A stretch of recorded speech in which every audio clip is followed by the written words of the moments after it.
One, two, three. We are started. This is going to be day 7 of Bevy Jam.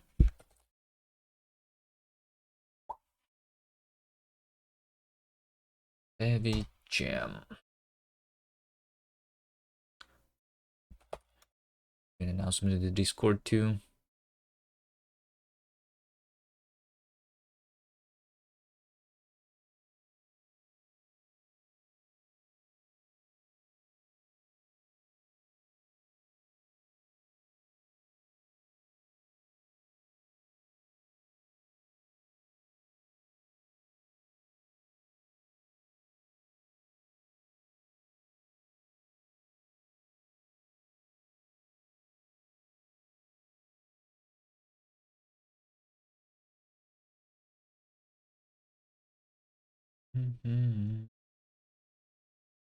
Okay, we have 2 days and 6 hours left, which means that there's going to be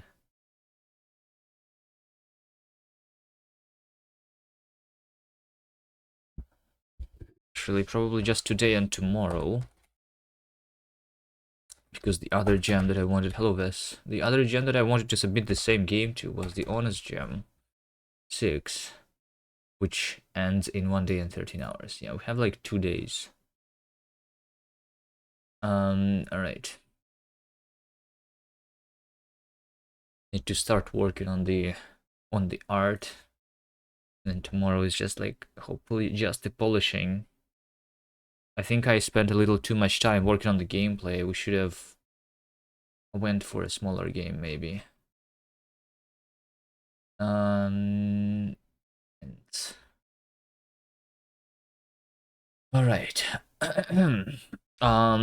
Also the shadows that we enabled yesterday, they did impact performance, but so the latest, like especially on the web, I want to see the performance on the web because it was pretty bad, and I think it was because of the shadow mapping specifically.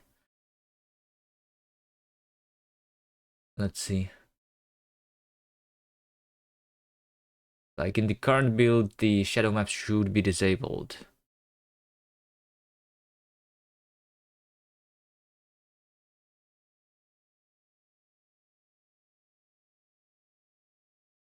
We also need to implement the audio and things. I'm not sure how much am I going to actually implement in terms of audio. So Ves, if you are willing to try out, I don't know if you've ever done Bevy. It's not like that hard to do the audio, I guess. But still. Alright. Yeah, so like, hello Fizzbuzz, hello C6. So yeah, I have now disabled the shadows, and it looks like the performance is good again. At least when I'm zoomed in. When I'm zoomed out like this, the performance is not very great anymore. So I think the reason for this mostly is because I don't think it's the problem with like the amount of things that we are rendering on the screen. I'm pretty sure that the problem is us pushing data to the GPU. So even although all these green things in outside the original exporting area, this is all just a lot of cubes, right? So even although this is all data is not being changed, I'm pretty sure, like I did not look at the Bevy implementation, but I'm pretty sure that we are pushing and updating the entire buffer on the GPU containing all the data required for instancing. So we're still like looping through basically and sending all of this data to the GPU, even although not everything is being changed. You can do it Kira or Bevy audio. I want something that works on the web. If they both work on the web, then whatever. But I guess I don't know. Is Kira audio working better than Bevy audio? I'm using everything from Bevy. I know I'm not using any, almost none of the external crates. The only external crate that I'm using right now is noise, and then the rand, right? So noise and rand, those are the only crates, other than Bevy itself right now. Also, the thing that is on the web here is different from the native build. You can see that these roads that I have built, they're not really visible because of the, I guess, the less precision on the floating point numbers. Maybe the depth buffer is using... How many, like, bits are we using for our depth buffer? It looks like it's different for the web versus the native build. Maybe we'll only use like 16 bits here. But I think we can fix that by changing our camera. And we also need to like work on the art today. Hopefully we get all the art done today. Z fighting. Yeah, the reason for Z fighting. Only thing you had issues with Bevy audio was the long load time. Okay. Well, for the last jam, I used the Bevy audio. The issue that I have seen other games from the previous Bevy Jam with the audio was crackling on the web builds specifically. Not on our game, but I'm not sure if it's going to work properly on this game or not, because this requires more power, computational power, right, than the Linksider. So maybe we are going to have the audio crackling just for like playing the music, you know, unless that was fixed. But I don't think that was fixed because they're still using the Rodeo under the hood, I'm pretty sure, right? And that's the problem with the Rodeo, not with the Bevy itself. So I'm not sure what Kira Audio is using under the hood. I know that the developer of the Fyrox game engine moved from Rodeo to their own mini audio library. But that's not like Bevy, you know? We can also, technically, we can use gang audio, right? If we use just the part of the audio from the gang, you know? Because that's going to use the web APIs directly. But yeah, I don't know. If I was to do it, I would just go with Bevy audio, because we are trying to test Bevy here, right? If Bevy audio is not going to work very well, we are going to blame Bevy, okay? So yeah, I think I say just Bevy audio. Alright, let me start by changing my camera. Right? Directional light bundle. I have...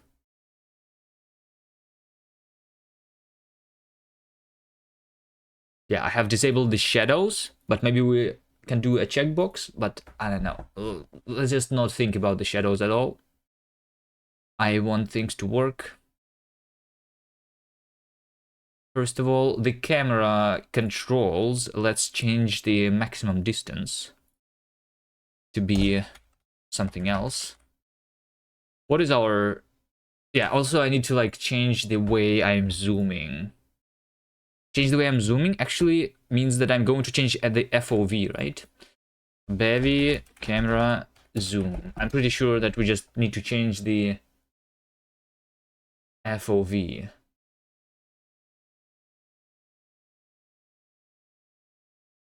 Projection, viewport, UI, overlays, zoom in the camera. Do not use the transform scale to zoom a camera. It just stretches the image, which is not zooming. It will also cause other issues and incompatibility. Use the projection to zoom. For an orthographic projection, change the scale. For the perspective, change the FOV. Yes, so since we are in 3D now, we are going to just change the FOV instead of the thing, right? So camera, we're going to get the Mutable reference to the projection here. Projection. This is an enum. Whatever. Mute projection. So when we are scrolling with our wheel. Also, how do I convert my scroll wheel? So like wheel Y. Wheel Y is not enough because it behaves differently on the web, because on the web the mouse scroll unit is different. We have pixels or lines, I guess. And how big is the line in terms of pixels, maybe, is something that we need to know, you know?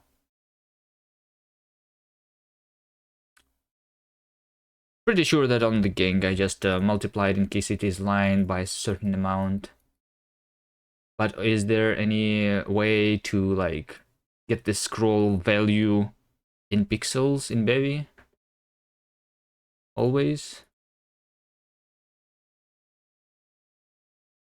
For zooming? Anyway, we're going to change the projection. I'm going to say let projection perspective. Projection is projection or panic reachable.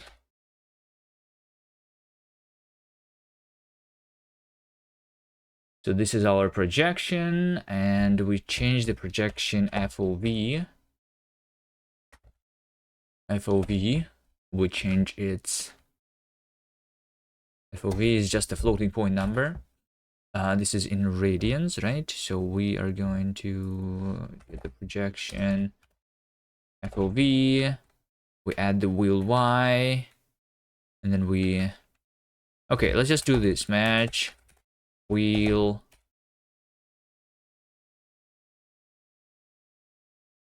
unit. Maybe there is some method on it. Maybe there is some method on the mouse wheel. There is no methods on it. We just have the X, Y, and the unit. All right, wheel dot unit. I'm going to match that, and if it's line, then we say like 10, and if it's pixel, then 1. All right, and then the minimum and the maximum FOV. The minimum FOV is going to be like 10.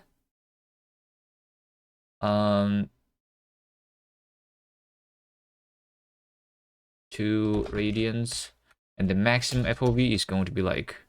By the way, the FOV is what exactly? The vertical FOV, vertical field of view. Okay, good. We're doing the same in gang.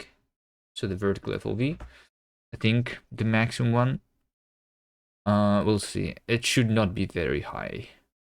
I am actually thinking that maybe 45.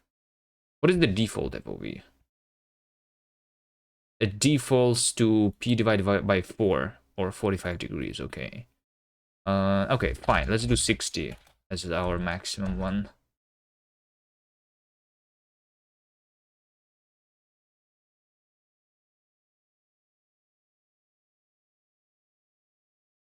Okay.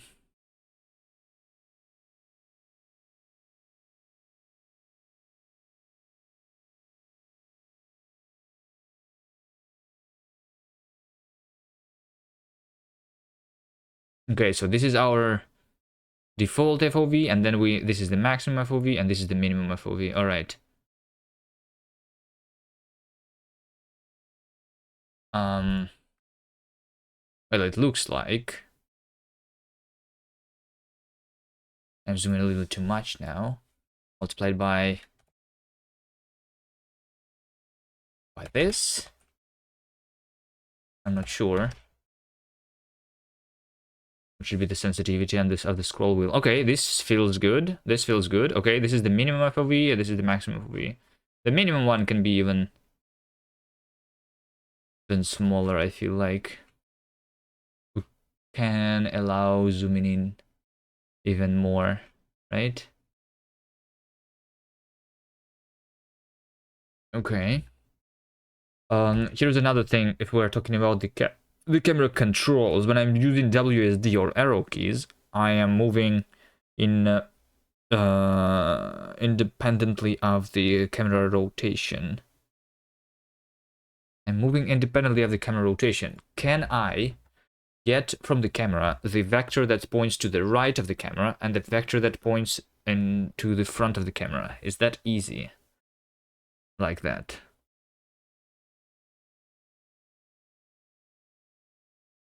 Oh, I mean, it's the translation, right? Oh, I mean, it's the camera transform itself. Right? So can I do camera transform? What can I get from the transform? I hate seeing like the reflects and this on the top. Why can't we see something that actually is important in the top? Is changed, is dynamic, iter fields, local x. Oh wait, this is what I want, right? The local x, local y, and local z.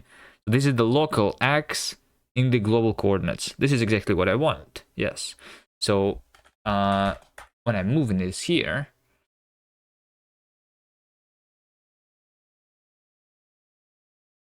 the direction that we're actually going to move is camera transform local x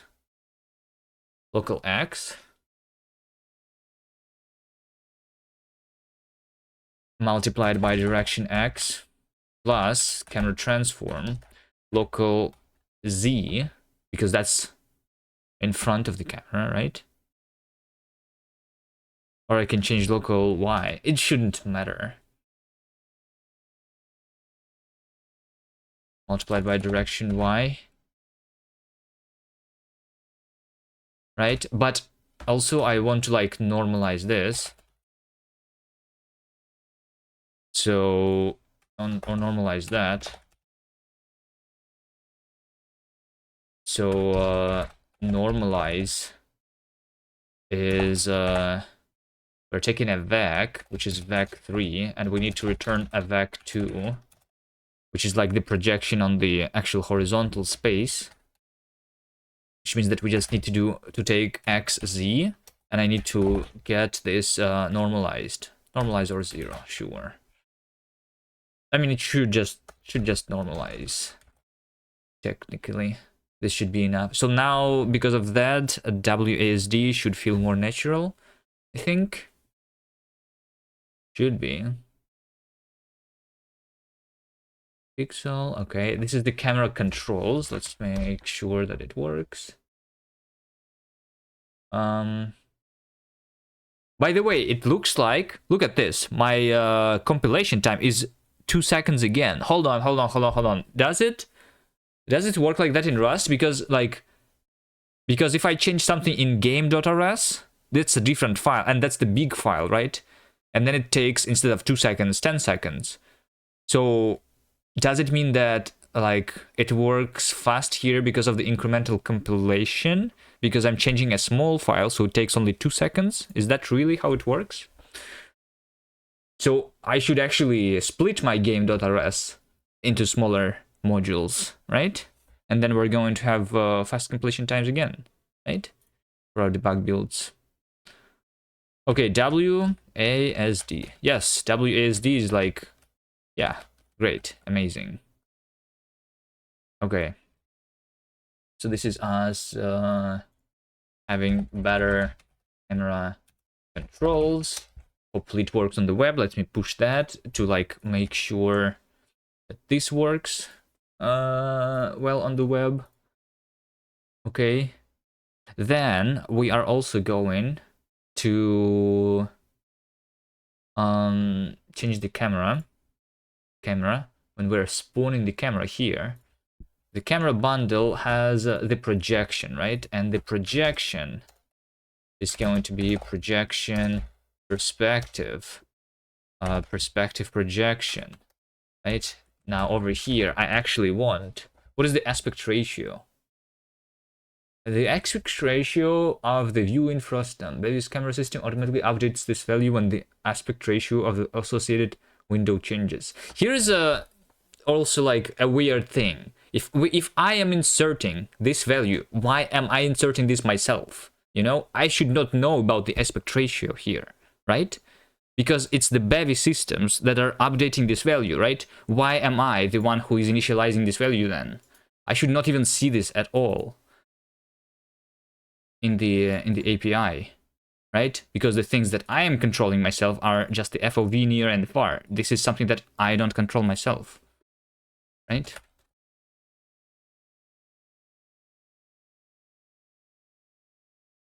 Anyway, the FOV is going to be 45.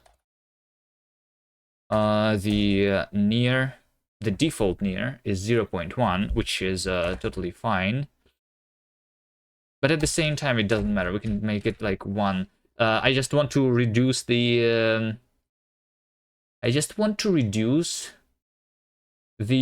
errors, right? For our depth testing. I actually think that like we can make this like something like 50 here. And my camera height transform is 80. So like if I make the far to be like 150, which means that like the distance between the near and far is just 100 instead of 1000, which should have like better precision for the Z fighting. Yeah, see? No. Wait, hold on. Yeah, it's like 6.3 seconds because I changed this file instead of the other file. Right? Okay, I'm not going to see any changes here on the native build though. All right. Also, we drew this texture for the actual houses, but I think I'm going, in order to do the houses, I am going to do something else here. Well, we need this texture to be on the sides, right? Also, an interesting question is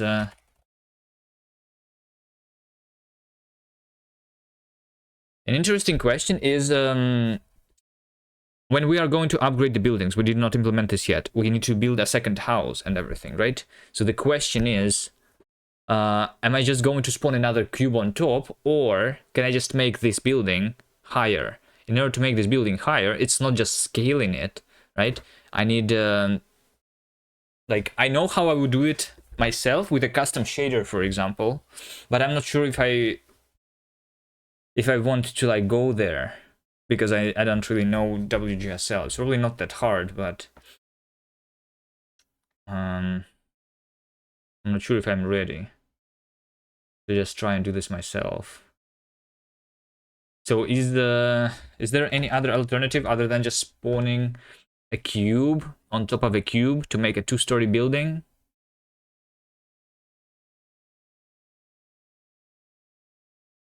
Because the UVs for the bottom of the building should be 0, and the UVs for the top of the building should not be 1, like we have in the cube right now. It should be equal to the actual position in the world, you know? So in the shader, instead of getting the UV from the vertex attributes, which specifies the UV, I would only get, like, I would like basically calculate the UVs in the vertex shader differently based on the position instead of the UV. You could scale the transform and add an offset. But I don't want to scale the texture, right? If I scale the transform, then I just scale the entire building, including the texture on it, right? Like, you know what I mean? Let's say that I'm doing it in 2D, right? I have this texture for one window, for one store, basically, right? And then when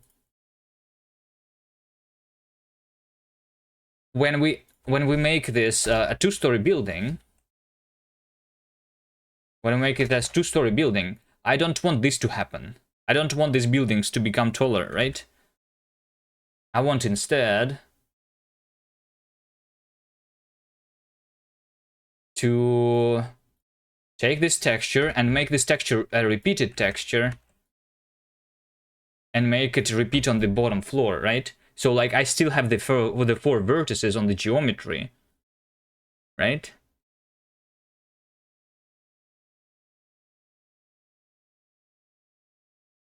Maybe I can can I control the transform of the texture matrix? Is there a thing like a texture matrix that I could control?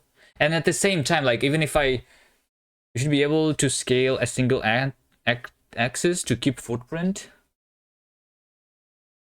Yes, but it's still like I scaled on the one axis here, and like I said, like if I scale everything like on the vertical axis, I'm going to scale the entire window, right? I don't want to scale the window. I want to scale the vertex, but I don't want to scale the texture. You know? The texture should be repeated more based on the scale. You know? When I take this and then I scale it, I don't want this to be happening. You know? I want the texture to continue being repeated. It's more like, okay, one of the things that I could do, though, I have an idea. Also, unfortunately, I just started the stream, but I want to take a bathroom break already. I think I have an idea, though. I just add the original mesh to have scale the UV to the of the transform scale. Yes, but for that I need to write a shader, right? I don't even know how to do that. That seems hard right now to me because I never did this in Bevy specifically. And also, like, yeah, like there's no way for me to like control the scaling of the UV. I'm pretty sure that I need a custom shader to do that, you know? If I could somehow control the transformation of the UV, and also like I want it to be transformed for the sides, but not for the top, you know? Could you use the image sampler with repeat mode? Yes, but I still need to calculate the UVs themselves differently. You know? The problem is the calculation of the UVs. By default, it's just like when I'm scaling something, it keeps the UVs the same, which means that this is going to happen even if the texture sampler is in repeat mode. I need the UV to be changed. So for that, I'm pretty sure we need a custom shader. But I think I have a workaround for that. We are just going to make our buildings 10 floors in their mesh, and then I just put them underground. I think that's the solution that I'm going to go for. I'm just going to make... Is there a projection texture option? I don't know. But I think the 10-story building that's underground is a good solution for this problem, actually. All right. But I realized that I really need to take a bathroom break in the beginning of the stream here, so I don't know. Let's let me just leave you here with Vest music for a little bit. Where is it? Showcase? Can I make it repeat in I guess I can download it.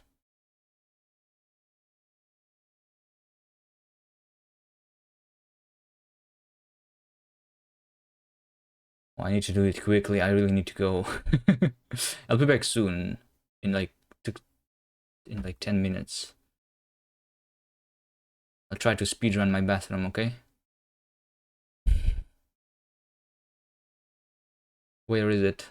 Where is it? What are we working on right now? Ants. Ants. Assets. Raining ants.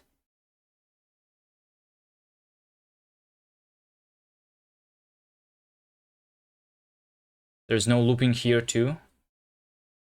Let's open the files. Do I have another music player that can do this for me? Just want to put the music on a loop.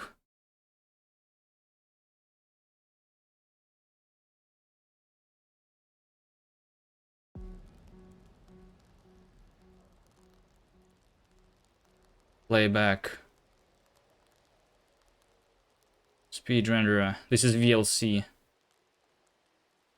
Click to toggle between loop all, loop 1. There you go.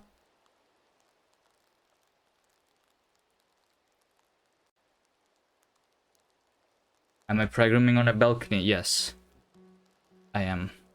Alright, guys, I'm going to take a bathroom break.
Okay. I'm back.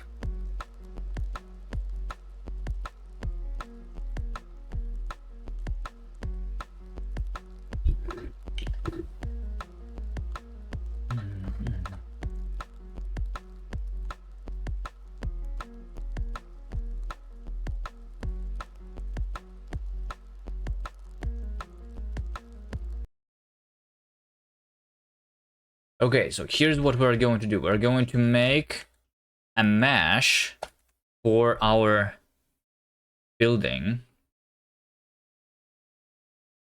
And then we're going to make it go up every time we upgrade it. Okay. Also, I think in order to show the process of building, we can make the building just go up from underground slowly, you know. Yeah, why not? Okay. So let's first do update transforms. Update transforms, right? Yes. Update transforms. We are changing the translation to be the original translation.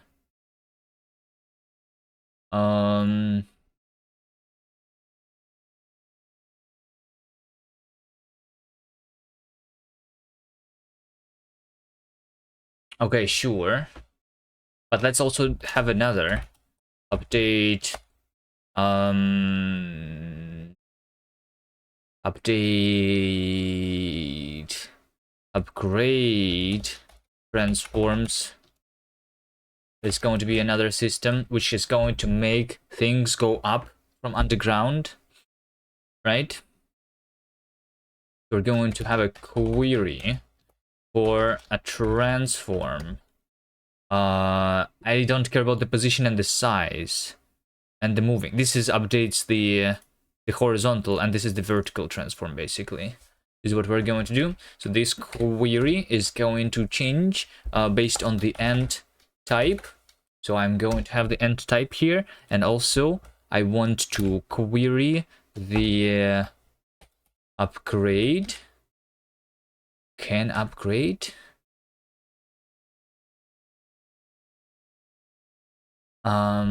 Building upgrade. Building upgrade component has the current level. Yes, this is exactly what I want. So building upgrade component of type U, where U is a building upgrade. Okay, so this is a generic thing. Okay. So this is our query. And I want to only update the transform. Let's say I only want to update the transform where we actually have changed. We are actually only where we have changed the building upgrade component of type T, right? I mean, we can do it on every frame, but no reason to do it every frame, right? Yeah, okay. So just do for transform and type and upgrade in query iter mute. We're going to take the upgrade, the current level is basically, we're going to take the current level, which we start with 0, I'm pretty sure. Right? Yeah, we start with 0. So we take this and we multiply this by entity type, upgrade, height that we are going to need. So like, this is the height that we need to like make the buildings go up. Right? Right.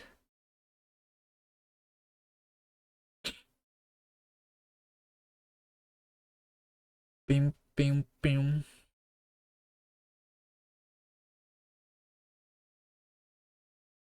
And this is our new transform dot translation dot y. So like the new vertical position.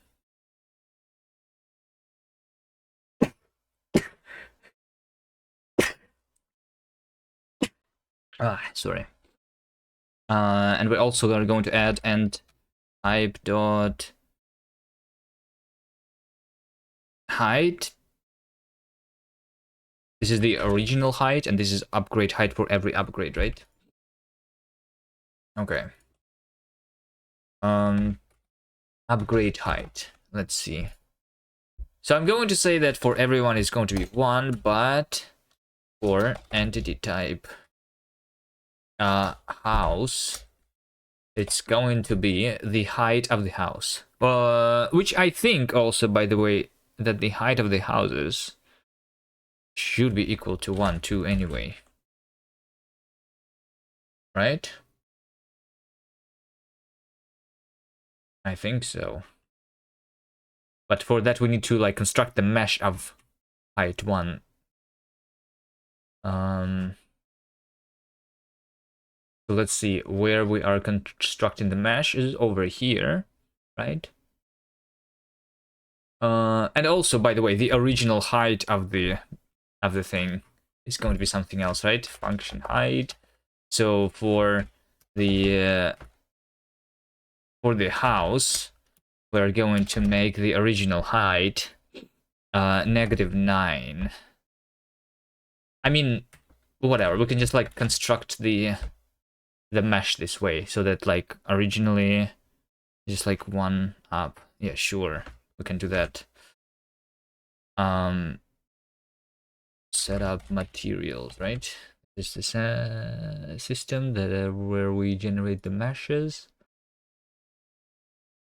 Okay, so we're constructing the box shape for the road. Oh yeah, for everything else, right? We're constructing the box.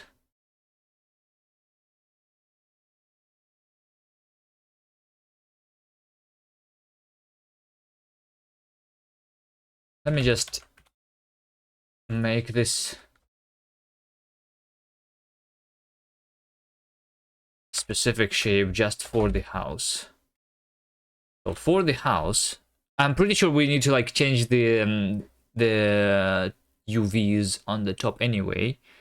But for now, let's just start with the box shape, where the height of the box,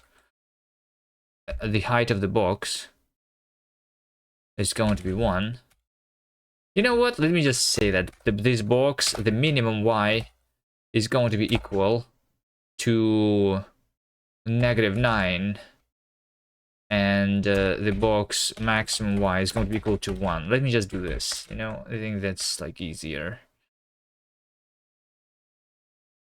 Okay, and we're actually not going to use the box. We're going to use something else. I think I'm just going to construct my mesh manually here. But let's start with that.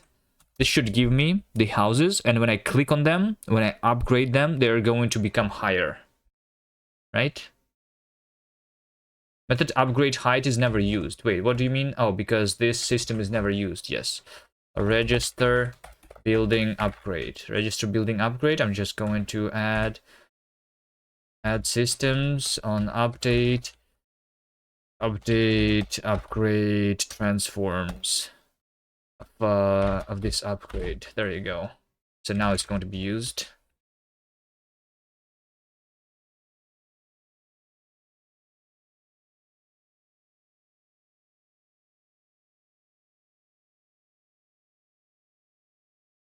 Let's see. Let's see. We build the road. We build the house. And then after I build the house, I can try and upgrading this house. Let's see how it works.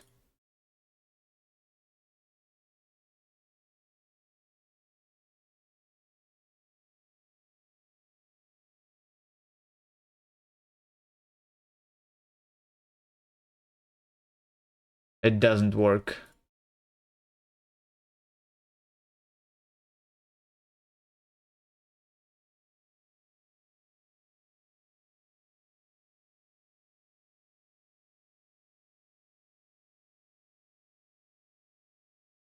It does not work.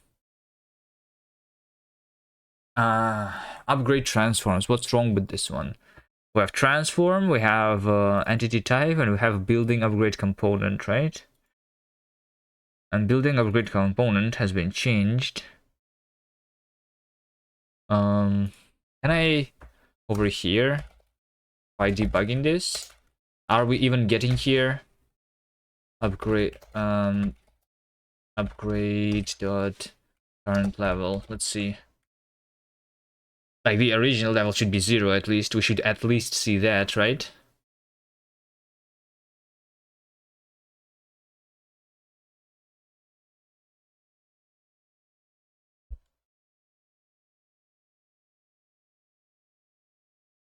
Road house.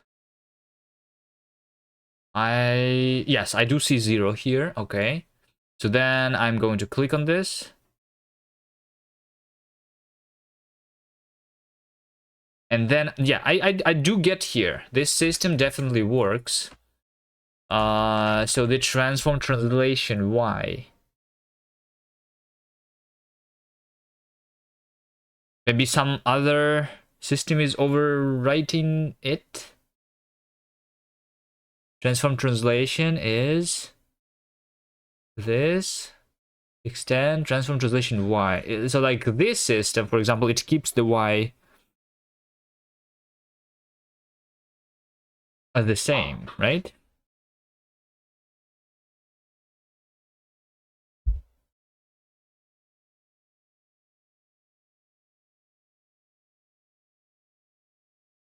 Oh, I'm multiplying the height. Like this should be a plus, not a multiply. Okay, I found the bug. You talk. I do.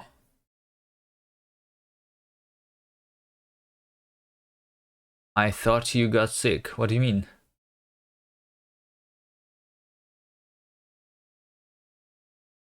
What do you mean?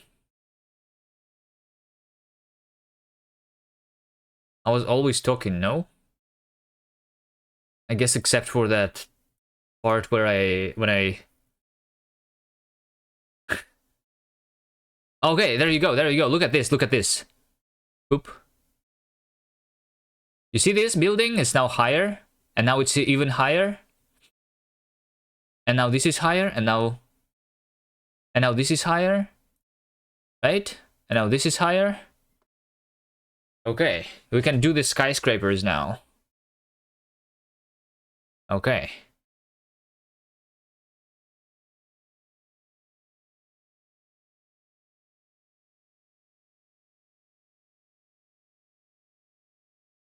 All right, good. Now we just need to construct the...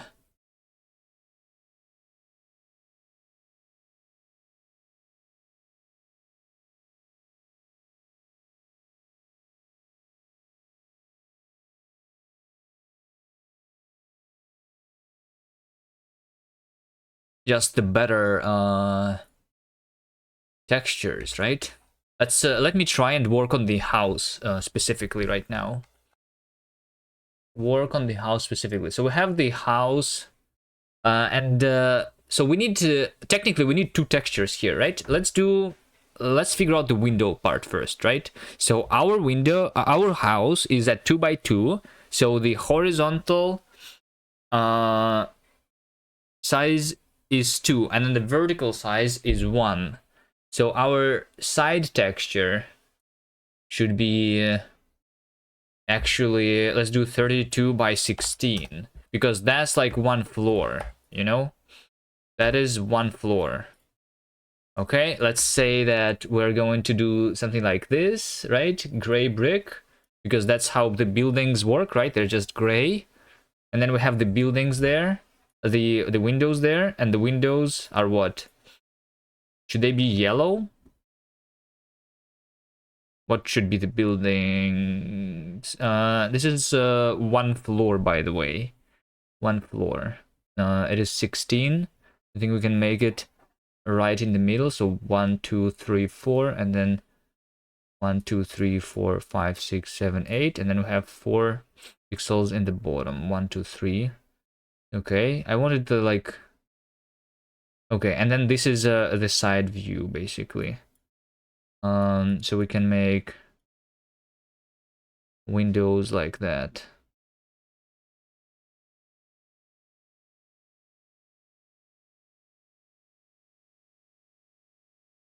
Right? Okay, 1, 2, 3. 1, 2, 3. 4. Okay, where is the middle though? 1, 2, 3. 1, 2, 3.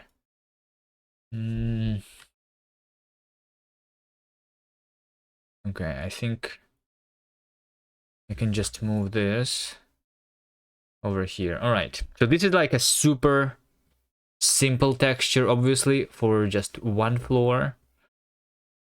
And then so how do we make it a better texture? Actually, you know what? We can even make every floor different a little bit, right? I mean, we don't need to though. At the same time, hold on. No. Or yes, or no. Here's what I want though. So we're going to have the canvas size. We're going to add another 32 pixels. So it's going to be 48. And this is on the bottom. Okay, so on the top, this thing is going to be the top of the building, basically, right? So this is the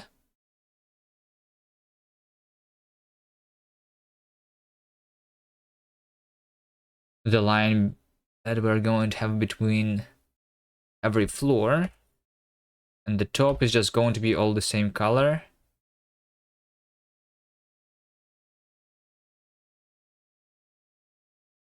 I think.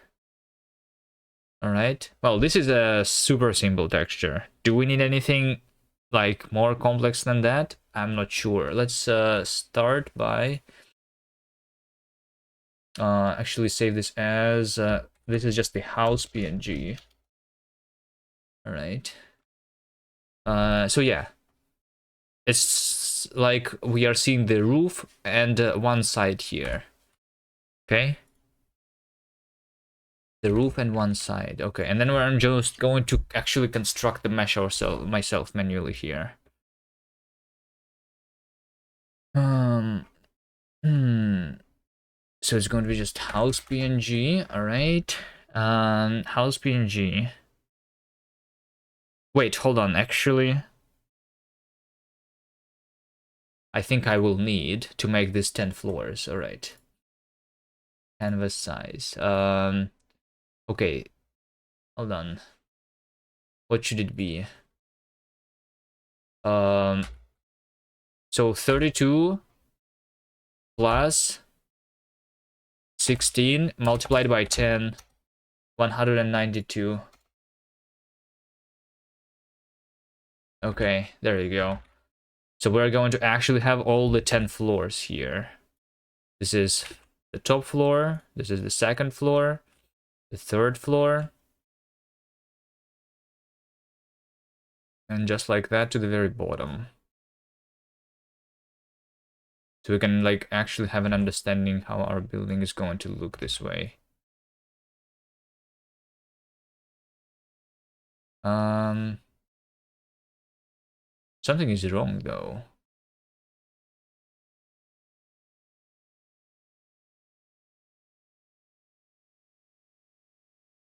Why is the last floor not fitting in? This selection this selection. 1, 2, 3, 4, 5, 6, 7, 8. The window is 8 height. And then we have 4 to the top and then 4 to the bottom, it seems. Yeah. So it is 16. Is it because the top? What is the size of the top here?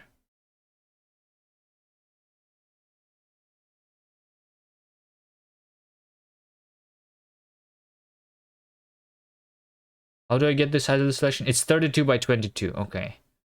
That is why. Okay, so we just need to move everything down to the very bottom. Right? Like this. And this now this square should be exactly 32 by 32. Yes. So this is like the roof, and then other thing is the side of our building, right? So that's how our skyscraper is going to look like, basically. Okay. Now we just need to now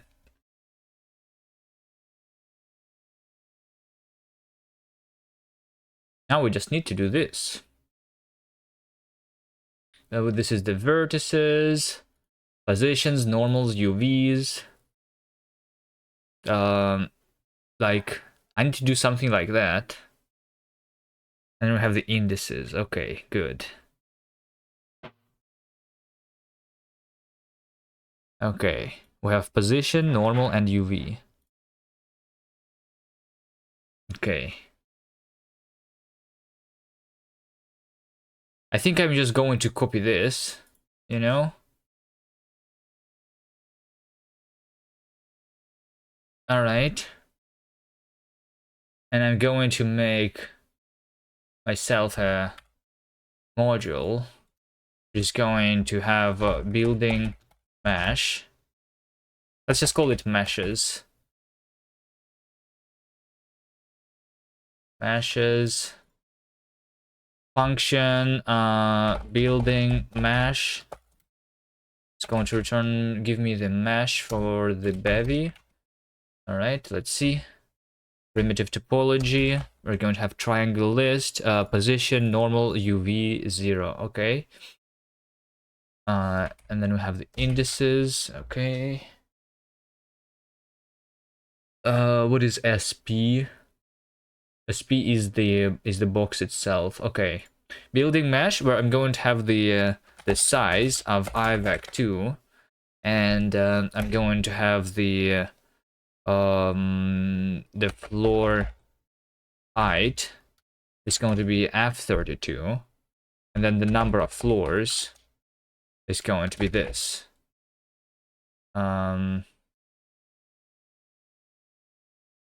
Right? Right. I just realized that for 2 of the buildings that we have, the sides are different, so the texture also should be different. So I'm thinking that we should be able to specify the 2 sides here. Let's do canvas size 64, right? So this is still going to be the roof, but this is going to be like basically the left side, and this is going to be like the right side, you know? Okay, and then this is going to be unused part. So this is basically the front and back texture. This is the left and right side texture, and this is the top texture, and we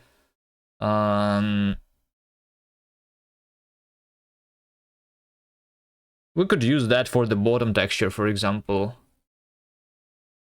Although, no, we could not, because it should be the different size. Okay. All right. Let's just do it like this. Going to construct. Use Bevy prelude star. All right. Okay, so what we have in the middle is the normal. On the right is the UVs. Okay, is the UVs. All right, let's see. I just need to construct the box here properly. Suppose Y up, right hand, and camera look from plus Z to negative Z. Well, it doesn't matter. The Y up does not matter.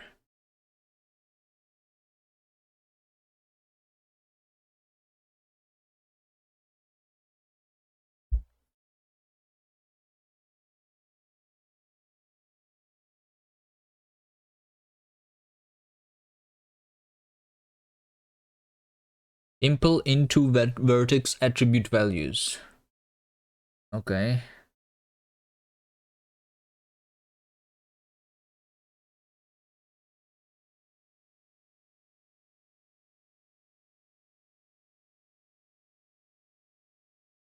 Minimum X. Let's just construct. SP is the box, right? SP is a box from over there. Where min X is going to be that size is size as vec2. So minimum X is going to be negative size X divided by 2, right? Minimum Z is going to be negative size Y divided by 2. Maximum X is going to be size X divided by 2. Maximum Z is going to be size Y divided by 2. Minimum Y is going to be equal to floor height multiplied by 1 minus floors. Okay, and then max Y is going to be equal to floor height.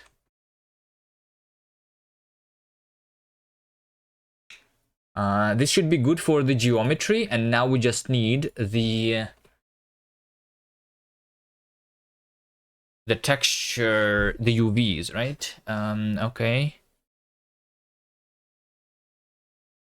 Okay, so for the front, it's min X, min Y, max Z. It's the front where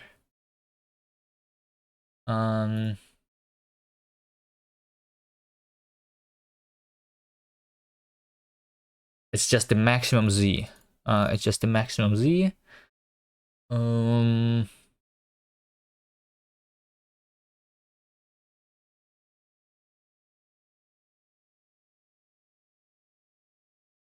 Let's see.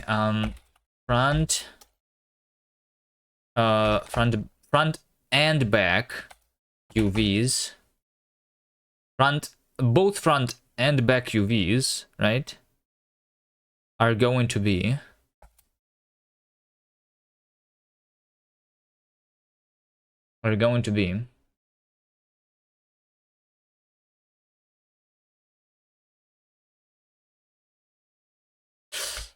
okay, well, hold on.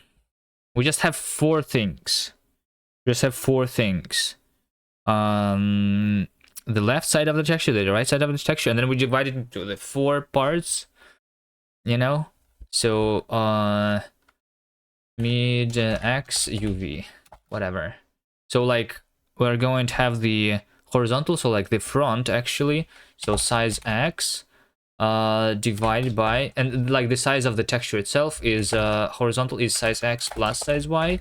So this is the middle that we're going to use for the front, and then mid Y UV is going to be so the texture coordinates are from the bottom to the top, I'm pretty sure, right? Still, I hope so.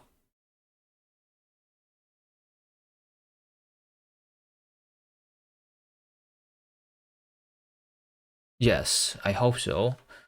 So it's going to be basically the number of floors.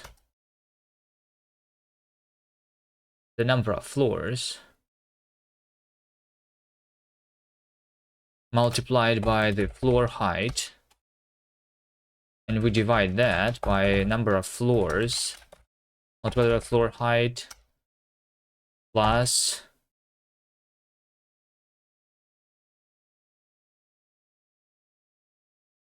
size y. I'm pretty sure that it is something like that. Okay, so for the front, the UVs are going to be, for the front, we're going to go, let's see, so on X, we're going to go from 0 to, from 0. It's funny how they, hold on, it's funny how they over here, this is the Bevy code, they use 0 point, with not 0 0.0, but 0 point, for specifying the 0, but for 1, they specify just 1.0 instead of just 1 point. Why is it inconsistent like that?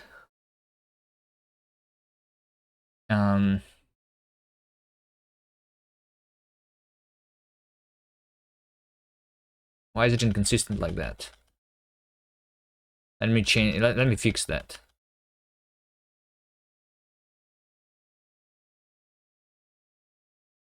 Zero point 0. There you go. It's now all the same lengths. It's better, right? Okay. So on the x-axis for the texture coordinate of the front, we're going to go from 0 to mid-x UV for the front. For the y-coordinate, we're going to go from 0 to the mid-y UV, okay? This is easy. Then for the back, we're going to do exactly the same. Mid-x UV. And this is going to be mid-y UV. Okay. Actually, for both, for like right and for the left, the y is going to always be from 0 to mid-y. Okay. But the for right and left,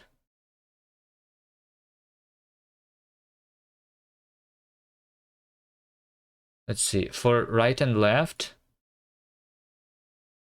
we are going to go and change the 0 on the horizontal UV to be mid-x UV, right?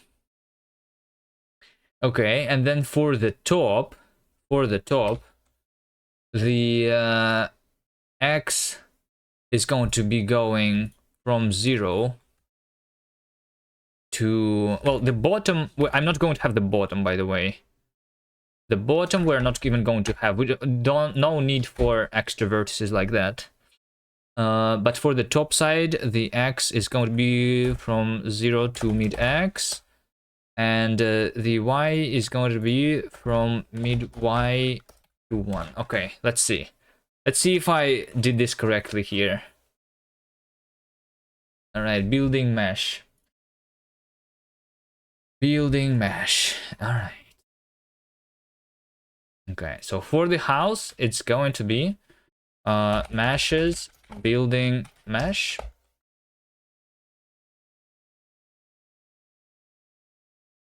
Building mesh of the size and type dot size.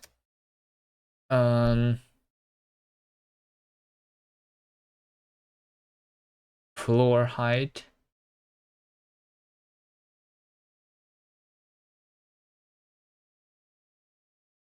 Is going to be like equal to the upgrade height. The floors is 10.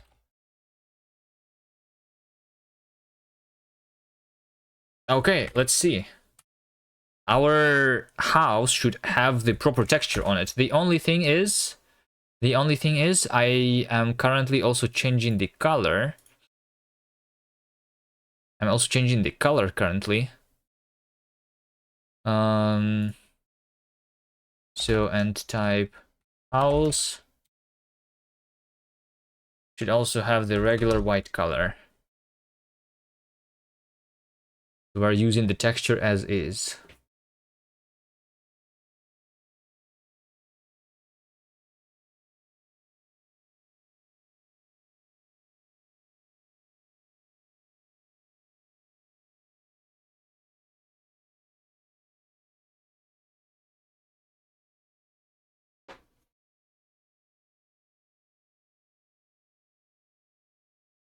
Okay. Let's see. We build the road, we build the house. It's wrong. This looks wrong.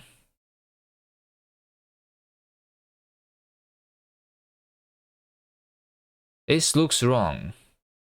Let's try upgrading it. This looks wrong.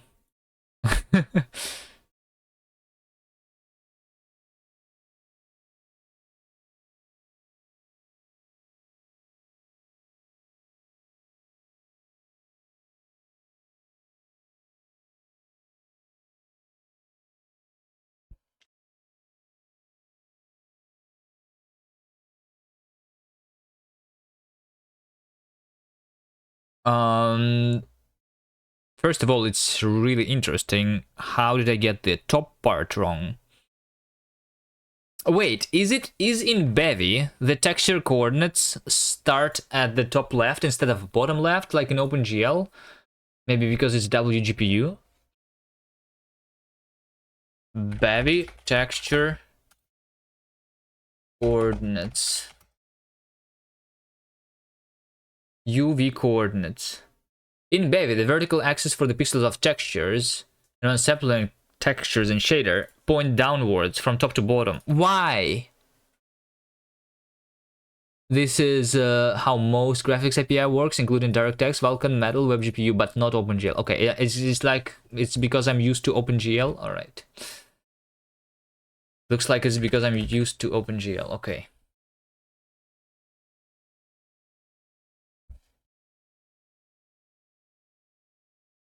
Sure. Let's do it this way. So for the UV,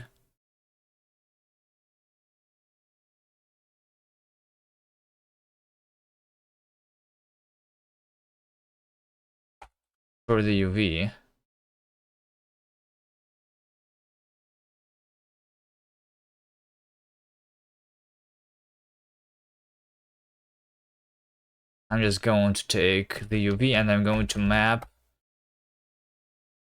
everything to be flipped. There you go. Just flip the UVs.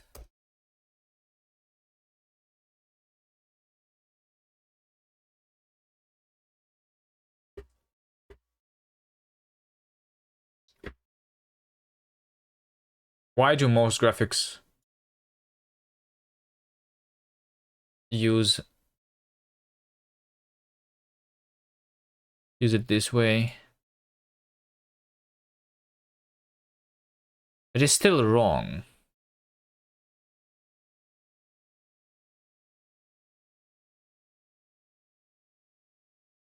And well, the reason is it is wrong because I have flipped top and bottom. How could I flip the top and the bottom? This is the top with the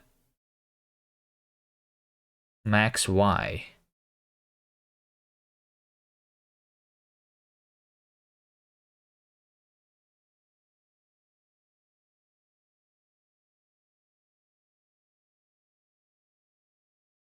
Oh, wait. No. I'm only need to flip the Y, not the X. That's why, because it was transparent. I'm going to do UV 0 and 1 minus UV 1. This is what we want. Right? Yeah, this is what we want.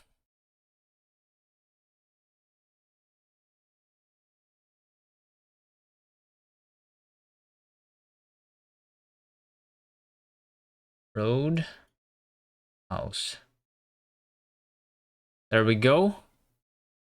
No, if something is wrong on the sides, the left and right side, look wrong. Their texture.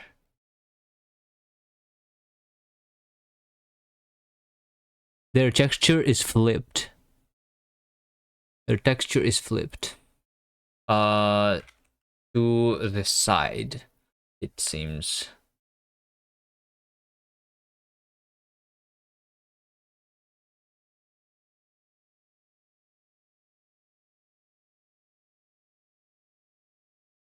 right? So left and right is something that I need to fix. Because on that original cube, the texture is to the side too, I guess, instead of it being vertical. Left and right. Let's see. We go maximum X. Yeah, everything is maximum X here, and then we do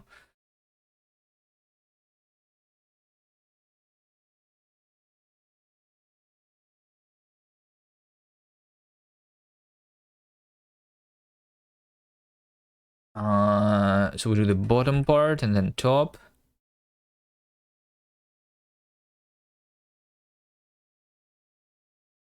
Yeah, we go from bottom to the top, which means that we need our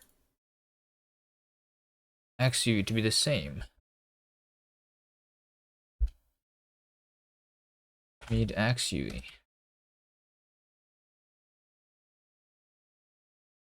Then we go to the minimum Y, maximum Z, which means that this is going to be 0.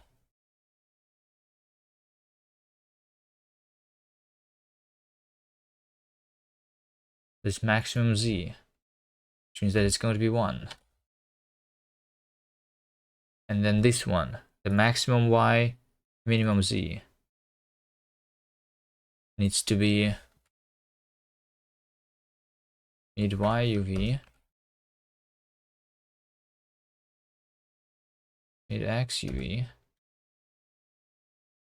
mid X, mid X. 1, 2, 3, 4. No. X, Z, X, Y. Okay, hold on. Where there is max Y, we need to do this one. Where there is the min Z, we need to do mid X. Where there is max Z, we need to do 1 on the X. And there is the min Y, just 0 on the Y. Okay. I think something like this should fix the right side, and now fixing the left side should be similar. So max Y should be mid Y, max Y. This is minimum Y, so it's going to be 0 here. And this is minimum Y, so it's going to be 0 here. Okay, and then max Z is going to be 1. Max Z is going to be 1. Minimum Z is going to be this. Minimum Z is going to be that. Okay, let's see.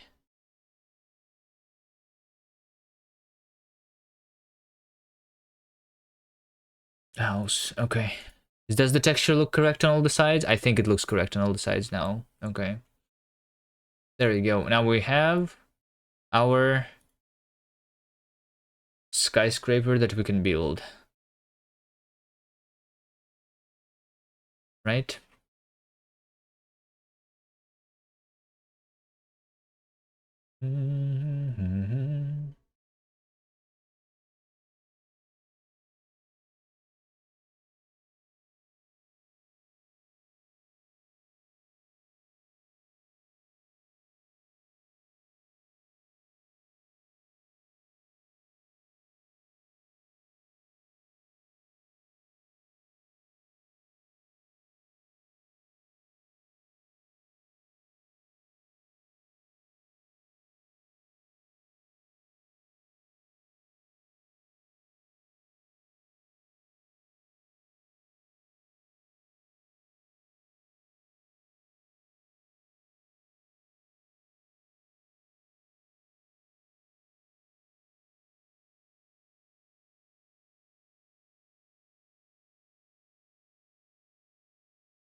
Okay. I'll have 3 stores here. And we have the 4. And then we can have the 5 stores. And we have the 6 stores. 7 stores. I mean, right now we are not really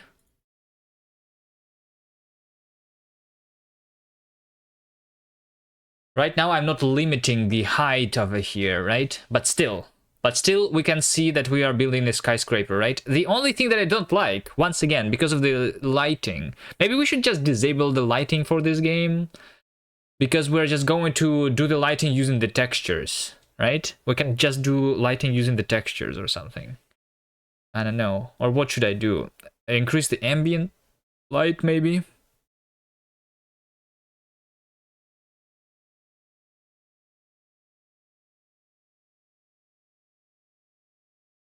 Okay, well, anyway, just like that, we can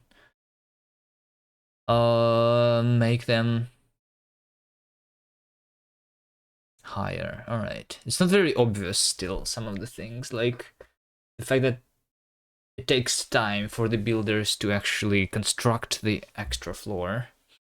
It's not very obvious. Okay. All right. But let's... Okay, hold on. Let me try and increase... Skyscrapers are done now, though. But let me actually try to fix the lighting. We can actually just do unlit. We can actually just do unlit for all the materials. Right? But I don't want them to be completely unlit.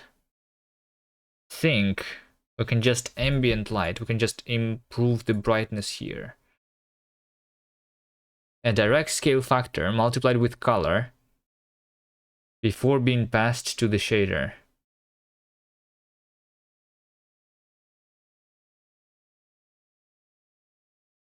Is it also in lux?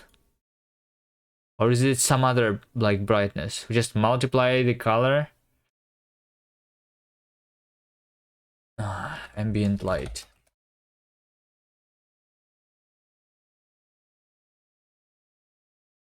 This is the brightness of the ambient light to be higher, 0.7 instead of 0.05. I want a little bit of a difference between the sides, but not too much. Okay, let's see. Is this better? This might be better. Okay. It looks better in my opinion. Although we're going to need to change the other. Yeah, just increase the ambient light. It makes sense to increase the ambient anyway. Still don't like the fact that Crab Bob, Ghostly Method, hello.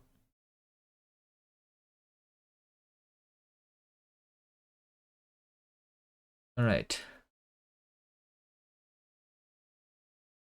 Okay.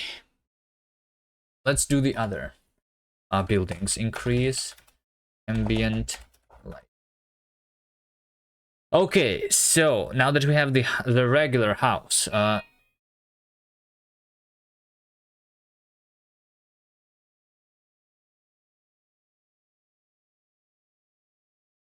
think this one is good. The ethereal pads vibe works. All right. Yeah, let's listen to this one.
Yeah, I think this one is good. Does it loop properly?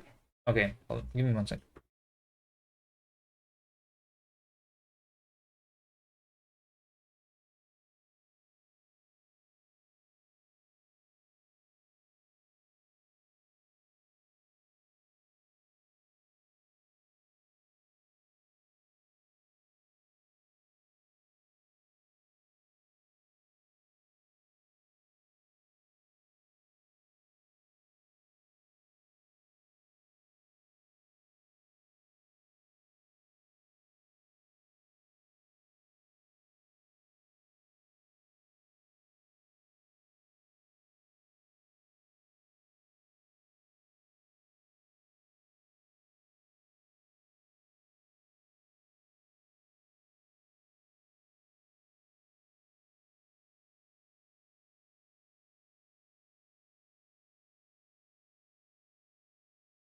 All right. Oop. I'm sorry. Um, do army of crabs. Yeah, it's not an army. It's not an army. It's a colony of crabs. Okay, not an army. We build a city for the crabs to live in this game. You know, that's what we do.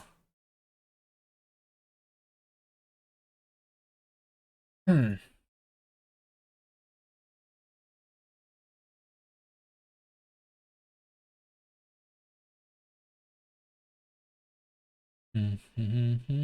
Have I got a name yet? Well, we call this project ants for now, even although these are crabs and not ants. Because they're not real ants. It's ants with an E. We call these crabs ants because they're entities, you know?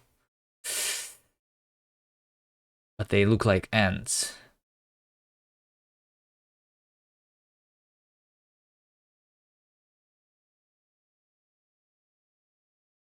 About infestation? I don't know about that. Hold on, I think right now, if you upgrade the building more than the maximum capacity, it's going to start floating in the air. This building right now is floating in the air. Okay. Because I need to like limit the size of the amount of floors to 10, right? Or we can let it be like that. Or should I limit it? I don't know.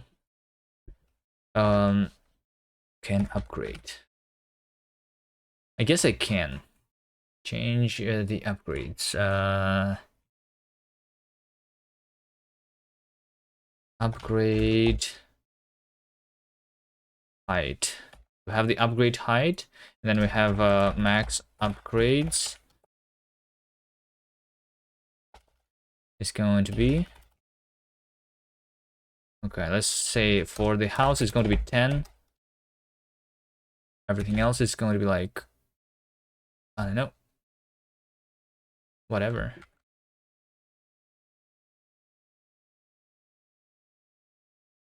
Five.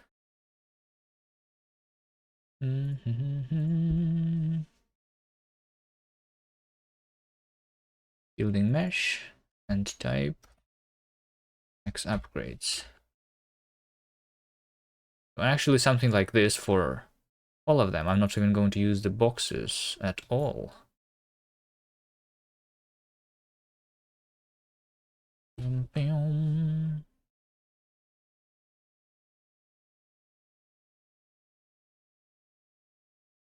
All right.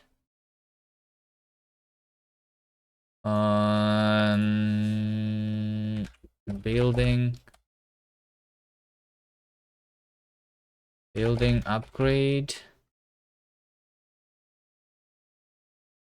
Okay, we have update upgrade transforms. Click to upgrade building. Perform building upgrade. I think when we are performing the building upgrades, if the building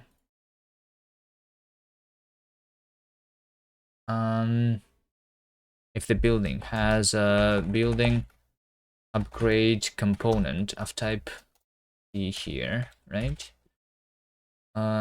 Entity. We're also going to require the entity type here.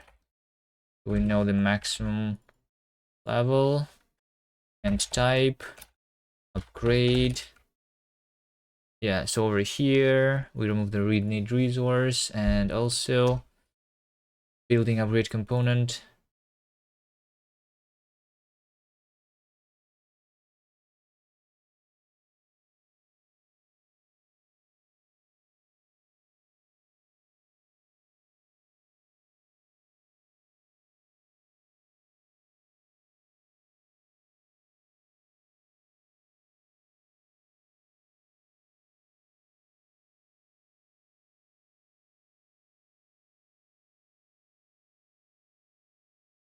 If upgrade current level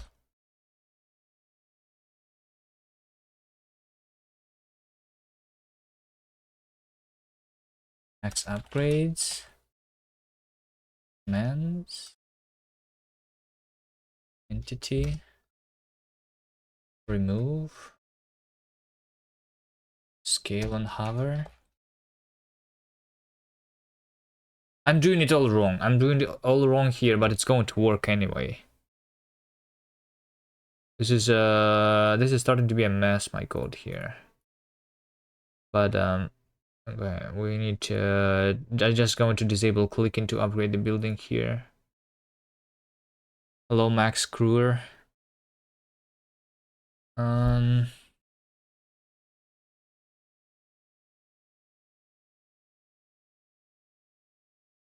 So if upgrades current level is more than or equal than ent type max upgrades, then we just disallow upgrading the building anymore. No upgrading above max level. Okay, now we can finally work. Let's just make sure that it works, but I'm pretty sure it should. Let's just make sure that we have the textures for all the other buildings now, right?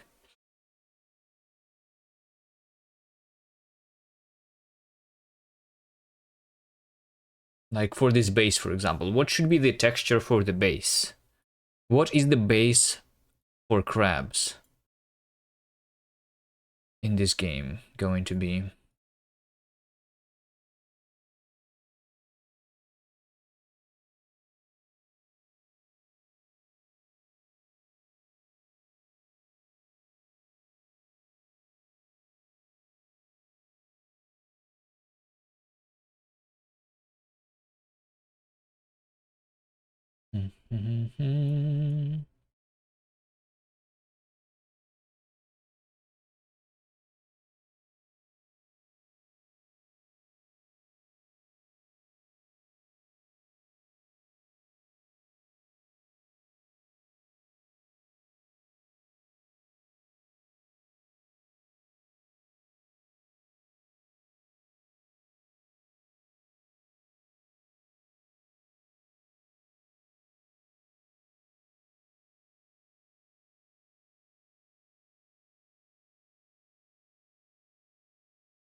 Okay, we have the pink buildings, which create the builders. We have the yellow buildings, which create the better harvesters. We have the base, which is the red right now. We have the white building, which is the storage. We have the monument. I know what I want the monument to be, but there's other buildings.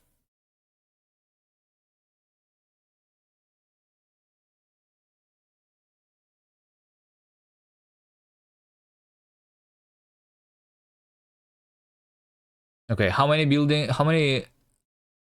floors do we have on this one? 1, 2, 3, 4, 5, 6, 7, 8.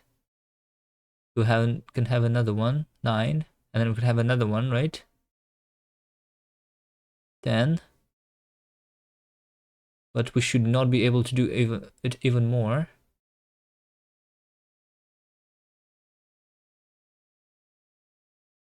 I think I did it even more.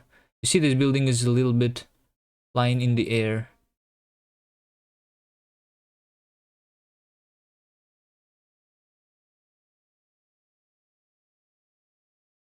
Hold on, how many floors do we have here? 1, 2, 3, 4, 5.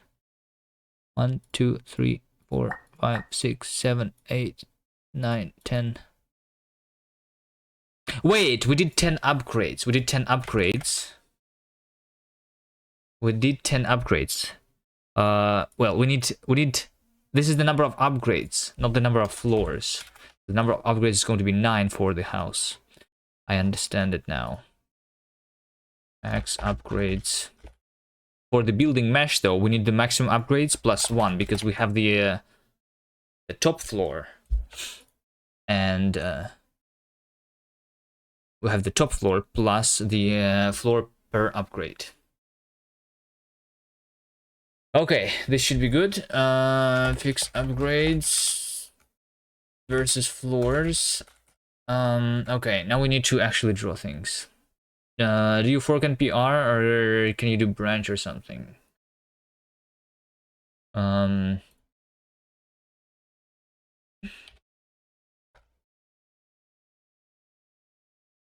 Let's see.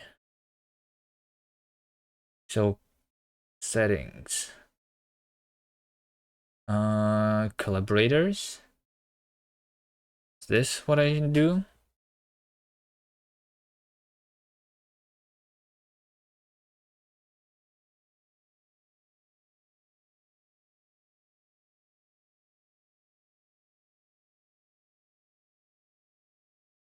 Add people. VAS. G? No? I'm not sure what your account even is. VAS dev. Yeah, this is you. All right. Hold on, you are just a collaborator. Can I? Hold on. Before we do that, because I have a secret. You can steal my secret to upload to my itch. How do I prevent you from doing that before I add you as a collaborator? I mean, you cannot just read it, right? You cannot just read this. You can do it using the CI or something. Can I make it like... No, can I like... Is this protected? Like, do you know how it works? Do you know how this works? I mean, I can just give you the access. It's probably like, you're probably not going to do anything wrong, right? But how do I make sure that you don't see this thing?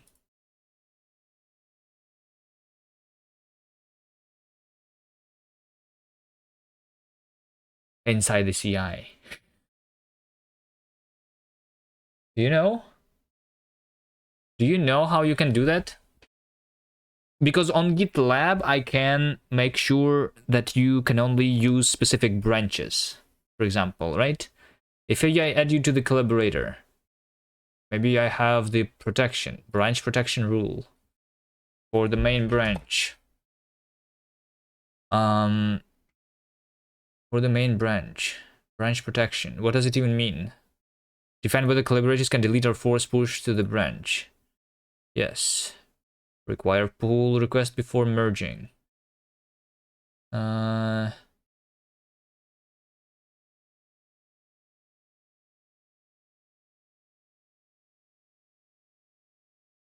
I mean, yeah. You can just work in the same repository without using a fork, though. I guess, right? Approvals, whatever. Have you never, like, worked with other people on a repository that contains secrets?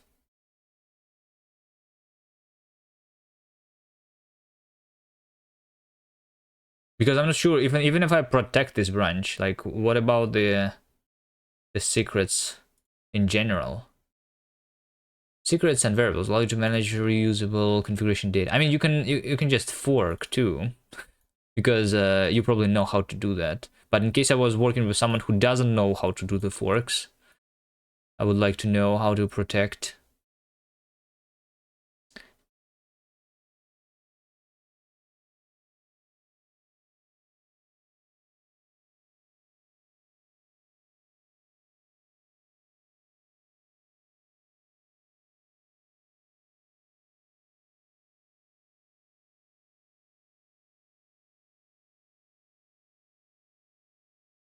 GitHub repository secrets and collaborators.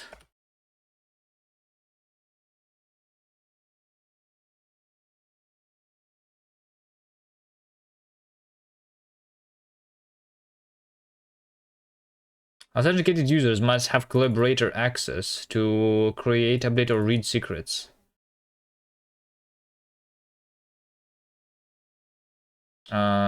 How do I disable that?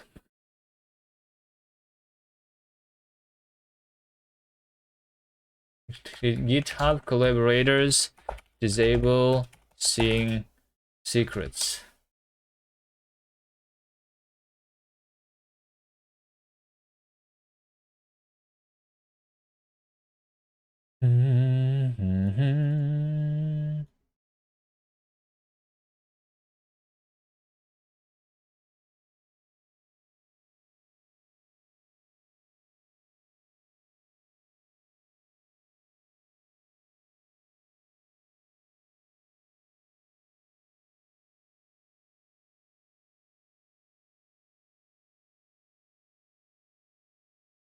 Can collaborators see the secrets? Once you added the secret, I believe not even you can see it. That's not true. You can see it in the CI. Not directly, though.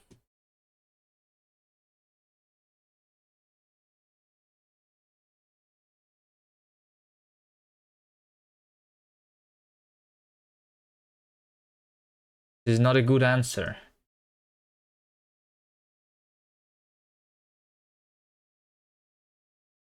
How can I not find any information on that? Like, really?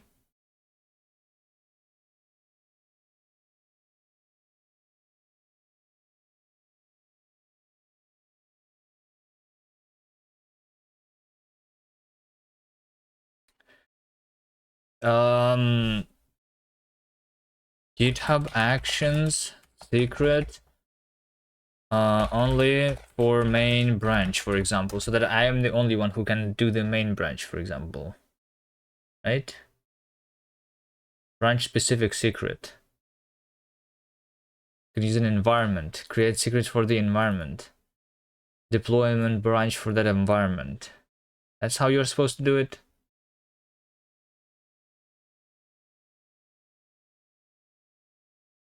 You could have a job to deploy to the environment using that secret. But then you can create a job to deploy to the environment on any branch, right? How do I, like, protect it? Secrets? What's that? Yeah.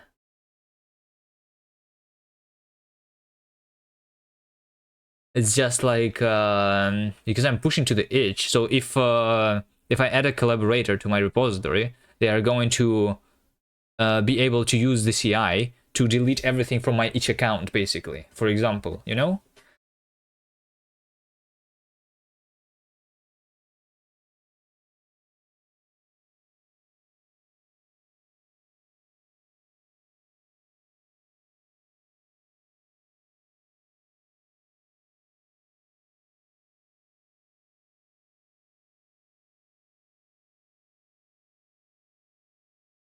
You can configure your environment with protection rules and secrets. Okay. There are protection rules. It's supposed to be a dev deployment environment. Let's try. So instead of it being a repository secret, which is going to be like be available to everyone, right? Who is running the CI, we can make on the settings the environments. New environment. Itch. Configure environment. Deployment protection rules. Configure reviewers, timers, and custom rules.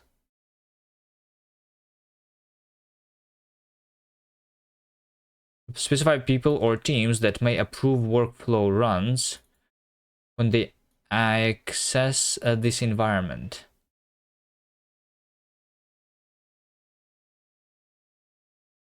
Wait time. Set an amount of time to wait before allowing deployment to proceed. Enable custom rules with GitHub apps. And then we have an environment secret.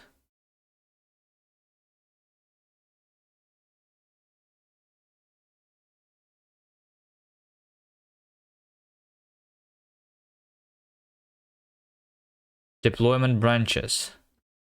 Protected branches only, selected branches and tags. I can like make it to be only on like the branch main, right?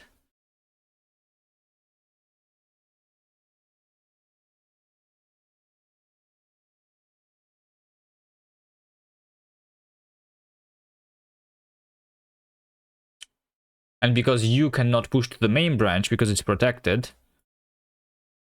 right? You will not see the secret. Is that right?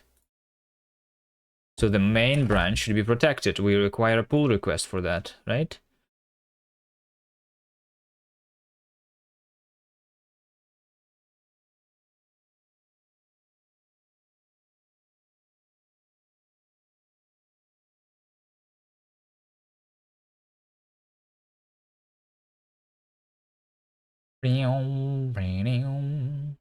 So on the environment, learn more about configuring the environment. And then we have the secrets. Secret of the environment. Secret. Is there an example of the thing? When GitHub Action workflow deploys environment, the environment is deployed on the main page of the repository. For more information, view deployment history. You can configure when a workflow, job, references, environment. The job won't start until all environment protection rules pass. Also, a job cannot access secrets that are defined in the environment until all the deployment protection rules pass. Okay, optionally you can bypass environment protection rules and false or pending jobs. Wait, hold on, what? I don't want to bypass protection rules. What?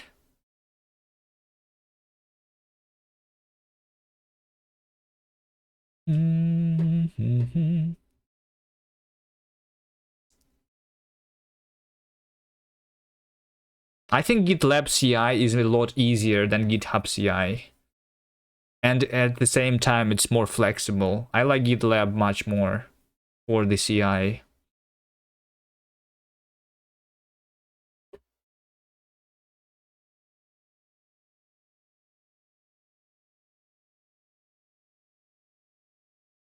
Like, for example, they say over here, optionally you can bypass environment protection rules, but does that mean that everyone can bypass it? Like, I don't want other collaborators to bypass any protection rules, right? And access the secrets.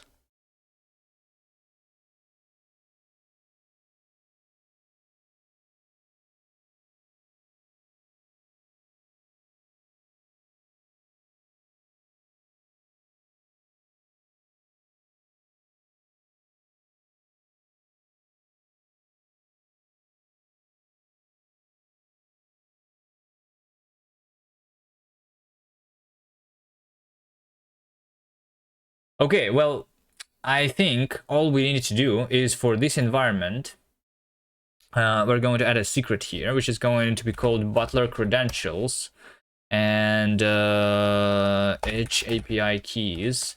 I'm just going to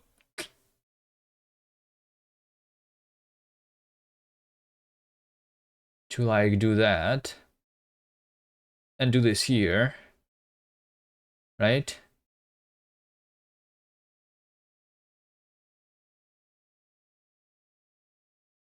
Okay. Like similar for the repository secrets, I cannot even see this myself. I can only update the value, right? And then I can just from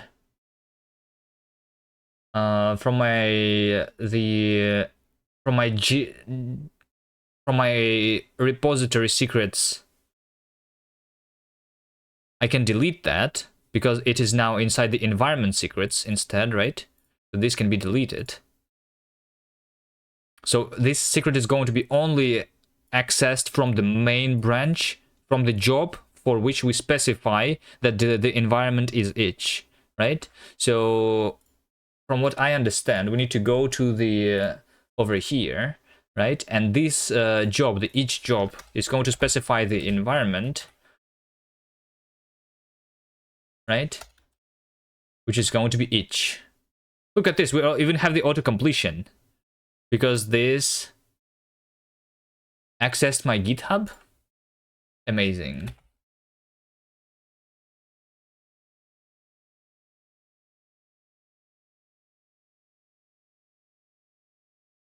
So this job is only going to run on the main branch, right? I mean, I already do this here. Whatever. Each environment. Okay. Let me push this and let's add the Ves as the collaborator. All right, Ves, you can try seeing if you see anything and if you can access this secret somehow. All right. Please don't delete anything from my.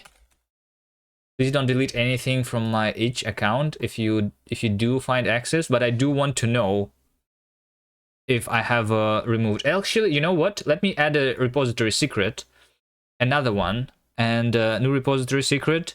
And over here, I'm just going to say, hello, Vas. Please don't hack. You know, like, can you read this environment, this secret? Can you read this secret? Because this one is a repository secret, which I think is going to be available to, like, all the jobs, right? To your branch, too. Okay. But this one you should not be able to see. 4 seconds later, my itch account is empty. Yeah. Right. Well, I mean, I can re-upload everything to my itch account, but I'm not even sure what can Butler even do. Like this API key. Can what can you do even with the API? Butler help. Can you delete anything here, or can you just overwrite something? You can push. You can fetch. You can status, you can file, you can ls, you can which, you can version, upgrade, sign, verify, diff, apply, heal, audit, validate. Yeah, I think you cannot delete stuff on my itch account actually, but you can replace all the games with something else. This is basically the only command that we're using, the push. Okay.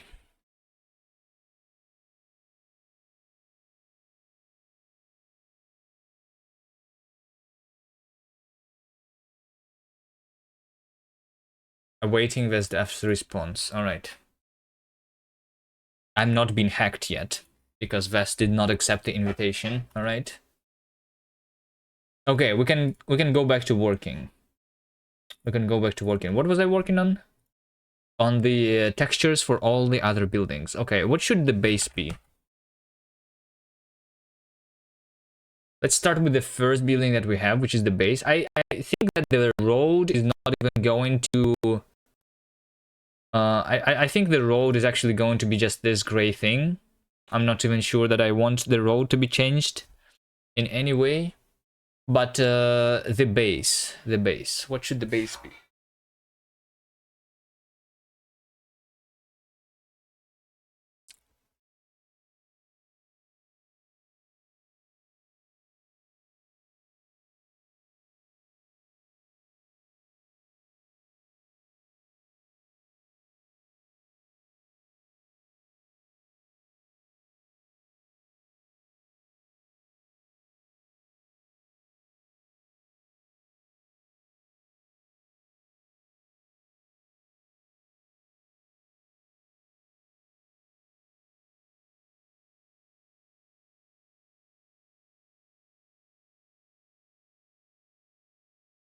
What should the base be? And also, what should the other buildings be?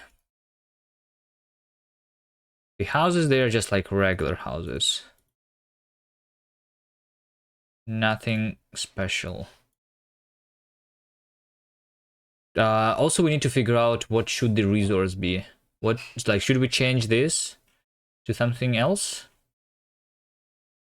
These green things? Should they be changed?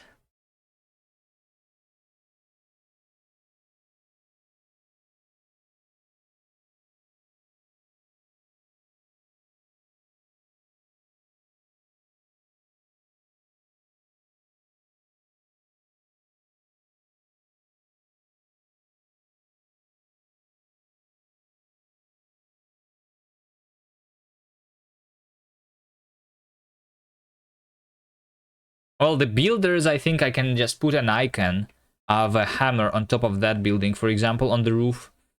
And, I mean, that's it. That's basically it. Right?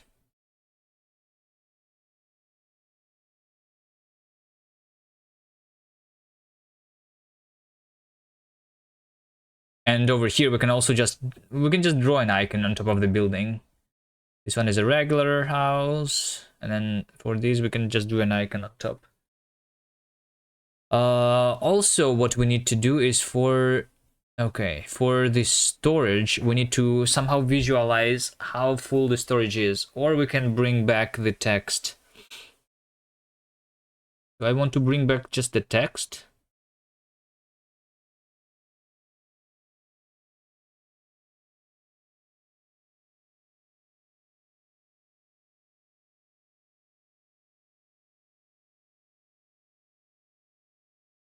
Ah, this is hard.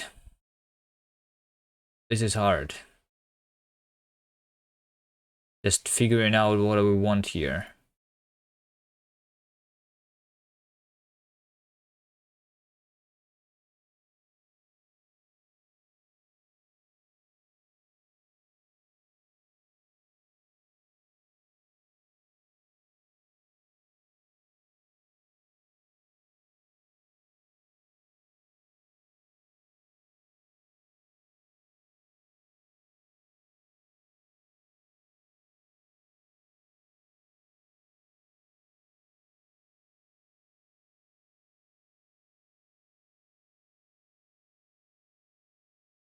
Let's start with the upgrade buildings. I think those are easier.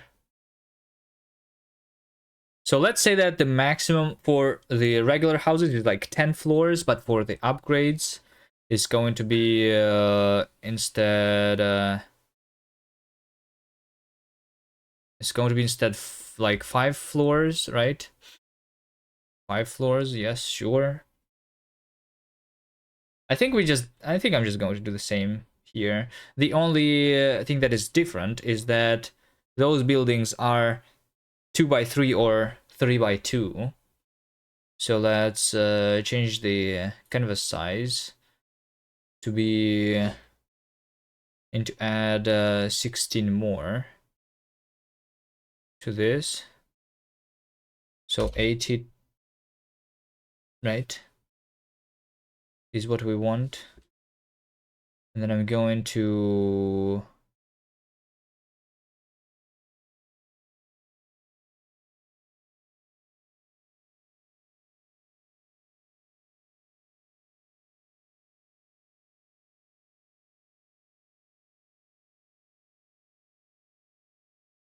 yeah, also we are going to just have 5 floors. 1, 2, 3, 4, 5. This is going to be deleted.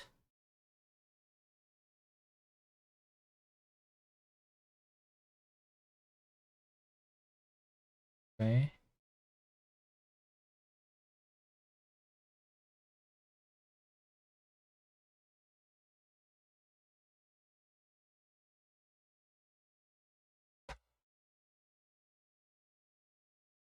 And it's a little bit more on the top here.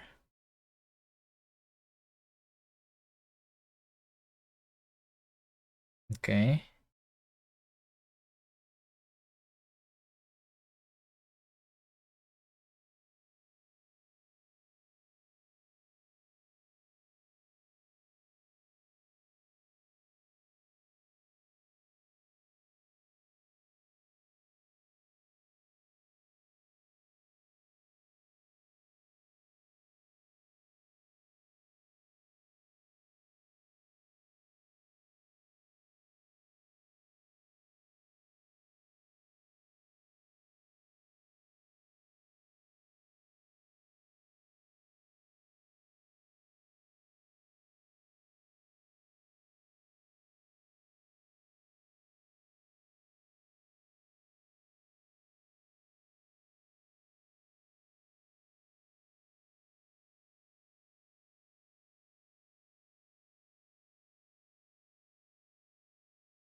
Okay, something like this, but we're going to change the color from being gray being something else, right?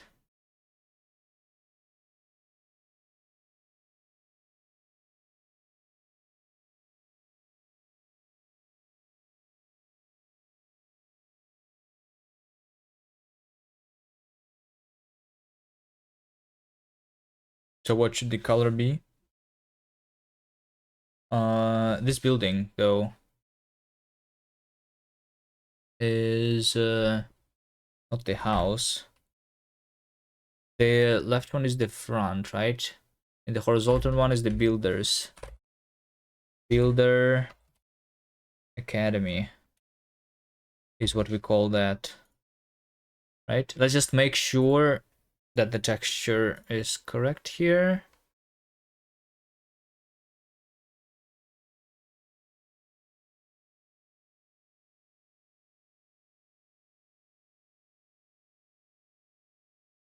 House PNG for the Builder Academy. It's going to be builderacademy.png.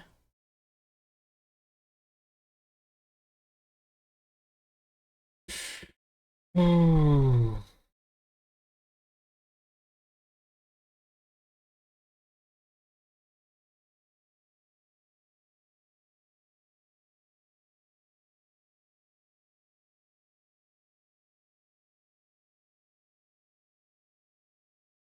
Upgrade inventory.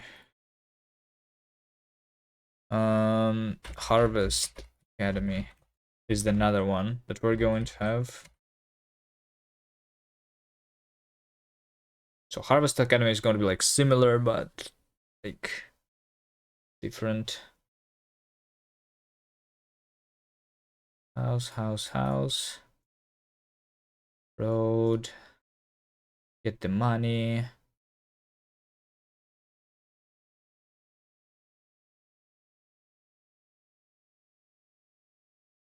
And we should be able to see this. Okay, I do see that the top of the building is not looking correct. The left of the building does not look correct. The right of the building does not look correct.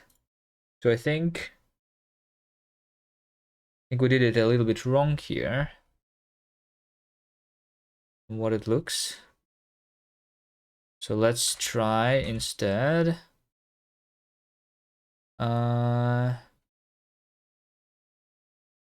I mean, yeah, just have the same texture for the other upgrade.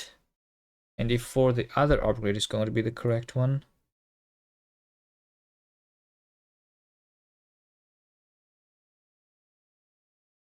This is what we're going to need to do.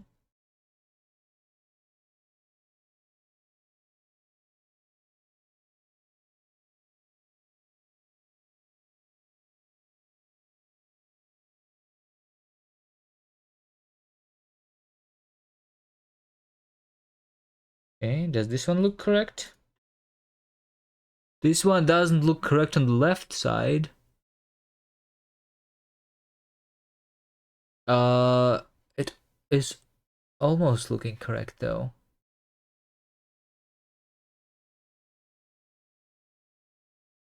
Why am I seeing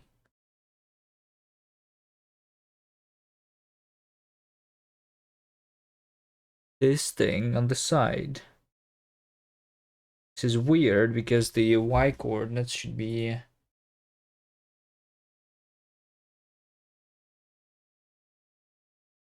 same.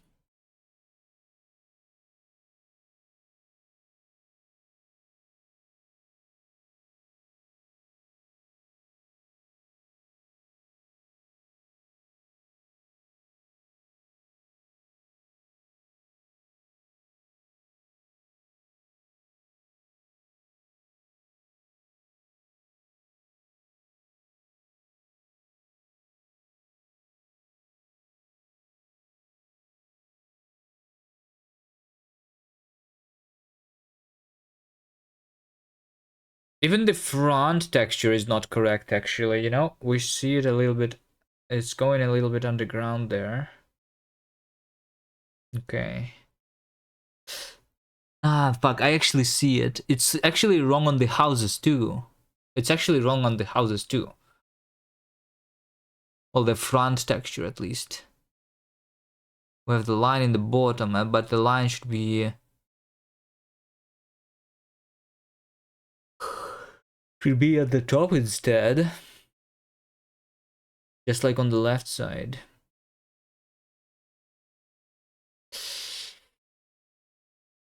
Okay, so this texture over here is inverted. A little bit gorly.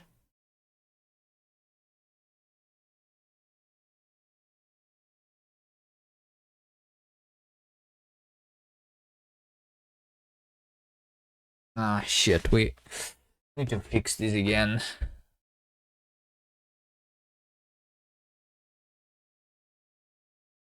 Alright, let me take a look at that code again. Oh, wait. I think I know. Hold on. Max upgrades. Max upgrades. It's going to be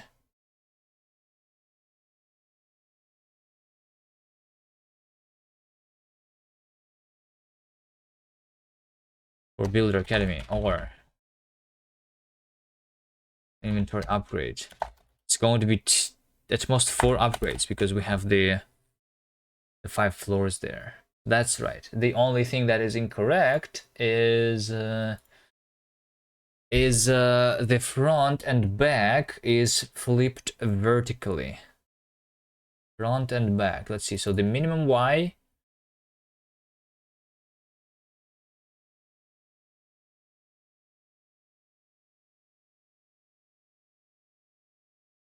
Wait.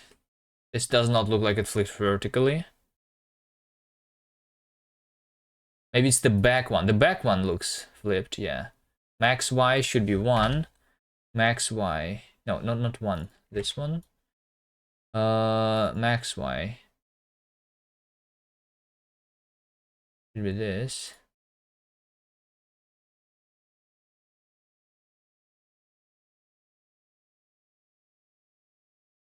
Min Y should be 0. Max Y should be this. Alright. Hopefully it's fixed now.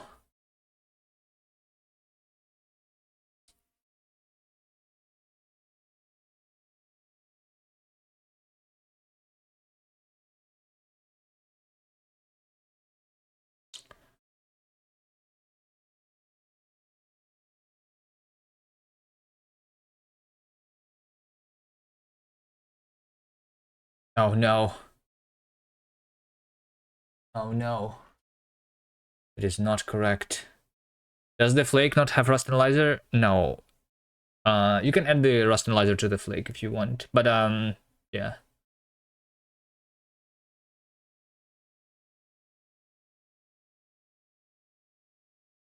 It only has the compiler itself.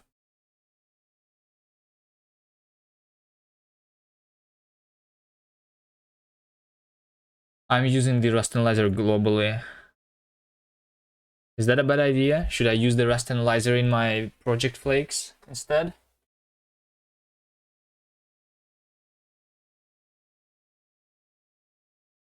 I mean, probably, right? Yes, says Pigorli. Pigorli knows all about the flakes. Right, Pigorli?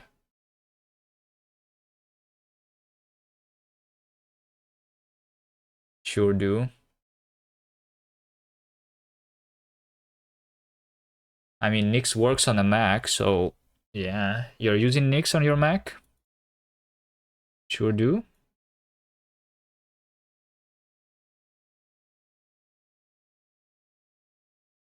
What did I change? Okay, minimum X 0. Maximum X this. Maximum X this. Minimum X 0. Minimum Y 0. Minimum Y 0. Maximum Y this. Maximum Y this. Okay. This looks better. Nicks everywhere.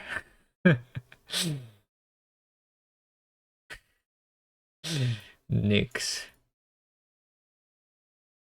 Yeah, I love it. I know a lot of nicks too.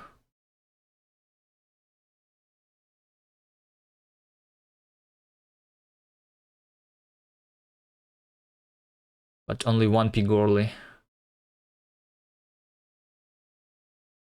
Okay, there you go. Now it is finally like actually looking like I drew it. Okay, good. Nice. Nice. Let's also see this one. And if this texture looks correct, it does look correct. Okay, good. Good.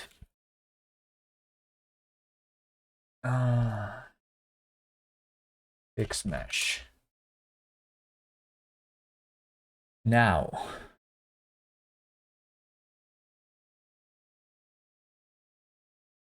Now that we have this texture, we want this texture to be different, right? This is not a living house. So what should we draw here? I think instead of the yellow windows, we can do like, I don't know. We can do like this windows, for example, for the factory buildings, right? We can make these buildings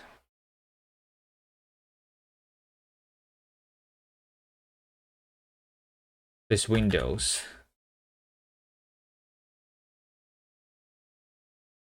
to be smaller, for example.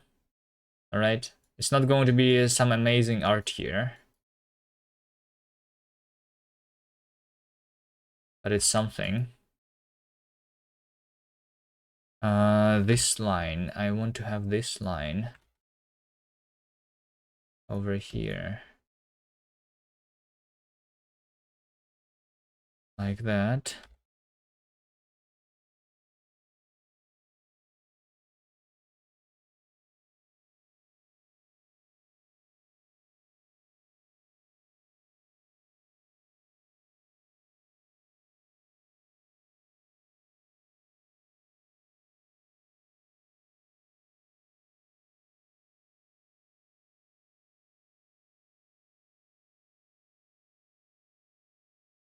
Okay, this is one floor. This is 2 floor. 3, 4, 5. Okay, so have this thing on the bottom. Okay, and now on the top floor, we're going to have an icon of okay, what is the resource that we're harvesting actually? Anyone has an idea of what we're going to harvest? Otherwise, I'm just going to make it some abstract green thing. It's still going to be green. It's going to be similar to the trees, but not exactly the trees. But still, because it looks a little bit like the trees, I'm just going to draw here like an axe. All right.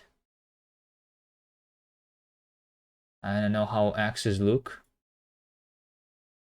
I only played Minecraft. That's the closest thing to the axe that I have ever seen.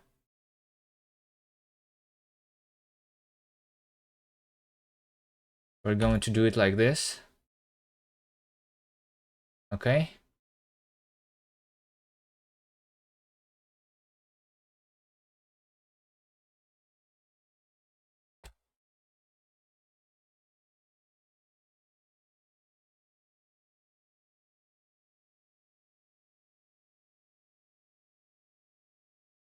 Okay.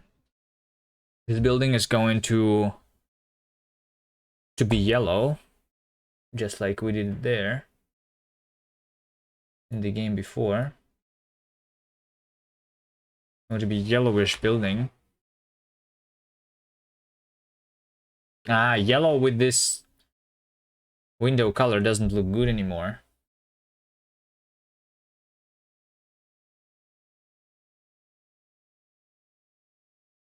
Maybe it's too much yellow. Whatever.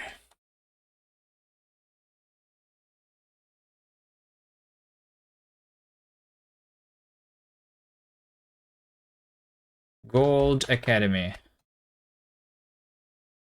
Or what? Yeah, Gold Academy, whatever. It doesn't matter. The team.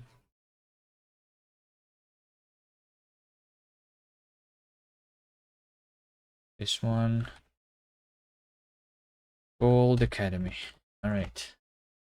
Okay, and then for the Builder Academy, we are going to just use a different color.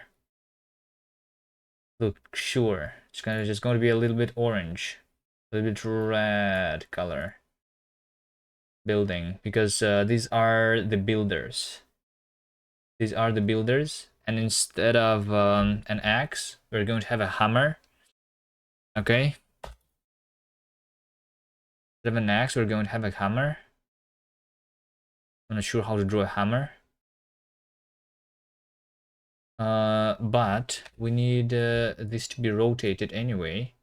We need this to be flipped. Hold on.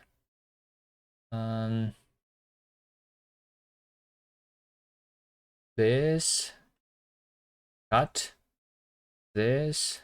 Move. And then paste. Like that. And then this should be rotated. Can I rotate something? Layer. Edit. Rotate. Yeah. Okay. This. Right. Drop. Sure. Save. This color. Darker color. Don't use this for filling. In fact, hold on. In fact, let me also do this. For the edges of the building, we're going to see the edges because of that.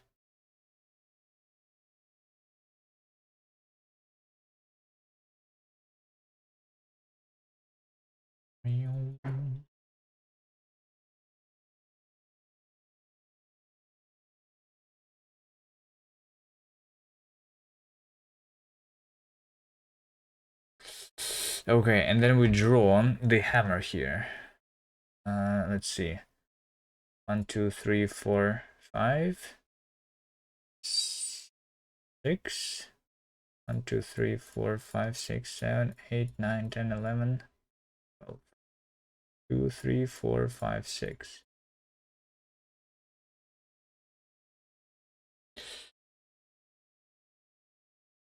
Okay. Then we do.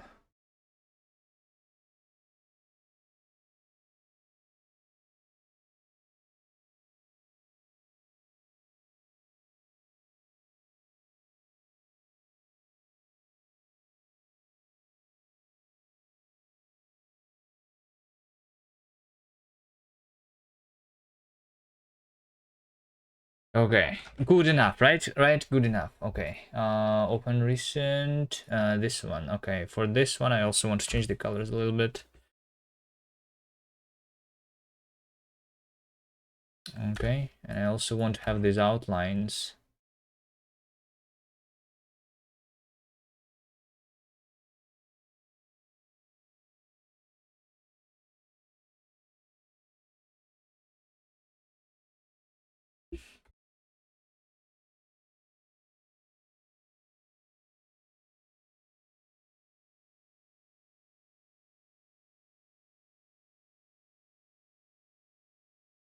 This outline over here is maybe a little too dark. Whatever. I mean, the art quality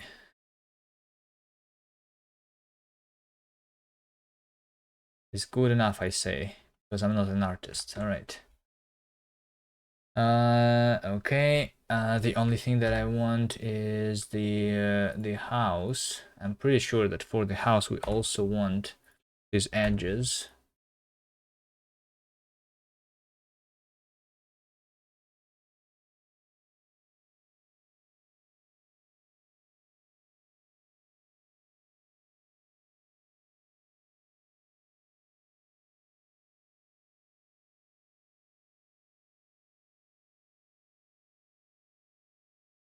Okay.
Let's see. The roads are hard because like if I do a texture for the road, then I need like to make it based on what it connects to, and that sounds like work, you know? Okay, so I'm not going to do that. Okay, the buildings are now, I think the edges make it look better. The edges make it look better.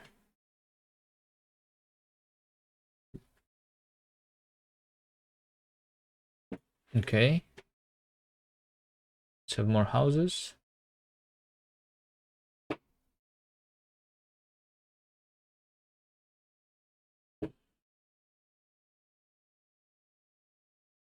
And then you have this.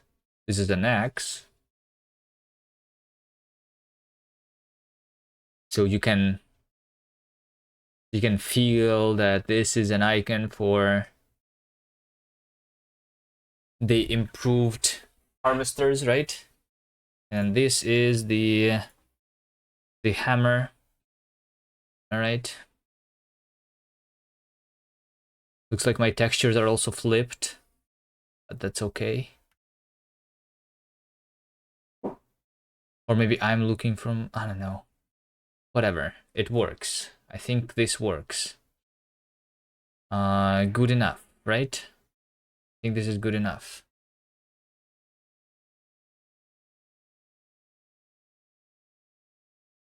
So we can do multiple floors of that. We can do multiple floors of that. Multiple floors of the regular buildings. Okay. Next we need to draw the storage.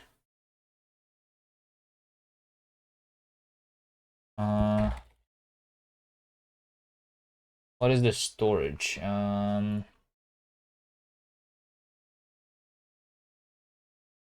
Storage is 4x3. So if I take the Builder Academy, this is 3x2, right? Yeah. I need to add 1 in both directions. Canvas size. Canvas size. We're going to need to add 32 to this, so 112. And we're going to need to add 16 over here, so 28. Right? So this, save as storage. Okay, for the storage, we are going to just make like a container, I think, maybe. Just a container. Um, the container. We can make the dark green container, for example. You should also add space, left click to pan camera. There's WSD.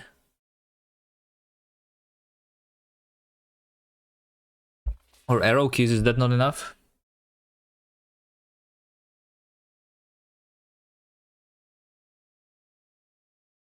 Um, But also you can do it yourself since you are the collaborator now. You can just like make a pull request, right? Easy.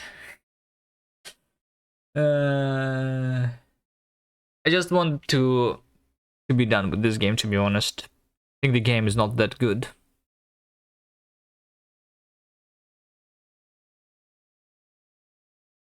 I just want it to be done. Just do the minimum amount of work possible here.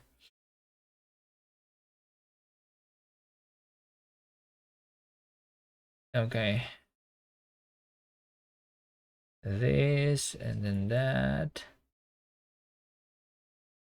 And then this. And then that.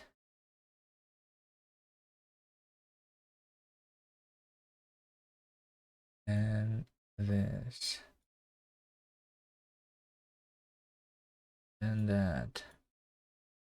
Okay. Then this. Then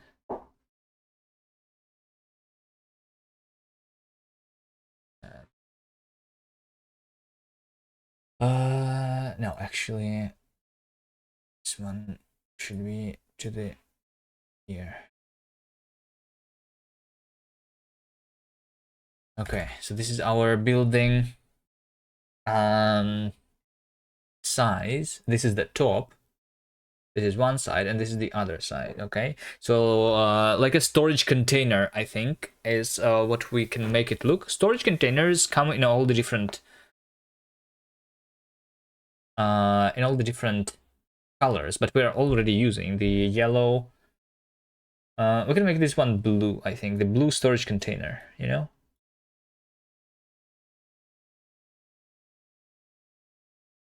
I'm a storage container.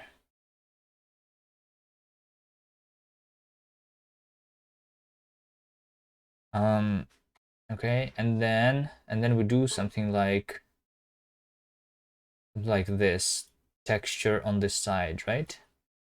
Is something like that good? Is a texture on this side?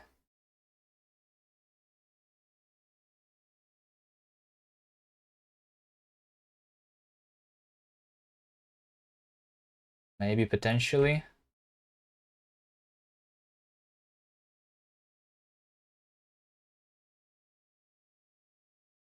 Okay. And we do this over here and over here, over here and over here. And then we do this over here, then also over here.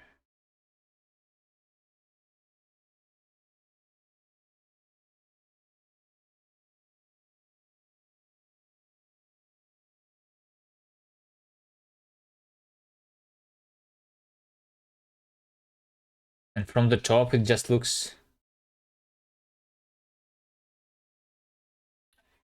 Why are you snaking? And a crab? Wait, what do you mean, and a crab?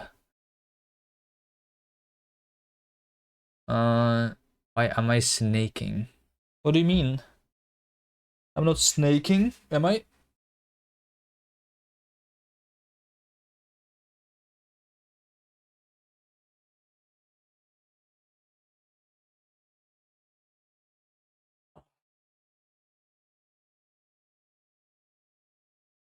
I don't know what you're talking about. Okay, so for the storage, I think it's very important for the storage to like visualize how full it is. But it's going to be hard. You know what? I'm just going to go and do it very lazily. We're going to have text there. Make lines green. Why? It's a blue container, right?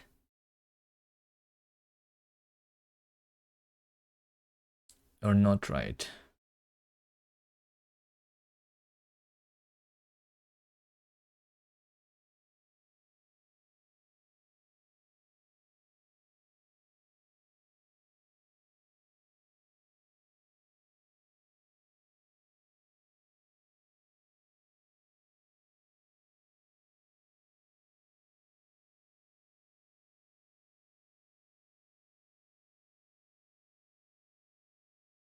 You know what? Can we just do dots on the top?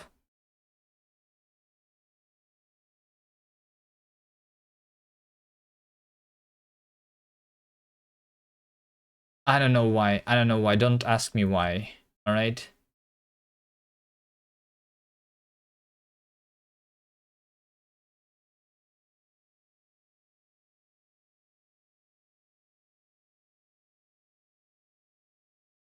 There you go. This is beautiful, right? Beautiful.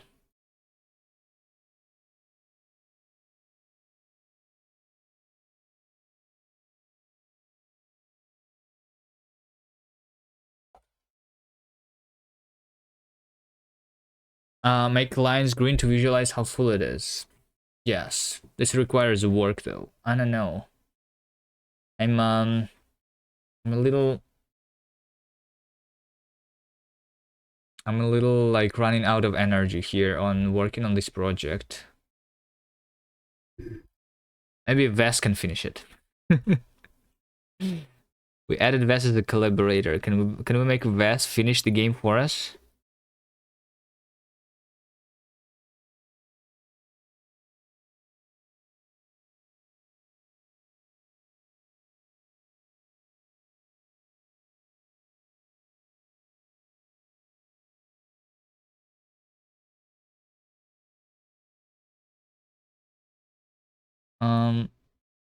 Storage. .png over here.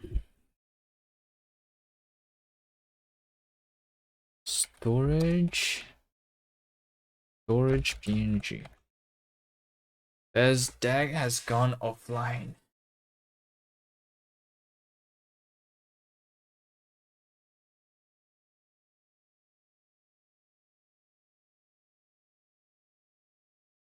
All right, the base is still like I'm not sure what we need to do for the base. What do we need to do for the base? The road is going to stay this. The house is done. House is great. House is amazing. Right? Yeah, I think so.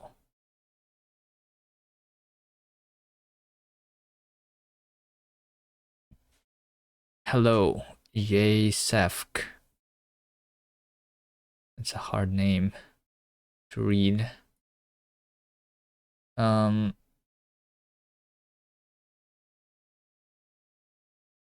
Yay is AFK. Oh, that's what it is. All right. Don't encourage the streamer. What?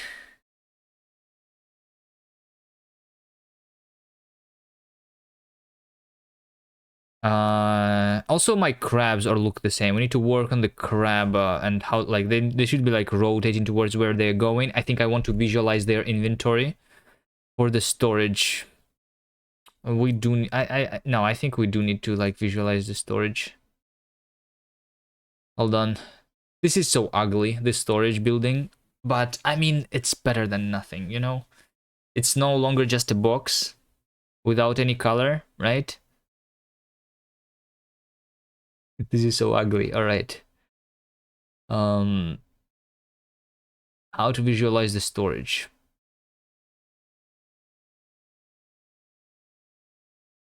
I don't know. We can have multiple stores on it though. That is visible. Multiple stores in the houses is visible. Okay. The fact that the upgrade is requiring some time is not visible, right? You know what? How about we need to write things that we are going to do, okay? Write things that we're going to do. This is all going to be deleted. All right. So we need to visualize storage fullness. Visualize building progress. Visualize. Okay, storage fullness, building progress, upgrade progress, Like crab types. Monument.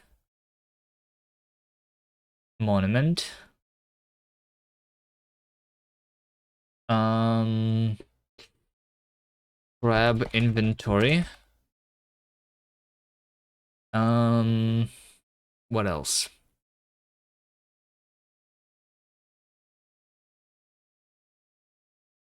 The actual resource, right? Those things. Crab names.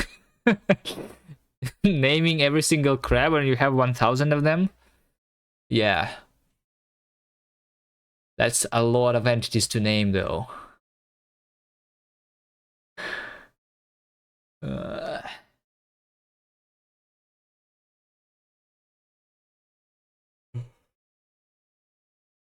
I think this is the things that we need to like do, and then like you know, music, sounds, buttons, yeah, buttons, statistics. This is the thing in the corner. Kind of off topic, but I see you're a competitive programmer. Would you like to talk about how you got good at it? Sure. I was just doing it, and then when you do it for long enough, you become good, you know? Just like with everything else, you know? You participate in game jams, then eventually you're going to... It's going to be easier for you to make games for a game jam. Alright? Not much else to talk about. I think it's just practice. And, well, I guess you also need to, like... You need to understand what you need to practice sometimes, maybe. Like, you need to, like, figure out what your... what is the area that you need to improve, actually. And, like, that's not different, like, from any other thing that you are doing, like games or competitive programming or anything else.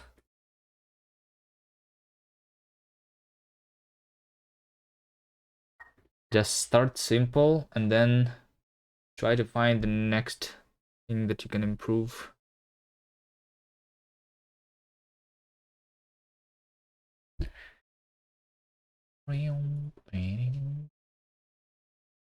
Okay.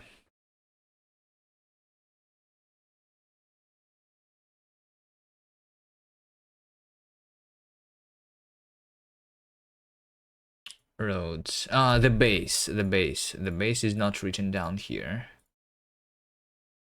Base. Because we need a model for the base. Okay. Let us start with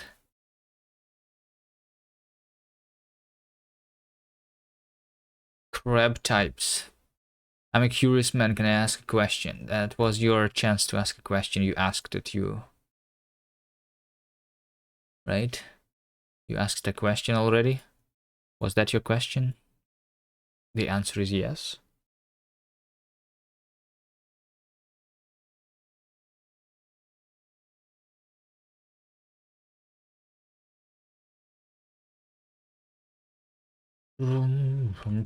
Okay, let's work on the crabs. So we have 3 types of crabs, right? 3 types of crabs. Okay. The default one is going to be just the default one, right?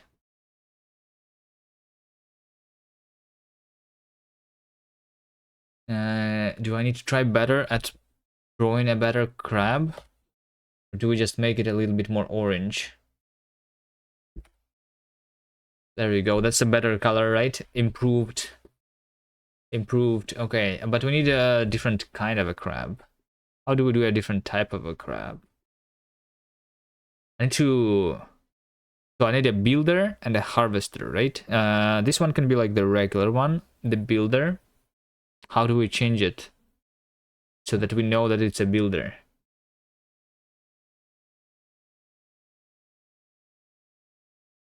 Feet and claws. Not black, but I guess it's darker because it's like behind, right?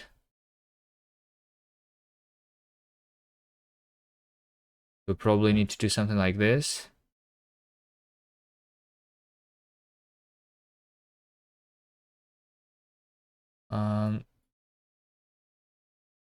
Right? Is this what you mean? Sometimes you're confused between theory and practice. Confused between theory and practice. What does it mean?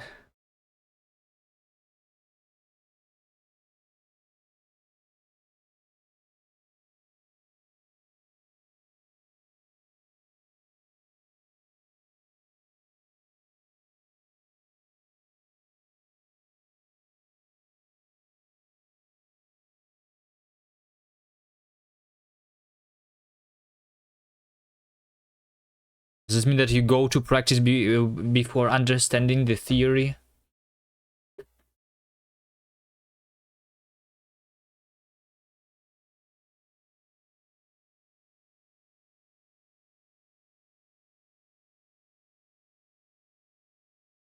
What does it mean? I'm not sure. Ghostly method. Thank you for the sub.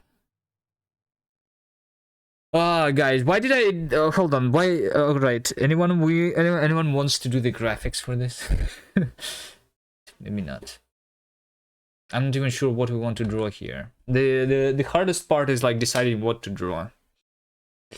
You can, I guess. All right, hold on, Vest. Do you want to stream and I raid you and you just finish the game?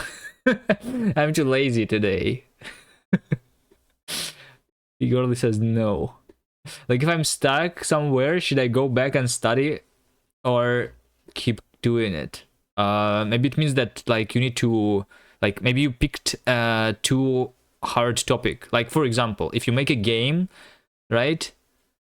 And I don't know, you try like to make your first ever game and you go and learn and you try to like make a game in Rust in Bevy even although you never programmed before. That's like a bad idea, you know?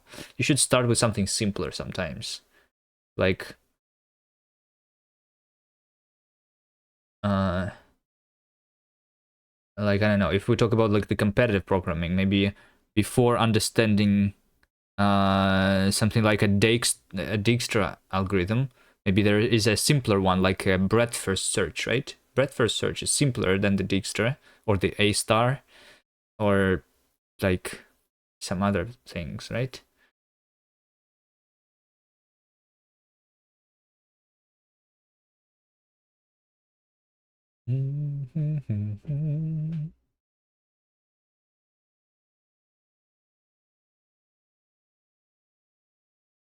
Hmm. So we have a crab, and then we are going to have a builder crab. Builder crab. How do we do builder crabs? Like I just don't know what to draw here. How is the builder crab different from the regular crab?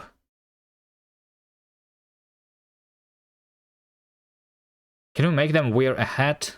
It's not enough like space to draw if we do the pixel art. The hard hat, yeah, but like it should be on the top then.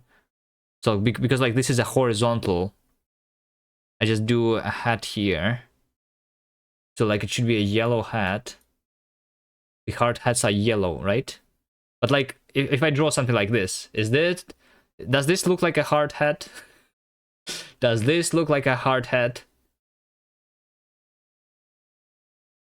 Hard hat view from above. Okay, this is what it looks like. All right. Okay. Do we have like a darker color on the side? All right. Okay. And then we have like this thing or something, right? Okay, amazing. the builder crab, right? Very good. Very good. Okay. What's the next one? The next one is going to be the, we're going to call it the gold crab. Because,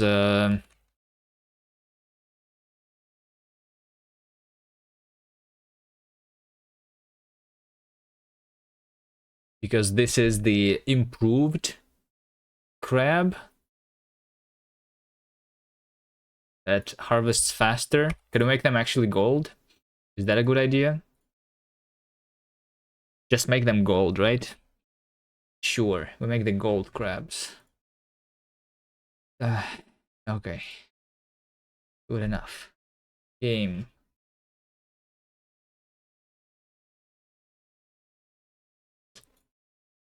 So, yeah, for the regular one, for the builder, for the gold ones. Okay.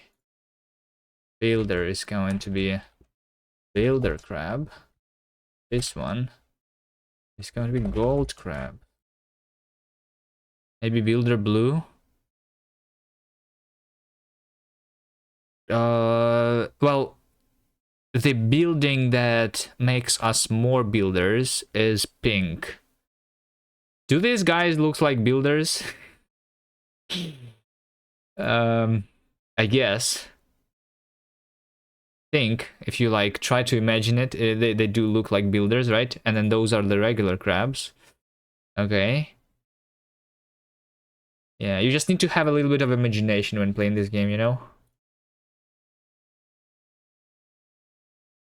And then you have these. So yeah, see, this building itself is like gold. For that reason, you can see that these crabs are gold now, right? Okay, and then the building that makes more builders is like red. Maybe the hard hat should be red instead of being yellow, because it makes it more close to the golden crabs, right? We should have the red hard hat, right?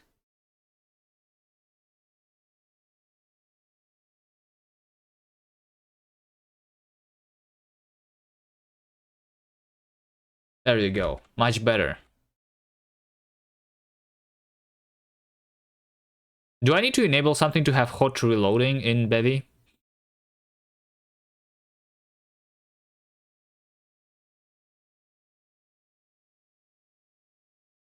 Okay. Let's make sure that the crabs, they like rotate when they're moving.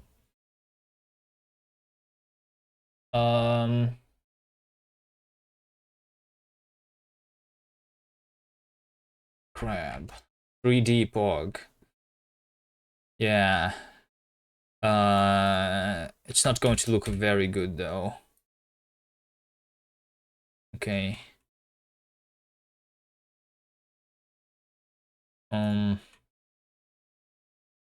Grade. Update transforms. This one. Transform, position, moving. Okay, so over here I do something like if let sum moving is moving yet? No. Moving.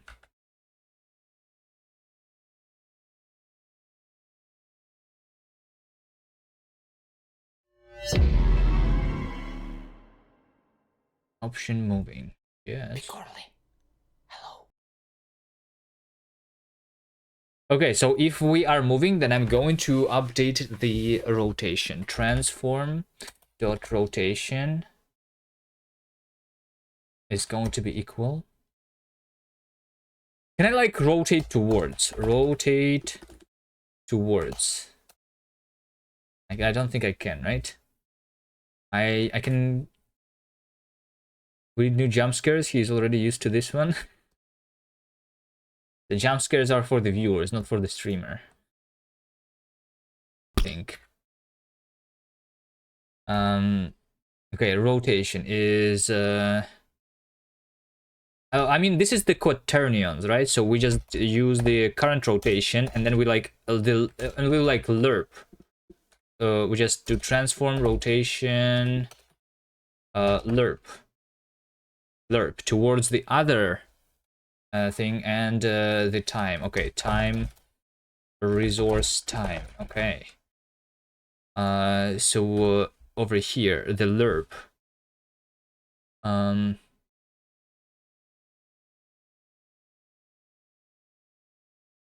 Is time dot delta seconds, minimum of that, and 1.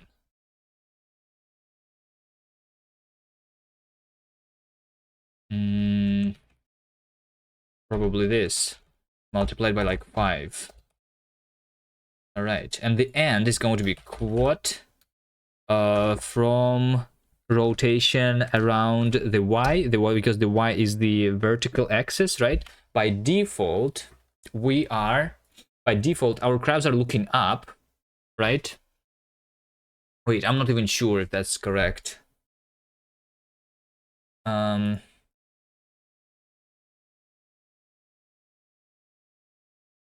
moving dot next position minus the current position, and then we convert that to a vec, and then we take the argument of that. No, we don't. Hold on. Angle between. There's an angle between. How do I calculate the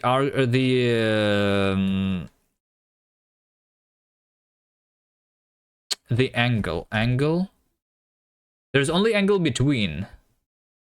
Just the angle between self and right hand side in the range. Angle between. Can I not just calculate the A10? Maybe it's called A10. No.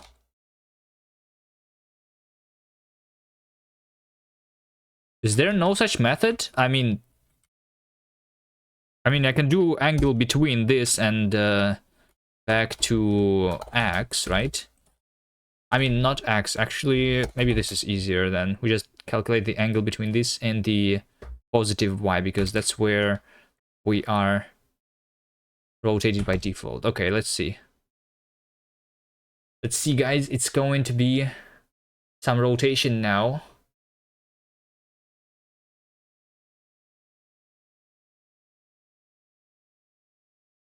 Oh no, that was a little bit too much rotation. We rotated into the infinity and we are not being seen anymore.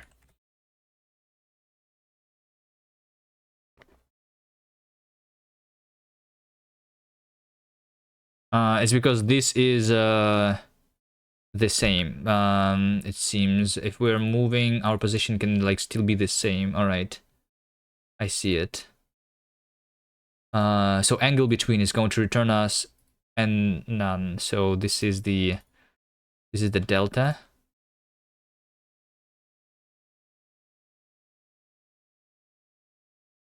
No. Hold on. Next position is in this. Okay. Yeah. Sure. Delta. Delta is this. If delta is not equal I vec to 0, then we do that. Sure.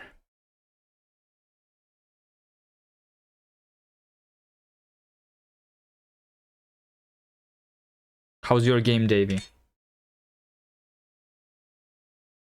Is it released? Or is it not released yet? Well, the crabs are definitely rotating. It seems like they are moving backwards, though. But what I want them to be moving like, I want them to be moving sideways, because they are the crabs, obviously, right? So we are just going to say that instead of to the y, I'm just going to say the x here, and I'm going to make them rotate a little bit faster, like maybe like 3 times faster. Good question. Are you working on it? Or are you not working on it? Okay, there you go. They are now being rotated sideways. Okay, there you go. Nice, nice. See, this adds a lot to the visuals, right? Just a little bit of rotation on the crabs adds a lot, actually. Right?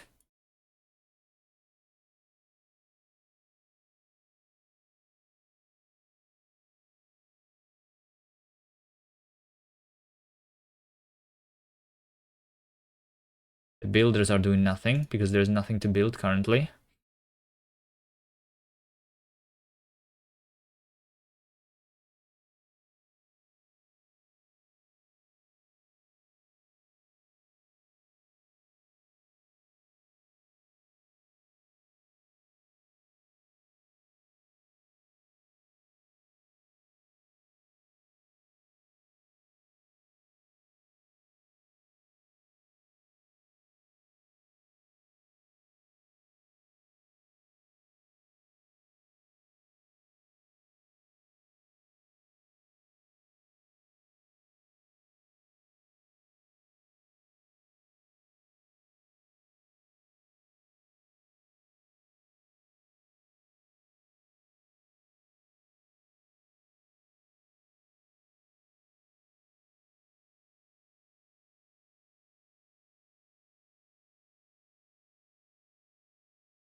Okay.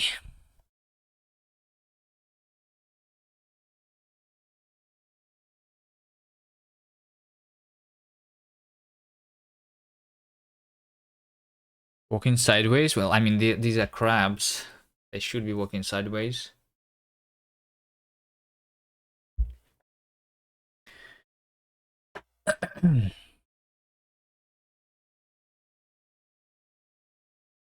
um, what else? Are the crabs too big compared to the buildings, for example? Should I make the crabs smaller? I think making the crabs smaller might be a good idea.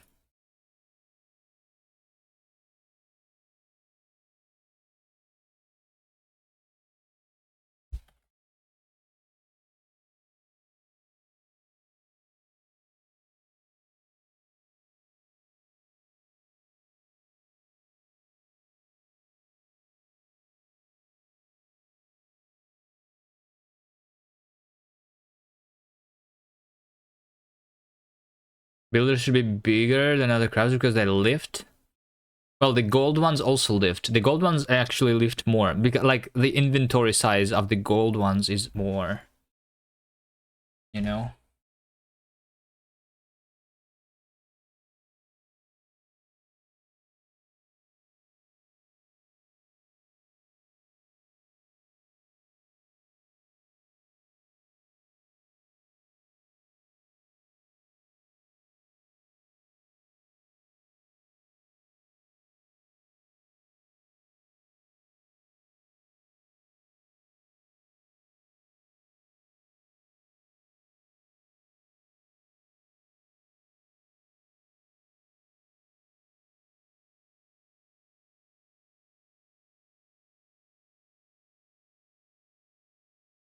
Why did you decide to go for more detailed visual? Thought you wanted to keep it simple? What do you mean? Is it a lot of visual details right now? It's not a lot. Is it? I don't think this is a lot of details. What do you mean? This is just the simple boxes that I have here. What exactly is a lot here? This is still very simple. You only wanted one pixel visual? No, no, no, no, no. I never said that. I said that maybe one pixel visual is enough for the game. But, I mean, a little bit of graphics is better. I think.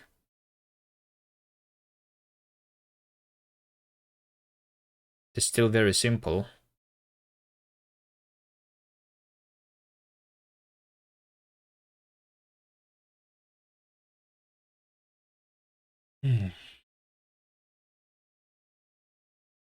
Okay, the smaller crabs are better. They are a little bit too small though. Let's do something in the middle. Let's do something in the middle and let's make this 0.75. Okay. So we can have Booba Crab now. No.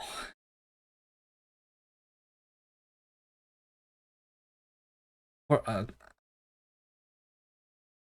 about you work on your game, Davey? Where is your game? When is the game going to be released? Huh? Is it going to be released this year? So that you can continue working on Linksider this year?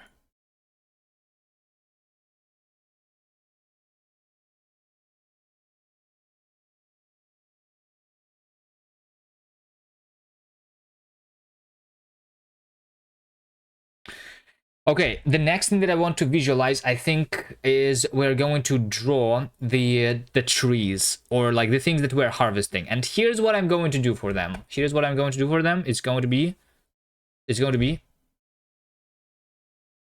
8 by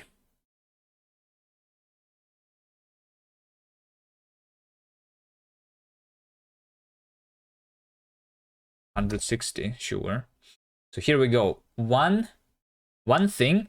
I'm just going to do this. Look at this. Look at this. This is going to be amazing, guys. You're not even prepared for this, but it's going to be amazing. Look at this. I'm just going to do this. Ah, shit. No, not this. Hold on. This is... Oh, fuck. Hold on. How do I not do that? This is what I want.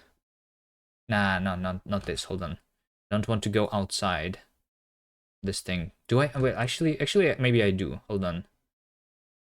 Maybe I do. Maybe this is actually the way. Hold on. Just like this. There you go. Easy. All right. Then we're going to have a little bit of a different green color. And then we're going to have the trunk. This is our tree. Amazing, right? And then we have like this.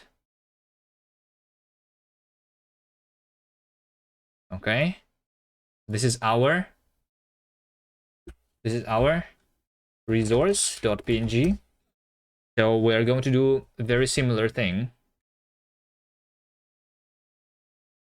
Looking from above, though, this is not going to look very good, is it?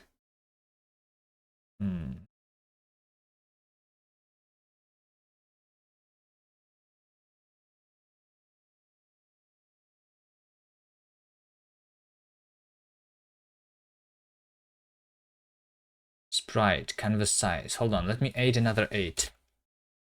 Let me add another 8. Then we're going to do this. That. Amazing. All right. Okay, here's what I'm going to do. The mesh for the harvestable mesh. This thing. All right. Okay, meshes make resource. Let's go. So this is the building mesh, and then we're going to have resource, make resource. Okay. Mesh. Okay, we're going to do the same. Okay, so what we are going to do, we have positions, normals, and UVs, right? Okay. And then indices. Okay. This is basically what we need, all right? So we need to know what is the positions, what is normals, and what is UVs, and what is indices. Okay. Is it not possible, by the way? I never thought about this. I'm not even using indices in Gank, but is it not possible to specify separate index for the UV, and separate index for the normal, and separate index for the position? Because, like, even if the position is the same, the normals can be different, right? So, like, it's not possible? Okay. So, like, the reason indices exist is in order to save the GPU memory, right? Because there's a lot of same data, right?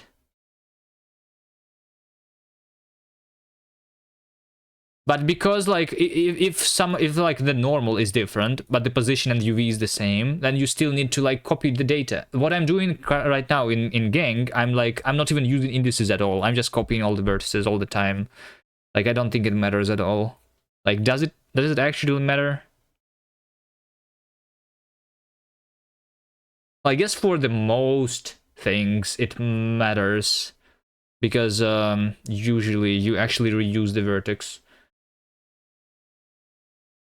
For small amounted wars, so like when you have like super low poly, then it's better to not use indices. Is that right?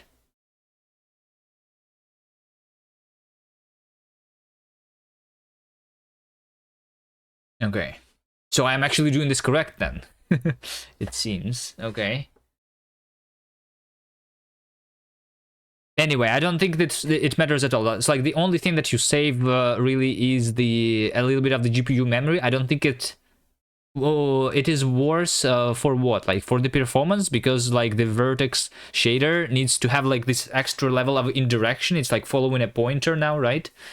Where before it was just reading directly from the data. If you do compute geometry shaders, etc. Okay, I was never doing compute and geometry shaders. I was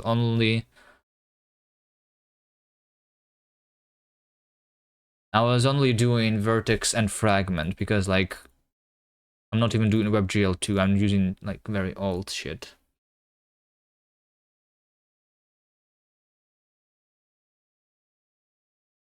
What does the geometry shader do? Is geometry shader like the tessellation, or is it something else? Geometry shader.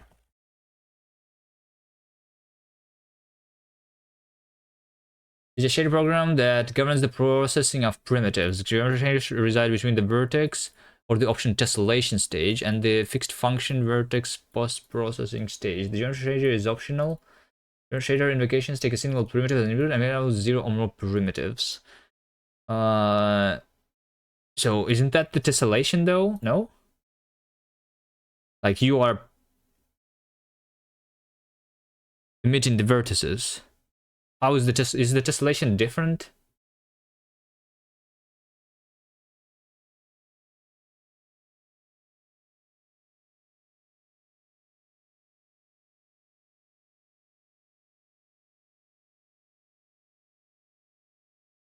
You get the tessellation here too, but it's different.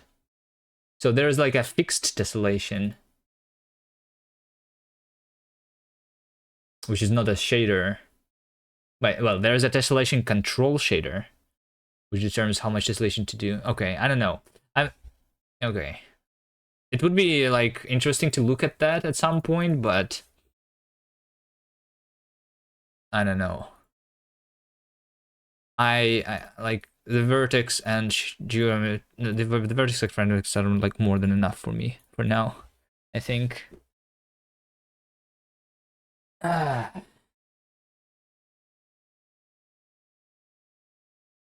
All right.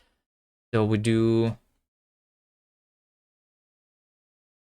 We need positions, normals, and UVs. Okay. So here's what I'm going to do.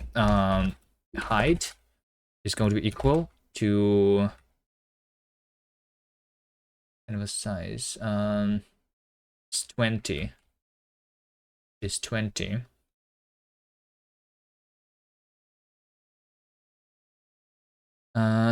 It's 20. Okay. So here's what I'm going to do for cell in 0 to height.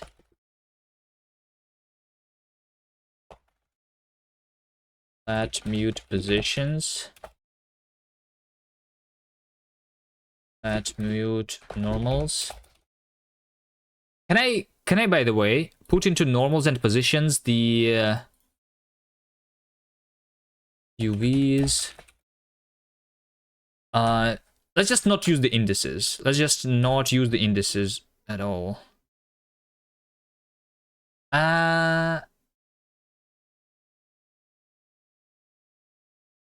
Let's use the indices, whatever. So I'm wondering, the normals are unknown currently, right?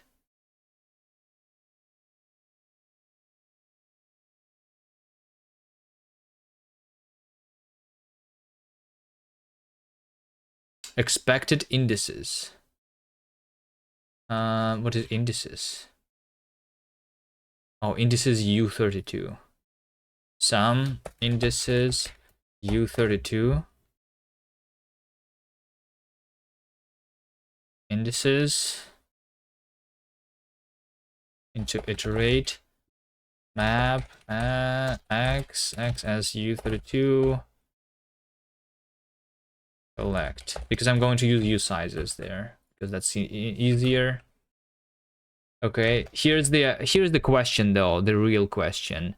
Can I use for my positions the vec of just vec3s here? I can, right? It does not has to be an array of 3 floats. All right, because this is ugly. All right, I'm just going to use the vec3. I mean, I guess it doesn't really matter when I'm going to be constructing things here. Normals, vec3, and UVs is a vec2, right? Okay, so we're going to do this, and then we're also going to do another thing. Let's do add quad. It's going to be quad is the thing with position, normal, and UV. 4 of those, right? We're going to do positions, push. Okay, 4 position, normal, and UV in quad. Positions, push, position, normal, normals, push, normal, UVs, push, UV, and then start is positions length, and then we add 2 triangles, right? Because this is a triangle list. We're going to do indices push s, and then indices push s plus 1, and then s plus 2, and then we do s plus 2, and s plus 3. There you go. So here's how we do a quad. And now we're just going to add a quad here. Add quad. Okay. Let's see. So the first one is going to be the x is going to be negative 0.5. Y is going to be 0.5 plus I. No. 0.5 minus I. Z is going to be negative 0.5. This is the something. Okay, so this is the position. The normal is always going to be Y. The UV is going to be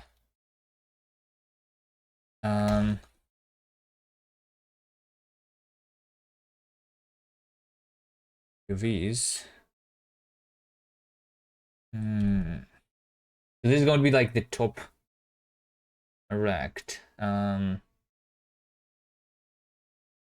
Mid UV is going to be 1 divided by 1 plus height.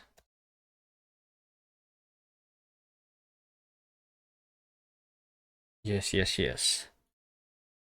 So UV is over here is going to be vec2. I guess because I'm just writing vec2, maybe it's actually would be easier with just arrays, whatever. Doesn't matter. Negative Oh, not -0. So we go from top to bottom, by the way. This time I'm going to already know that. 0, 0. Sure. This is the first vertex. Second, third, fourth. Okay, this is a quad. Okay, so we go from negative to positive, and then here, like that. And then we do 1, 1. Mid, mid. Okay. Let's start with that. Let us just start with that.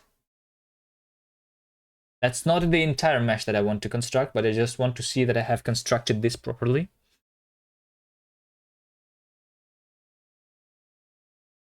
So the color is not going to be green, but the harvestable material is without the color green.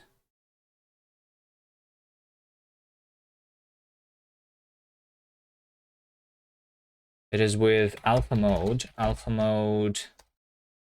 mask 0.5, and then it is with base color texture is some asset server load resource PNG. Okay. All right, here's another thing that I'm going to do. Here's another thing that I'm going to do. Update transforms. I'm going to do update resource transforms. Okay.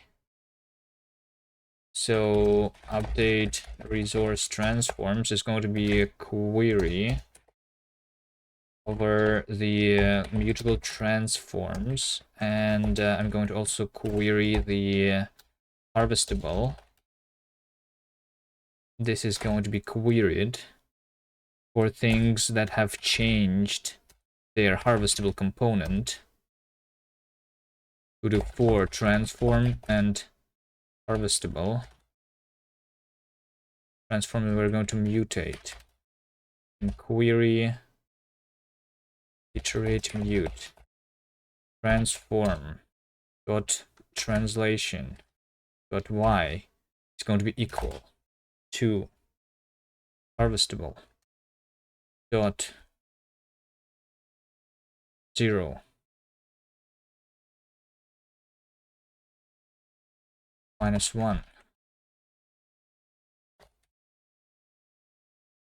Okay, I think that's it. I think that's all I want. Let's see.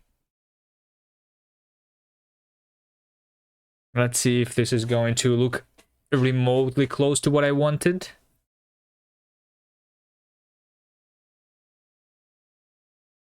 We don't see anything.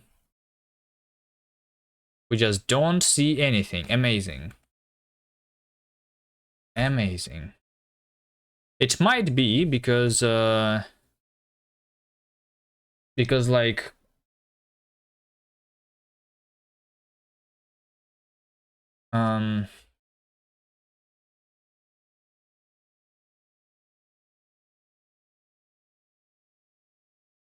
because I need to not cool the face. Maybe I draw the back face instead of the front face, but I want both faces to be visible anyway, I'm pretty sure. So then let's disable the cooling. There you go, there you go. Look at this. Look at this, we have the forest. Amazing, right? Okay, guys, we have the forest. Okay. All right. Okay, it's not. I mean, I think because like I'm looking straight from above, but you can see that the resource is like a little bit more dense here, because this is a taller. This is basically a taller plant than the other plants. Okay.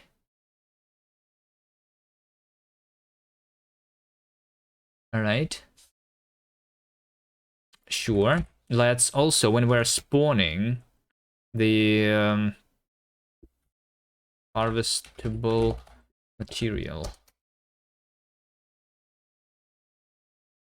Let's have material mesh bundle. Let's have the transform here to be transform from rotation. What?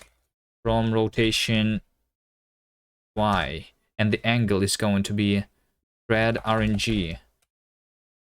Generate range from 0 to 2 P's. Right? Okay, we're going to have these plants rotated randomly. STD F32 const F32P. Is this how we do it? No, const P.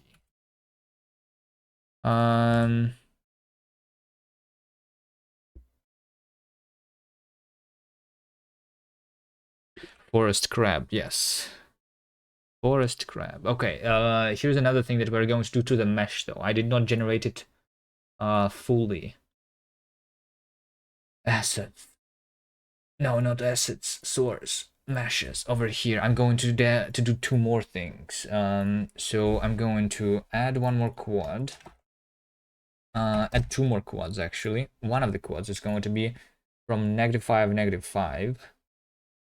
-5, -5 from negative height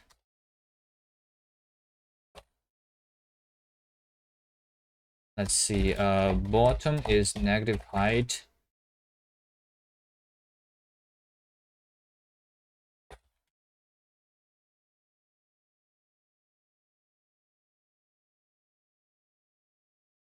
+1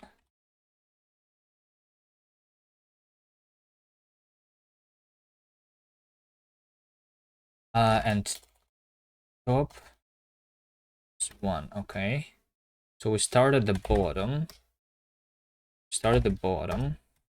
and then we go to the top. Okay, when we're at the bottom we start -5, -5, then we go 0.5, 0.5, then we go 0.5, 0.5, and then we go -5, -5. Okay, and the UVs. Okay, the normal though is going to be for this one -5, -5. The normal is going to be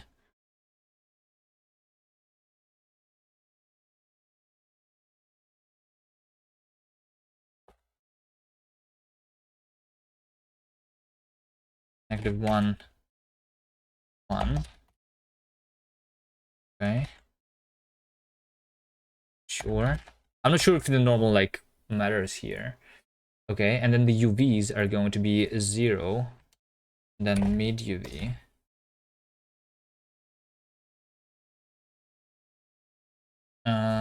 No, 0 and 1, because this is the bottom. The bottom is going to be 1, and the top is going to be the mid UV. Yes. 0, 1, 1, 0. Yes, looks correct. Okay, and then we do the same stuff, but instead of it being over here negative, we'll make it negative here, negative here, positive here. All right, let's see. We should see the forest. It's like kelp in Minecraft, I guess, is what that should look like. But yeah, okay. Does this look like forest? I mean, it does look a little bit like forest. Looks a little weird though, right? It does look a little weird. But it does look like forest, kind of, right? Okay, roads, houses, and then we collect that forest. Okay. Well, I mean, it looks like something. It looks weird, but it looks like something, right?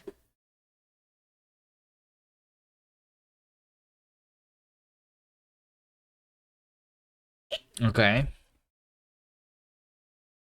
I think this is good enough, actually. Pretty good. I would say this is pretty good. Okay. Pretty good. Right?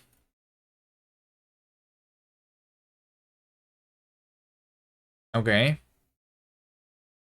What's the next thing that we're going to do? Why do crab harvest tree? It's not a tree. Does it look like a tree to you? No, it's not a tree. All right. It's this thing, you know? Whatever it is. It is not a tree, you know? Have you never seen a tree? Trees look different, okay?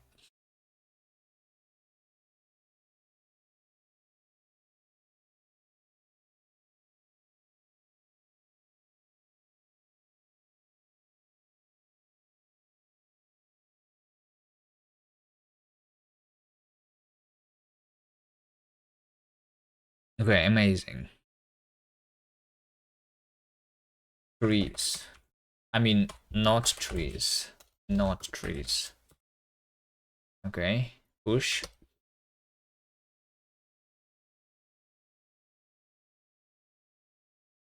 Okay, what's next? What's next? Let's see. To do. We should probably see this here.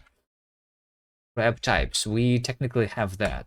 Resource done. Crab inventory. Let's do crab inventory. This is going to be fun to look at when they are going to actually harvest the trees and like carry the trees on top of them. You know, not the trees though. Not the trees. Okay. Not the trees. Okay. Um.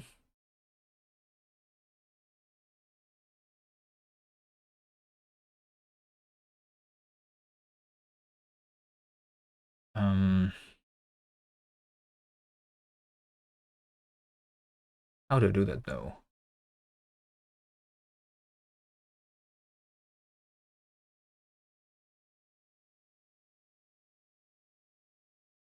I wanted to like you know, like in the Death Stranding, the guy is just like having a lot of like boxes on the back.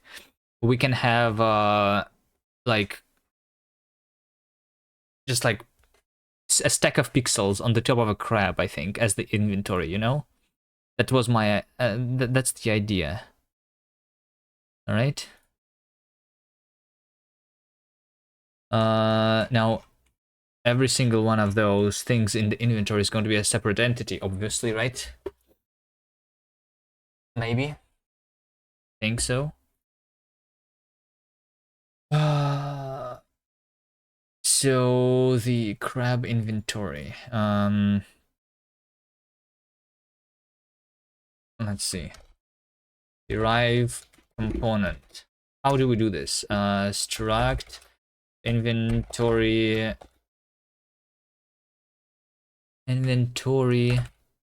entities, right? Inventory entities is going to be a vec of entities. There you go. Do something like that.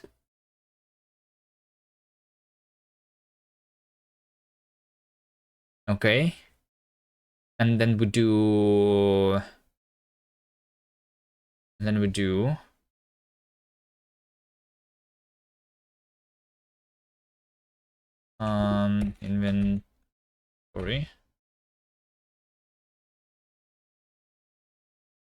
So when I'm inserting the inventory, I'm also going to have inventory entities with an empty vec to initialize that. All right. And we're going to have a system. Add system on update. Inventory entities. Okay. Inventory entities is a system. So we're going to query the ents themselves, which is the query of mutable inventory entities and the inventory itself. We're going to like synchronize those things, and we do that when there was a change in the inventory. All right. Yeah. Then we're going to also have commands. Okay. So here's what we're going to do. For stack of and the inventory in ends and iter mute, we're going to see if stack length is not equal to inventory current, right? Then we're going to do, well, I guess let's do this. While stack zero length is more than inventory current, then we do stack zero pop unwrap, and this is the entity that we're going to despawn. So commands entity this dot despawn. All right, easy. And then we do while stack dot zero length is less than inventory current.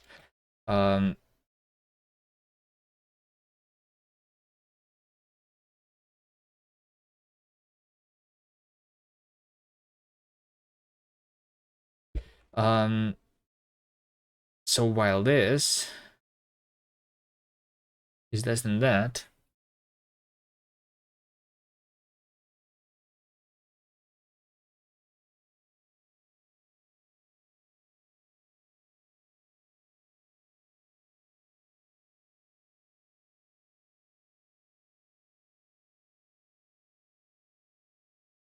I wonder if you could legally use David Attenborough as AI voice narrator commentator.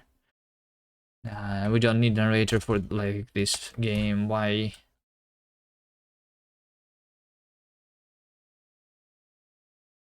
What's wrong here? Last interpreter started a generic argument for I-32, but not here.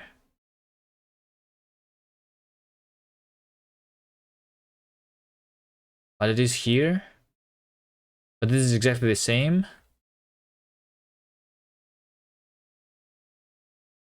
Ah, because this is less and this is more. Okay.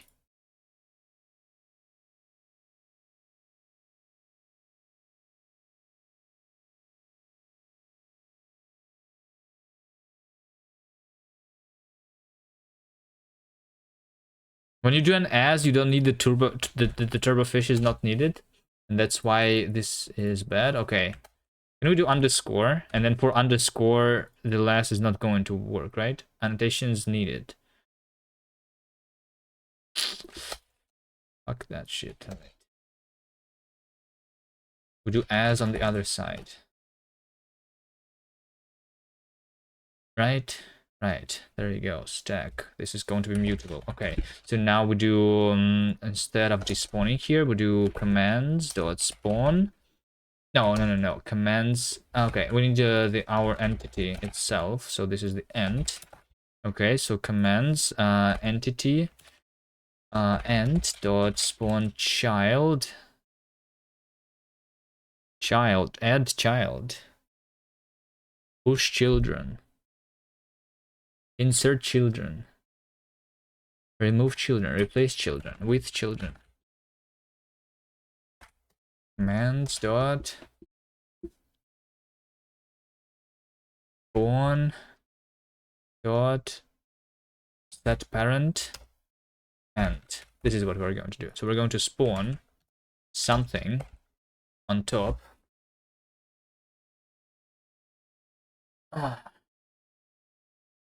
And then we're going to set the parent here, and then this entity commands. Hold on. When I have an entity command, don't I do not get the entity itself, right? Because the entity command is going to only be executed later, right? Can I not get the entity, like as the ID of the entity directly here to push it into this inventory?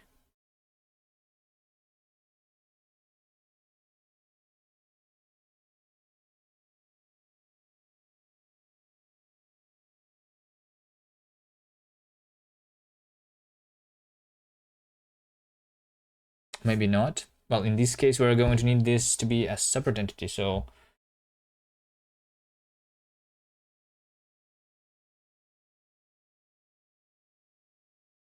I need the children here for ourselves. And I'm going to iterate over the children, right?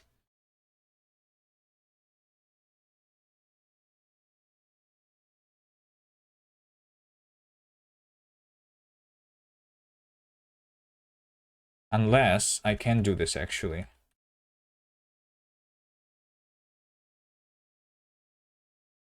But I cannot, can I? I can add a command though.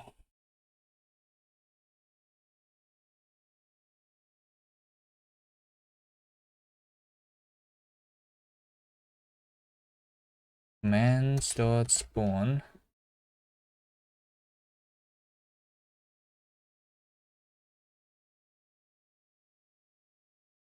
Pretty sure I cannot do that.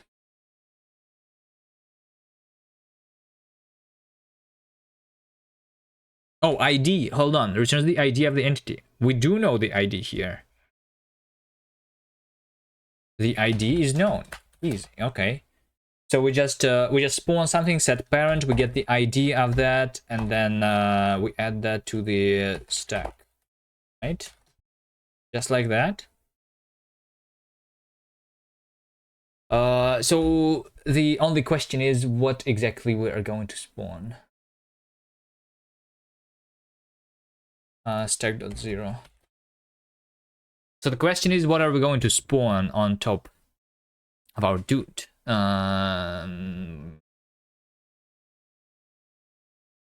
We just do the PBR bundle, right? PBR bundle. Once again, the mesh is going to be, so we need the meshes, right? And materials. Sure, let's do this. We're going to have and materials dot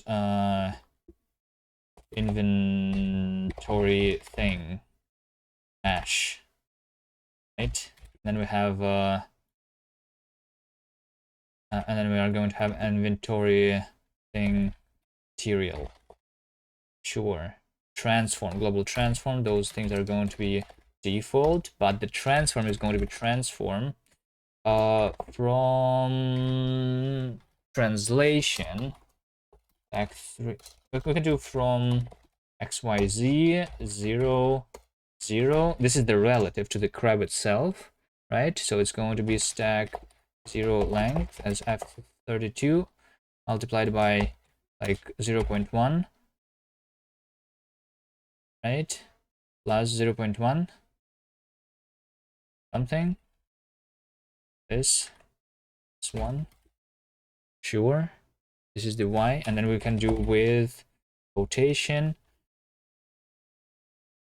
quad from rotation y add RNG, generate range from 0 to 2 std f32 consts b. Okay. Now we just need this mesh and this material, which is going to be like a very simple thing.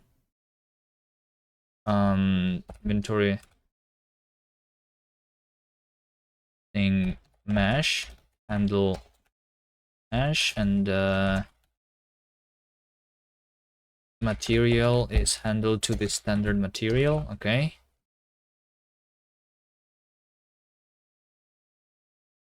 Okay.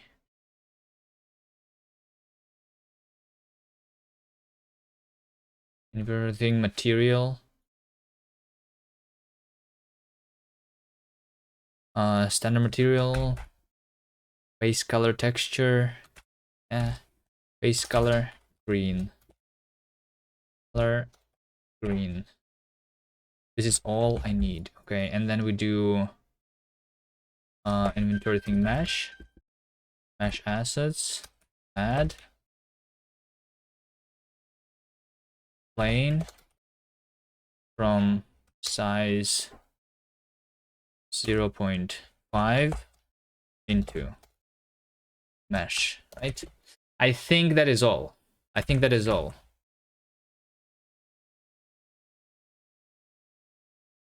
Can it borrow stack as immutable because it's also borrowed as mutable? Lat stack is mutable stack 0. Okay, are you happy now? I think we should be happy now. Easy. I'm doing crazy over the audio not looping seamlessly, even though it's rendered as a loop. You had it had this click at the start. Well, the funny thing is, I know why. I know why. And the reason is the rodeo library. Okay.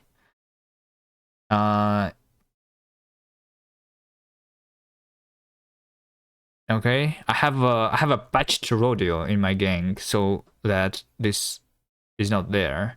It's specifically, I think, in the parser of the MP3. You're using the MP3, right?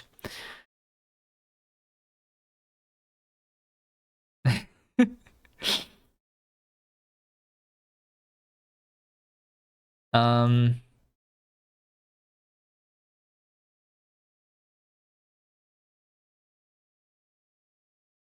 Yo, look at this. You see these crabs? They're like moving the things. They're moving the things. Yo. Maybe WoW then? Hold on, let me think. One of the things that we can do is we can just use our patch because because Bevy just literally depends on the same library, right? You can just use the patch. Okay, hold on. Let me just see. GitHub Kuviman Rodeo. This is the thing, right? It's in the gang engine. Doesn't matter. So here's the 5 comments behind. There's a branch that is called.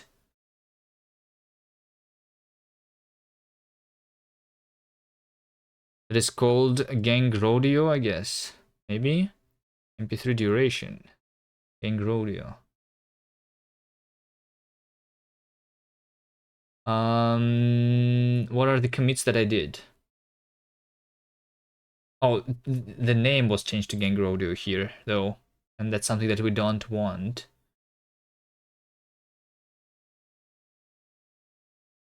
Merges master into MP3. Hold on, where is my commits actually? 4 commits ahead of. Maybe we should do. Well, MP3 duration is just doing the MP3 duration. I don't remember. Oh wait, hold on. Maybe they did merge my fix. Hold on. Let's go back to the rodeo itself because this is the fork. Pull requests. Merged, closed. Movie man. Enable gapless playback. This one.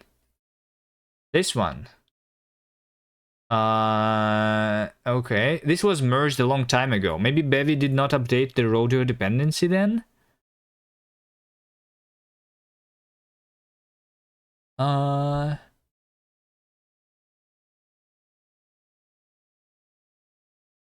So you should be on the Symphonia backend for the rodeo, which parses the MP3s, and then in Symphonia I had to. So like this is the all the fix, right? Enable gapless. Enable gapless is not the default, and that's what you want for the audio to be looping seamlessly, right? So okay, this was November 18. There is another pull request that they did not merge for a year or something, so I would not actually be surprised if this release. Well, this release happened 2 months ago. We can just take a look at our rodeo in the cargo log, I guess. Rodeo 0173. Okay, actually it is there. Then maybe it's because Bevy is using the mini MP3. Like Symphonia. Is Symphonia here? Symphonia is not here, but mini MP3. No, mini MP3 is also not here. Wait, hold on. How is the audio then? Oh, wait, hold on. So who parses the MP3 files then? Who parses the MP3 files in Bevy then, if it's not the rodeo itself? I guess it's inside the Bevy asset somewhere.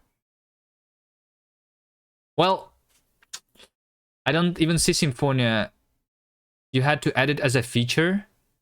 Yeah, but mini MP3 is also not in the dependencies. Who is parsing the MP3s then, right now? But maybe. Oh wait, it's not there because you had to enable the feature for audio. Is that it? No. But the rodeo is already in my dependencies. How is rodeo in my dependencies then? Because like that's the audio library. So this is in my dependencies even though the feature is not enabled? I don't get it. Anyway, if you use rodeo and you enable the Symphonia feature, I think, so the Symphonia backend for Rodeo somehow, then it should work. But for the mini MP3 backend, you should still have this problem. It's like last time I was working with that library myself. Okay, let's, so like I like this. I like this. We are actually like having this on top, right?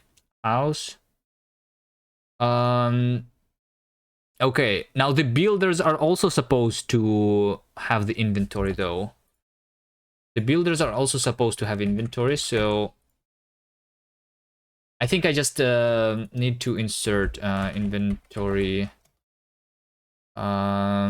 entities to the builders over here. Yes. Okay.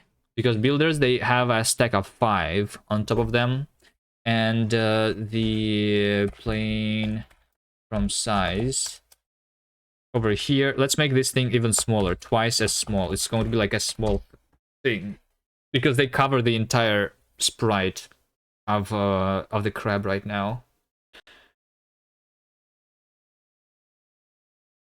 Let's see. On top of the builders, we should see a stack. Yes, we do see a stack, but the stack looks exactly the same because they have, because they are lit the same. Okay. Okay.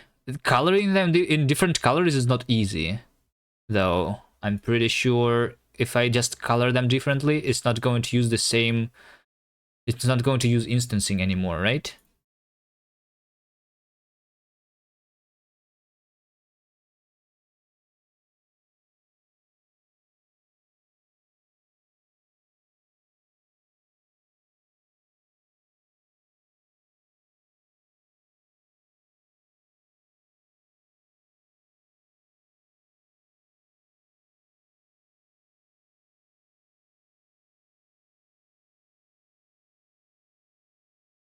Okay, I also see that I leave this thing behind. This means that whenever I despawn something, when we receive an upgrade, I'm going to despawn recursive. Yes. Okay. Less than inventory. Okay. The thing is, like, they should have different color. This stack should have different color. How do I do that? Because I cannot add another material. That's weird.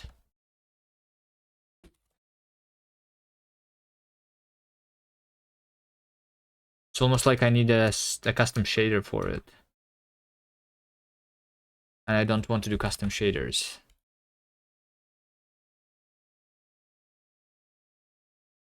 Can I add something to this material so it looks different when it's on different height? Maybe fog? Fog enabled? Whether to enable fog? In order to enable fog, do I need to, like, insert a resource, which is the fog? Fog settings. Is fog settings a resource? Fog settings is not a resource. What is it? It is a component. Extract component filter with camera. What is extract component filter? Configures the classic computer graphics fog at which objects appear progressively more covered in atmospheric. Okay, you know what? Let's just do the fog on the camera. Set up camera. Camera, and then fog. Fog settings.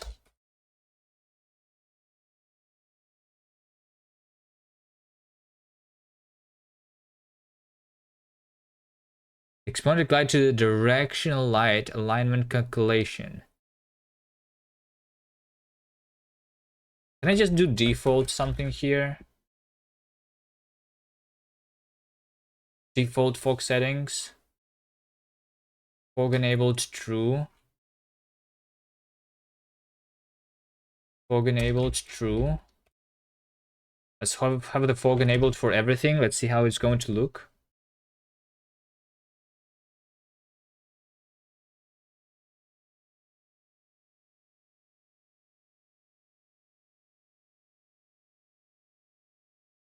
Oh, it looks very bad. It looks really bad. Everything is in fog. I do see the game a little bit. I do see the game a little bit, but it's almost all in fog. So fog settings should be fall off. Fog fall off. Atmospheric, exponential, linear. Linear fog intensity between start and end. This fall off mode is simpler to control than other mode. However, it can produce results that look artificial depending on the scene. Exponential. Exponential squared. Atmospheric. Exponential density. Okay, what's the default? The default.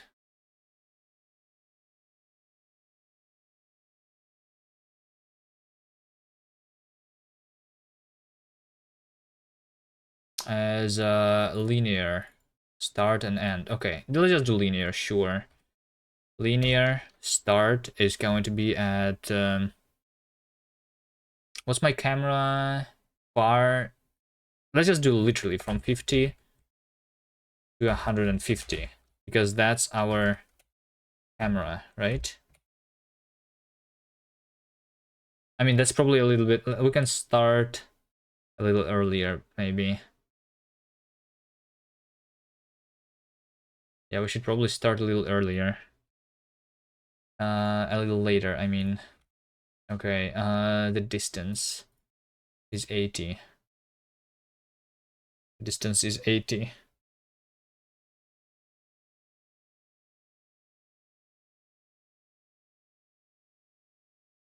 Hundred. 100, I should not even see this.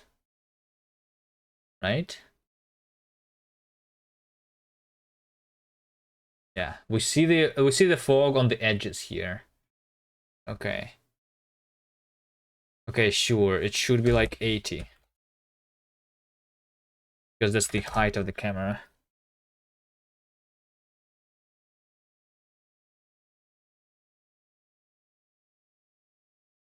Okay. Now we see a little bit of fog.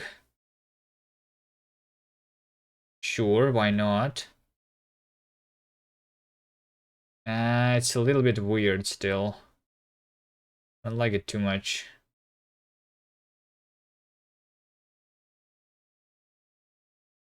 Do we disable that? I mean, I like this effect on the outsides.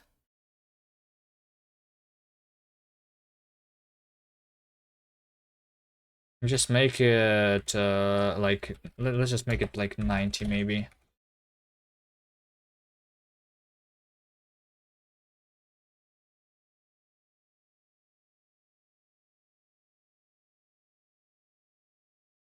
Okay, yeah, sure. Sure. Sure, let's do that. Sure, sure, sure. Okay. So now that we have this,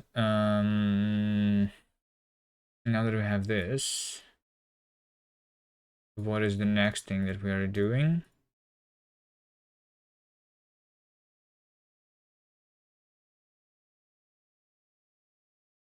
Have their little tiny inventories. I mean, you can see that it is like not just one. I just wish you saw it better because those little things should have different colors. Why is it so hard? Like, oh, oh, I mean, okay, sure, okay, sure. You know what? Okay, sure. Let's do this. Let's do this. Let's do this. Let's do materials. It's going to be, no, not these materials. This material is going to be like this, you know, it's going to be a vec. So we do from 0 to like 10, we map that into this, And the color is going to be green with lightness to be thread RNG generate range from 0.4 to 0.6. Okay, something like that.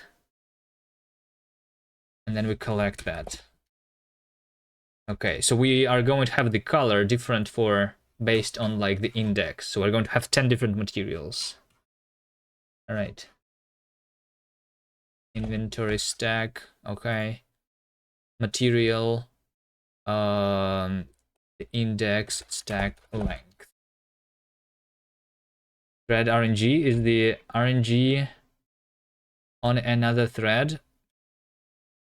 It's a thread local RNG. Basically, so that you don't need to like lock the global RNG, you know. We can have a global RNG, but then you will need to use some kind of a synchronization primitive, right? So that for that reason, it's like the thread local RNG, basically, or just thread RNG.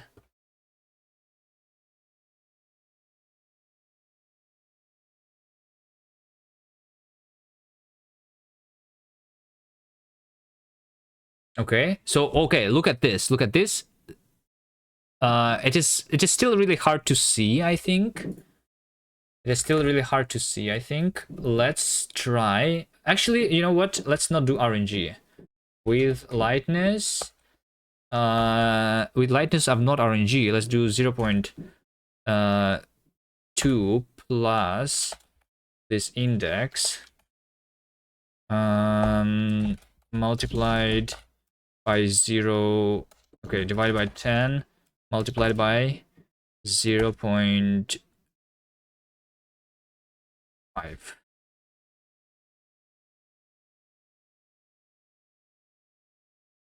Almost completely unfamiliar with raster Bevy. Okay, is it now visible to you here that this stack is a stack of 5 resources? Or this is still too small? Should we like make some other changes? I can change the hue a little bit. So like we can change the hue with hue a little bit randomly. Gen range color green hue minus 0.2 or minus 20 hue color green hue plus 20. Okay, there we go. Still looks like one stack, does it? Okay, I'm going to change the hue a little bit there so that they have even bigger differences. Is it better now? Maybe if I zoom in further, then you will be able to see it. Let's have the zooming, camera controls, the zooming. We're going to be able to zoom even more. Looks a little better. I can change the hue a little more, I guess. Instead of 20, we can make this 50 maybe. Looks like taller. I can make also every single like leaf or whatever a little like higher than the other one, all right? I mean, you can see it when I zoom in, right? You can see it when I zoom in for sure. That this is not just one thing, but like 5 things on top of each other. When I zoom out, it's not really visible. But there you go. These guys, they're like carrying 5 resources on top of them. So that like they're using them.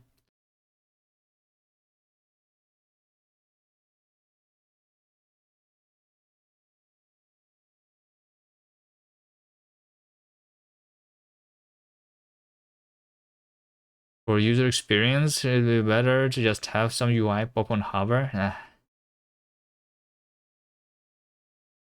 Yeah, I don't. Yeah, I mean, sure, but the visuals are also important. But also it's going to be not that easy to show the thing on hover because like they're going to be moving all the time like this, you know. It's not very easy to just hover on them, you know. Actually, like right now they're standing still, but most of the time they're going to be moving, and it's going to be almost like impossible to tell.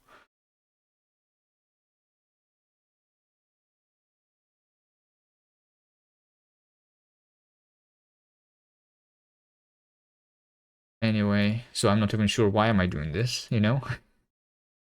House, road, house. Okay, so yeah. Alright. Okay, there you go. And then we have the upgraded guys, right?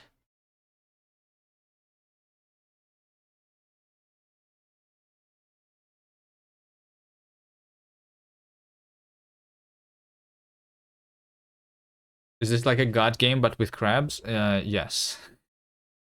Yes. We build a crab city, we upgrade our buildings to be like skyscrapers. And then we build a monument, which is going to be the monument to the bevy, and then our crabs are supposed to do a crab rave, and that's the end game.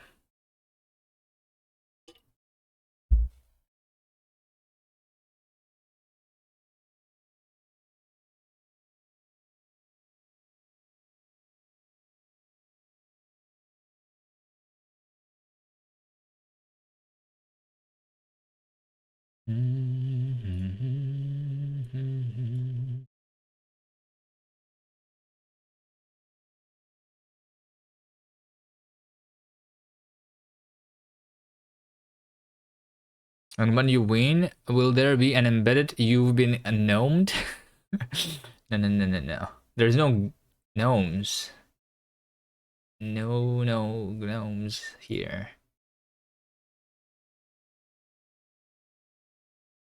So why?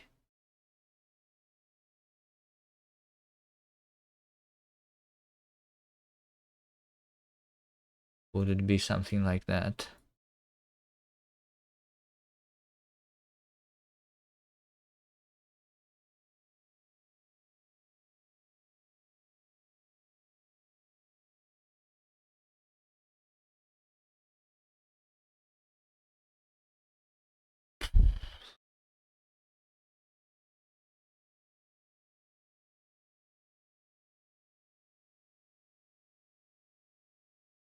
Maybe they are in the forest?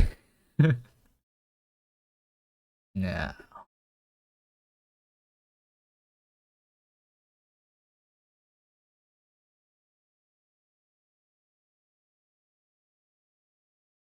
Okay, there we go. And then the monument. The monument, by the way, is not done yet. We need to do the monument. Okay. And also the base. I still have no idea what to do for the base. What should it be?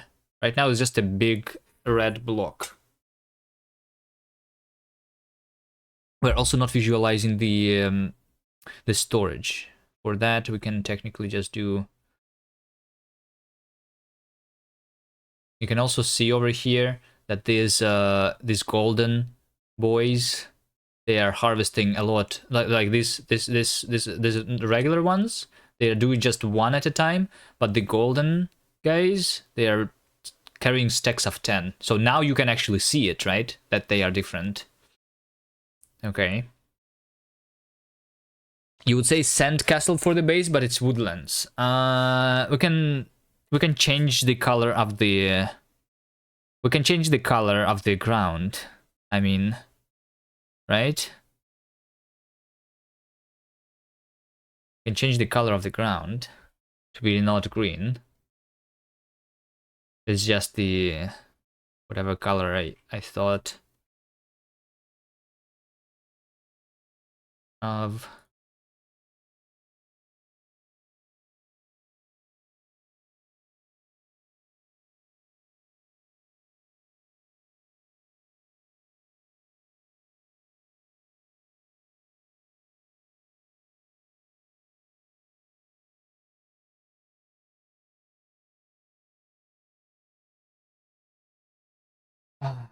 Hmm. I'm so old, so it needs to be super obvious visually because you don't read on any.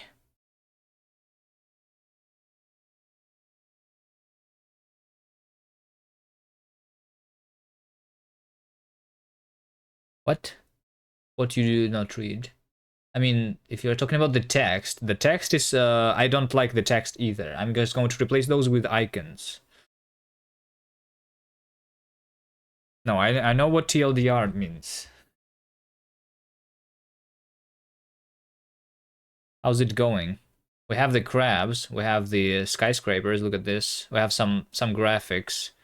Like, as like as much as I can do the graphics here. We have the crabs actually like going and then harvesting these things, and then you can see them carrying the little things on top of their heads.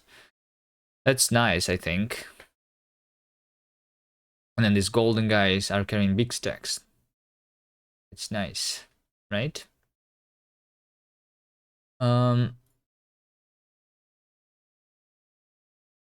Okay, we can upgrade things. Cool that the trees are stacked. Yeah, the trees, they're also like stacked. Also, these are not trees, okay? I don't know what these are exactly, but it's not trees, all right? Yeah, and you see the progression, basically how much resource is there in the tree, which is not a tree, but yeah, it like goes down. Just like these buildings, they go up. Algae. Yeah, it's probably the algae. Exactly. That's what the crabs like eat, right? Right? The seaweed. Hmm. Hold on. Are we under the ground? Are we under the water? Hold on. Are we under the water? Is this Bikini Bottom? Should we change this to be underwater? Okay, so it should, in that case, I think, could not despawn entity. Sure. Maybe the fog settings, color, ocean. Is there ocean color? Is there a sea color? Sea green. Sea green, there you go. Sea green is going to be the color of our fog, at least.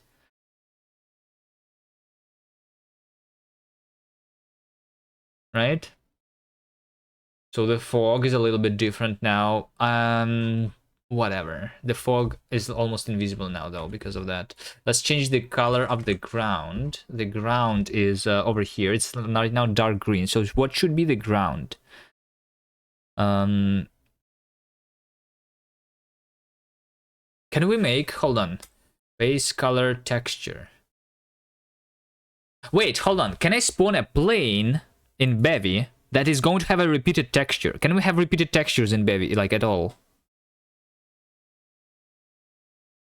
I guess for the plane, the UVs are going to be set to like 0 and 1 anyway, so I need to construct my own mesh.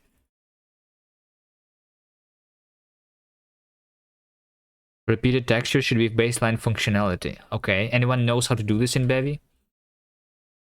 Bevy, plane with repeated texture. There was a discussion about that and it was unanswered a year ago. Amazing.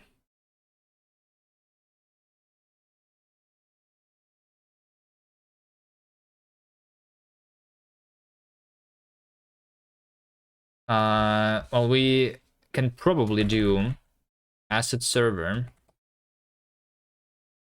Asset server is not here. Asset server. Maybe you can do asset server load poop png. Hold on. This is going to be handle to the texture. No, image. Hold on. Base color texture. It's an image. Okay. Image. Okay. So what can I do to this? Texture. Dot. I mean, at least in maybe we can do the get. No. Texture. So weak is strong, is dynamic. What the fuck? Untyped.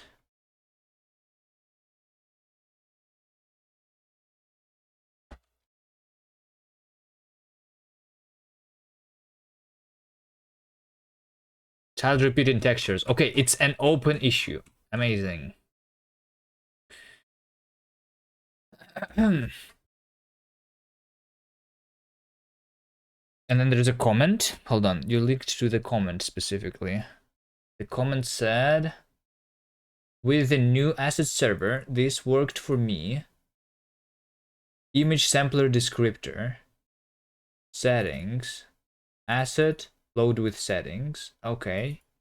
Alright, sure. So this is how we can make the texture sampler in repeated mode. Okay, good. But then we still need to construct a mesh which uses the repeated textures, right?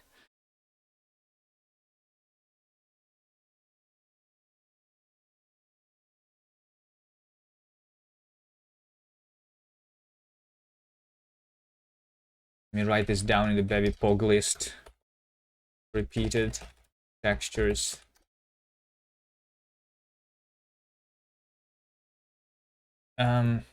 Okay. So we do asset server load with settings poop png. Okay, I guess let's do, I mean, okay, sure, ground, you know, it's not poop that we're loading here. Settings, all right.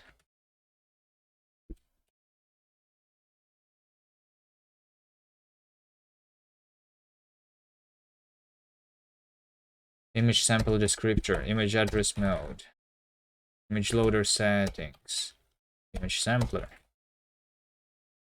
Okay, good. Here's our texture. But then we still need to, it's not texture, it's just command spawn. We need to construct the mesh to use that, right?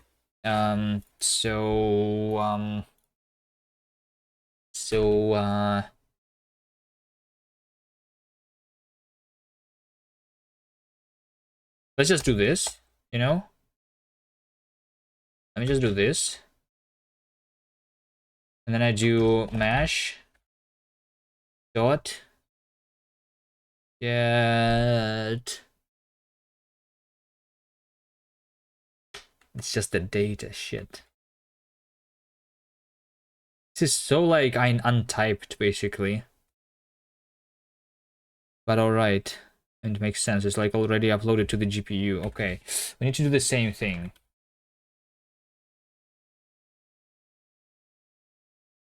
As a graphics rendering dev, it's kind of hurts seeing textures and samplers being combined into one entity. Well, when I was working with the like, it's the same in yeah. Like I don't know why, because like I think this should be a, like you should be able to do both on the same texture, right? Inside your shader.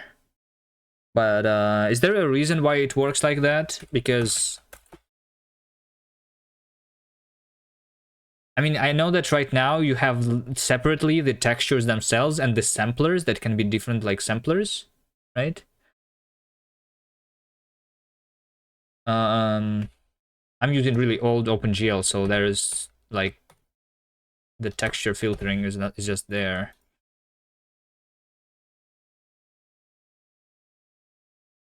In OpenGL it's the same by default, but in Direct3D 12 it's not even possible, and in Vulkan there's both samplers and combined image samplers. Like, what's the reason to have like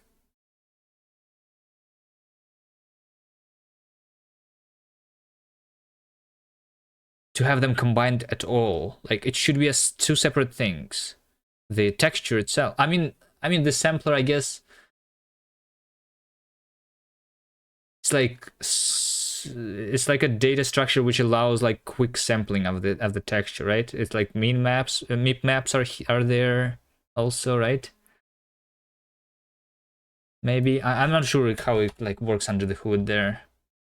Sampler is just some settings, so yeah, if it is just some settings, then why it is not like a uniform instead, or whatever it's called in like other graphic APIs? In OpenGL it's a uniform, right? Why is this setting not just a uniform? Or like, I mean, not even a uniform, there's like a type in GLSL.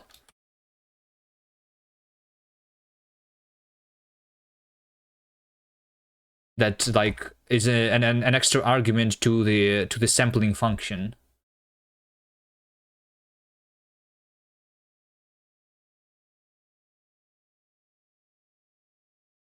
Well, in GNSL it is combined. It is called like sampler, right? You can use separate samplers slash textures in GLSL, maybe in more than one. In the old one, like in the old one, you just have the sampler basically, and not a texture. I'm not really like much educated on the modern OpenGL. I'm using like GL, like WebGL1 and OpenGL 3.3 when I'm doing my own things.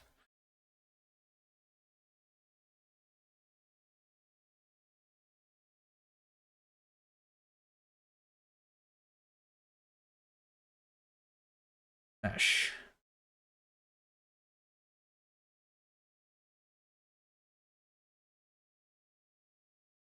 You generally use combined one, which is a bit annoying. Yes, I agree. It's annoying. Yes, I do agree. And I, like, my question is, why was this done this way? Is there any like reason why people chose to make them combined?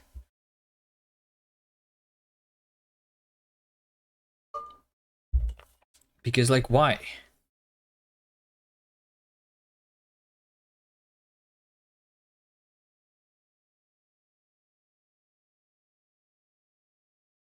Anyway, I need to construct the mesh here. It's probably simpler to do that way. I mean, maybe like in OpenGL, like, you know, like in the very old OpenGL, there was like these, like, I mean, it's because it's supposed to be like high level and it was easier to work with, maybe.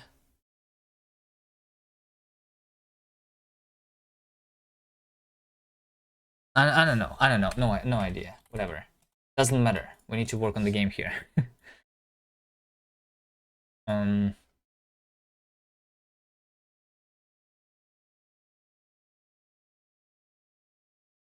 I need to construct the mesh. Um. Mesh. Meshes.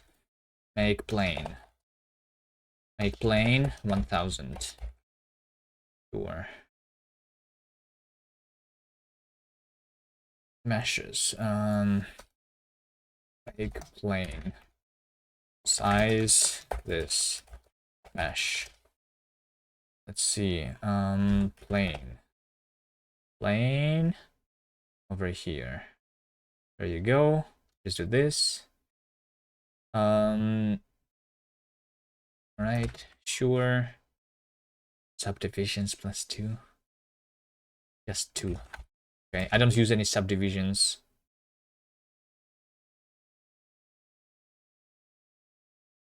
I mean, why would you subdivide? Because you want to do some like vertex shader, like for height map, I guess. That's why you subdivide it. Okay. We don't care about that though. All I need to do is to change the UVs. In size is just size, okay? So the UV is not going to be this. It's going to be same as position.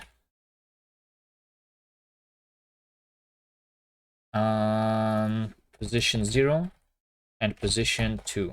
So like X and Z. Okay, there you go. Easy. Easy. Now all we need is we need to make the I don't know. Let's do 8 by 8.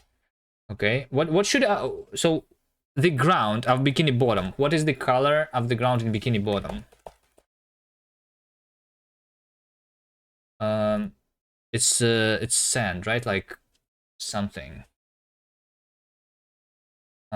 Sand, like a little bit more yellowish, bluish sand, something. This is this the color? I feel like this is the color. All right, and then we like add a little bit of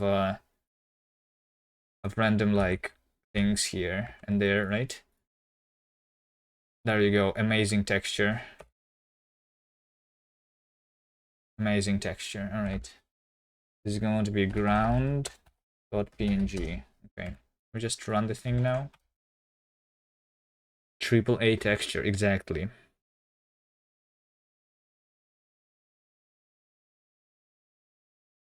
Hold on. This texture is not used. This is ground texture. Ground texture. Base color texture. Some ground texture, and this is base color, like everything, the default roughness 1, because it's sand, right? How do you model sand over here? Kubi man says Code Monkey. What? Oh, you want me to use this texture? Okay.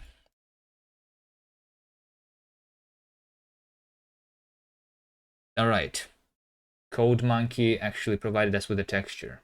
Ground. Sure. Sure. This texture that I drew looks like the part of SpongeBob. Cargo clean. Maybe yours is better.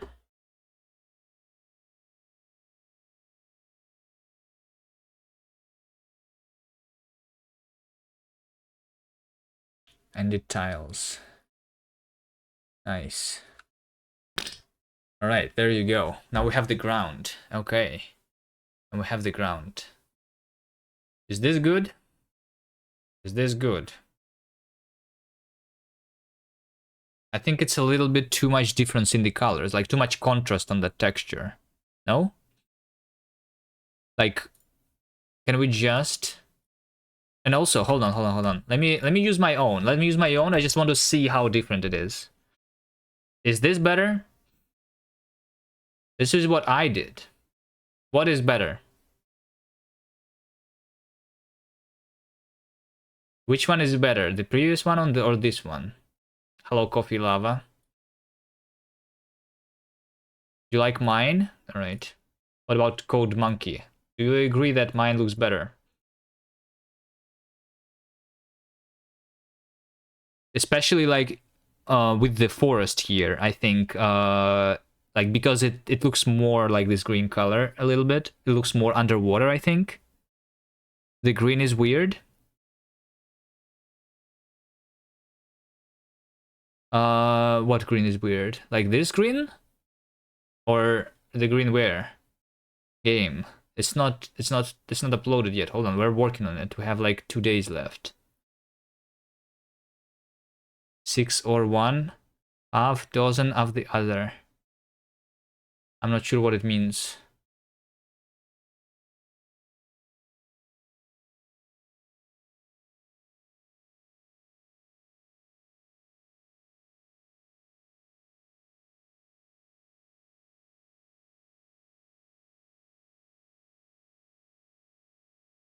Means either or. So you don't care which texture we use? All right. I mean, if I use your texture, I will need to specify you in the credits, right? And if I only specify myself and Ves, then it's more impressive that we made the game using 2 people instead of using 3 people, right? Other than that, I don't really care. Or we can just get everyone from chat to add something to the game, and then we just specify everyone in the credits, like we did last time. All right, but honestly, I like my texture more. 25 people credit, yeah.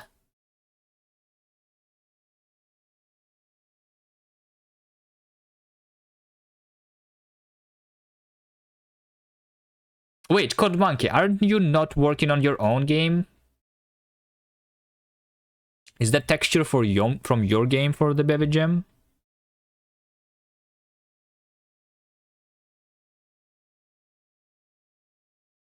Okay, any ideas? Anyone? What should be the base here?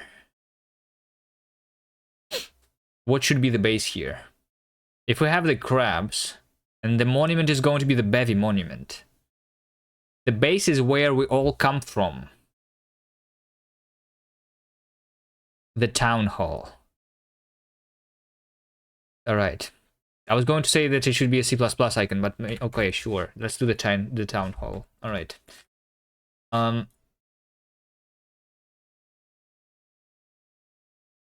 Okay. Town hall. Top down. 4 myths of town halls. Images. Like this? Something like that is what you want? I don't know how to draw this. This looks very complex. Okay. You've been ill. Remember the other day I said I was crazy tired and you couldn't stay awake? Went to doctor, have some infection? Oh no. Oh no. Haven't done crap. Alright. I mean, if you feel better now, you can you still have like 2 days. Technically 2 days is enough to make something simple. Like if you make something like Pong level, still enough. You know, like people make crazy stuff for Ludum Dares.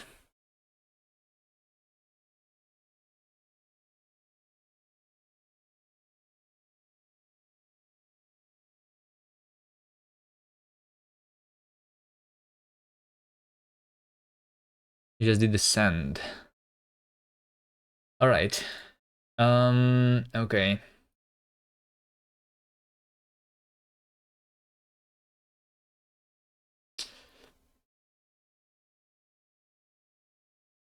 You use Libre Sprite. I used the old version of Sprite, which was open source. You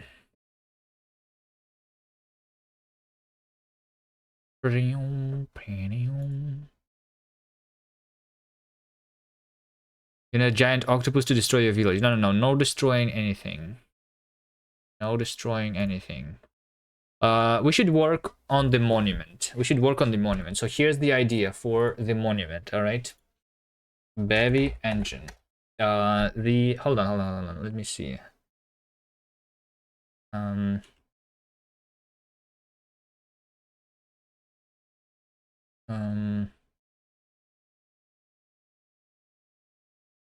We can use the Bevy logo, right? Can I like just use the Bevy logo? I know the engine itself is like MIT.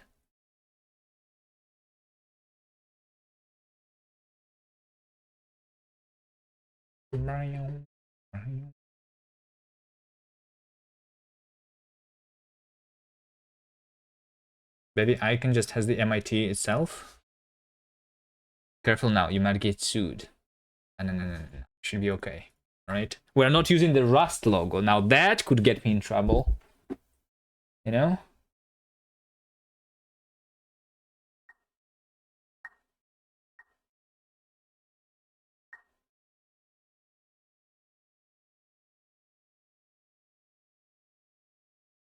All right. So we're not using that, but Bevy logo should be good.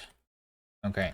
And we're going to redraw it. I mean, not redraw, really. Hold on. Where's the Bevy logo? Kuviman face like Kappa on the monument? No. No. So the idea is we are going to visualize the hype around the Bevy engine by building the monument to the Bevy engine and then making our crabs do a crab rave dance. Okay? Because that's like what we do in this game, right? That's the goal.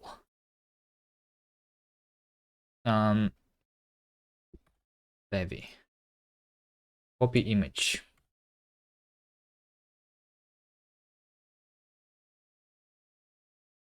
All right.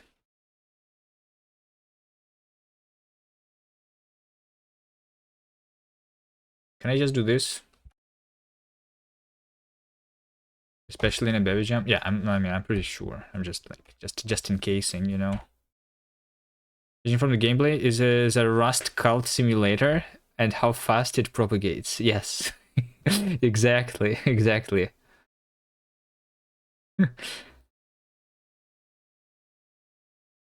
That's what I was saying. Like the base should be like the C++ logo, and then we make the Bevy monument, and the C++ logo. Our old base basically gets destroyed. You know.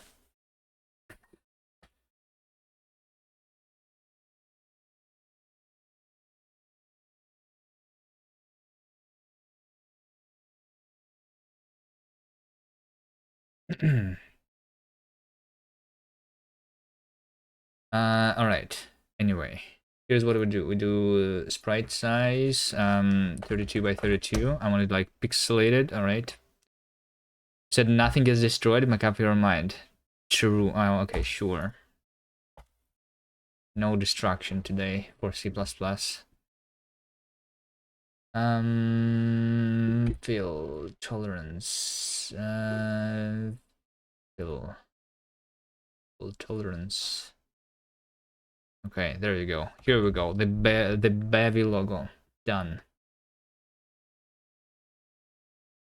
Done. Okay, this is it. Bevy. Done. Have you had such C#? You can poop all over that.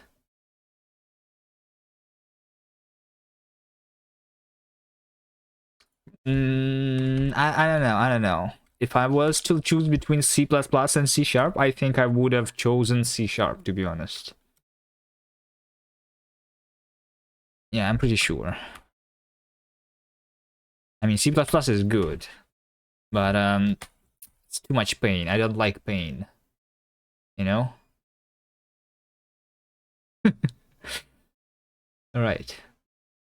I like watching other people do C++ though. You know, I like watching other people suffer. So like, yeah. Shout out to for Coffee Lava for being a C++ streamer and doing things with that.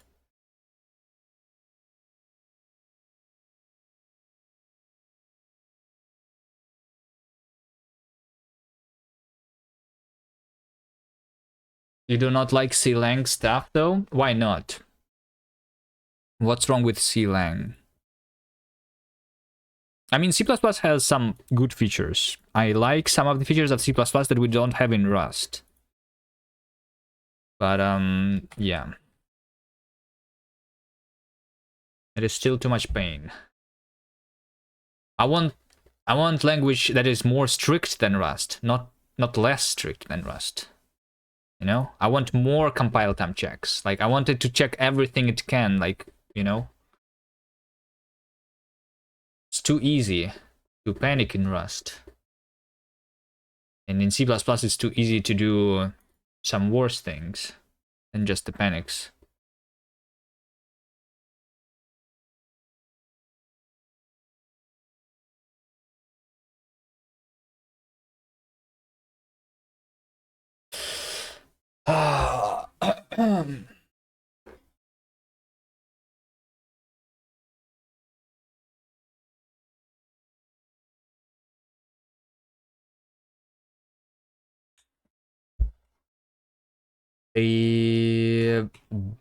All right. Okay. Okay. All right.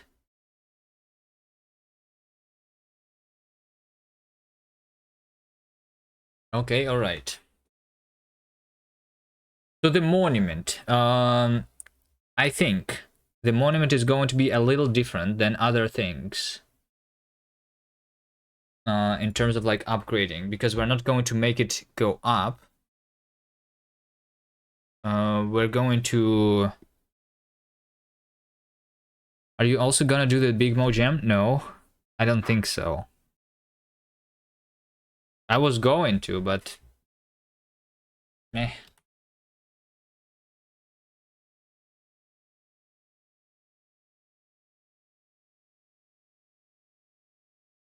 Are you going to do the big mode? Gem? Transform. XYZ. What am I doing? The Bevy. Monument. Yes. Okay, here's what we're going to do. The monument itself. Monument. Monument is going to be a plane, just like the road. Yes. Monument. Is just going to be no alpha mode. I'm not going to use the picture for it. No, I'm going to use the color because this is just going to be the base of the monument. It's going to be the gray color, right?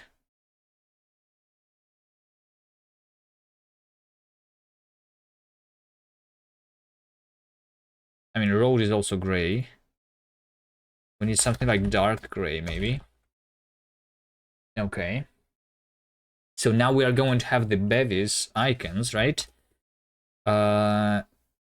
Inventory. Inventory thing mesh is a mesh. Okay. Bevy mesh handle mesh. And then Bevy materials is going to be a vac handle to standard material. We're going to have 3 layers, right? Because the Bevy icon is 3 birds, okay?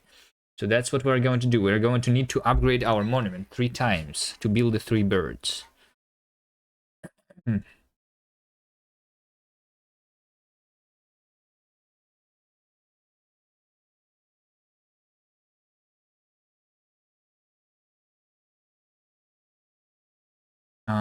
Bevy mesh.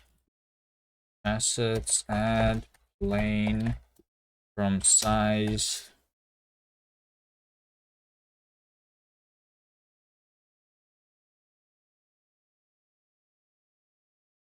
No, this is the... Oh, hold on. This is the Bevy mesh. Yeah. And type monument, size.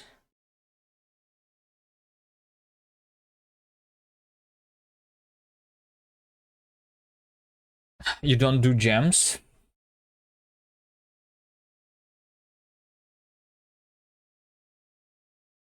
Yeah. And because of that, you have a game on Steam. That's good for you. I should probably stop doing gems too and release something instead. CMake is what I meant. I have seen CMake files that are huge. Well, yeah, that's just that has nothing to do with CLang, right? It's CMake. Coffee Lava, do you use CMake or do you use just some scripts to compile your C++, or maybe just a regular make file? I'm not sure. CMake is what most people use, though, right? There are some other like package managers for C++ too. Nothing as good as what we have in Rust, though.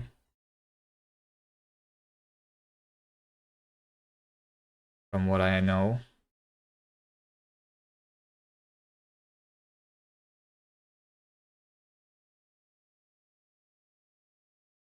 Heavy materials. Okay, we do 0 to 3, and then we map standard material.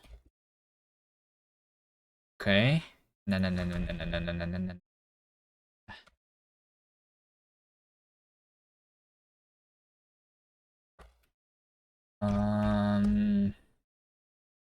Base color texture. Asset server load. Bevy PNG. Okay.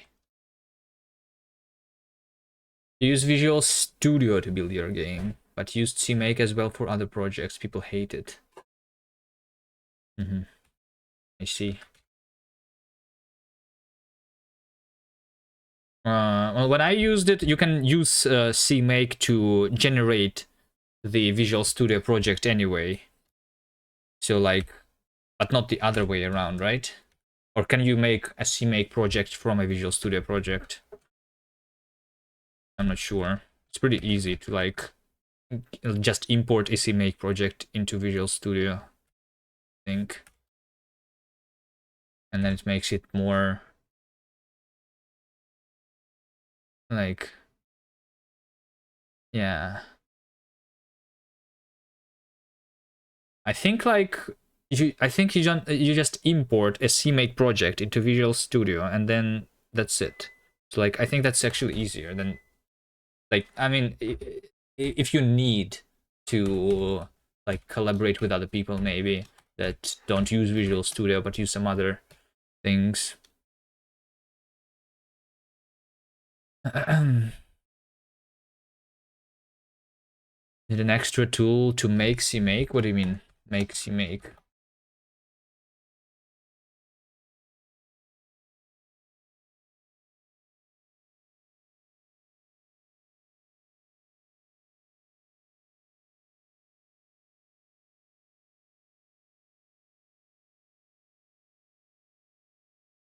Base color. Color. HSL. Color. New. RGB.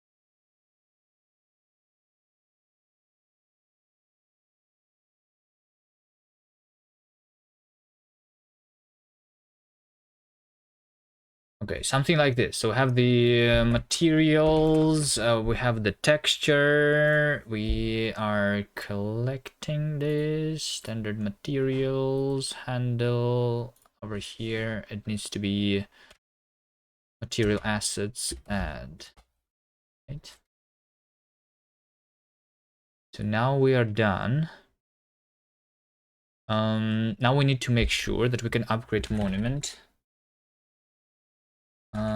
Upgrade max upgrades. Max upgrades for the monument is going to be 3 for the 3 birds, right?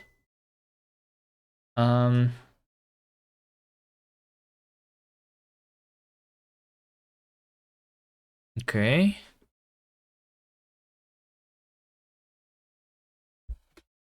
Now we need an extra system that is going to be these birds, like actually. Add systems, update, Bevy monument system. Okay. Okay, so we're going to have our like query the entity with building upgrade component.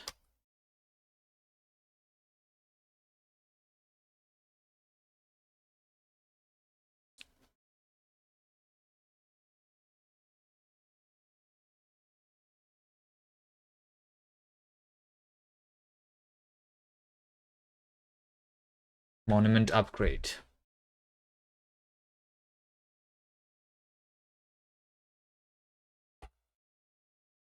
Sorry, I can't really explain it. I only do super simple C++ things and C for embedded, although I play around with Rust embedded now instead.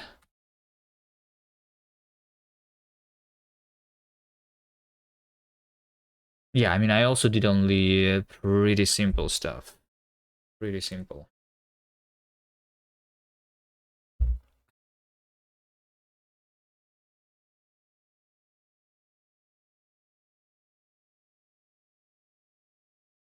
Here's a book for CMake if you are interested. Well, you think I should do this right now?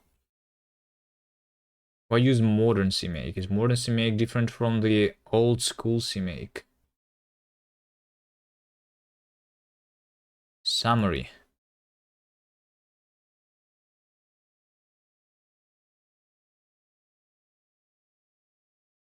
What's new in CMake? Debugger, work in progress, block and system, package finder. I just used it like you add the files, you have the headers, specify what to link with. You get your project. Am I planning to use CMake? No, because I'm not planning to use C++.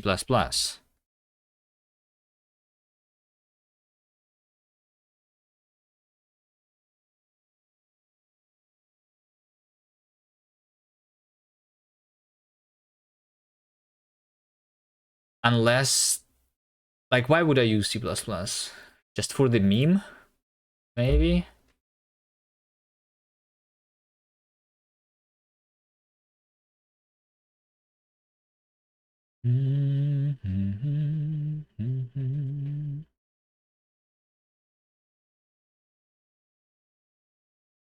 I made a simple game in C++ before.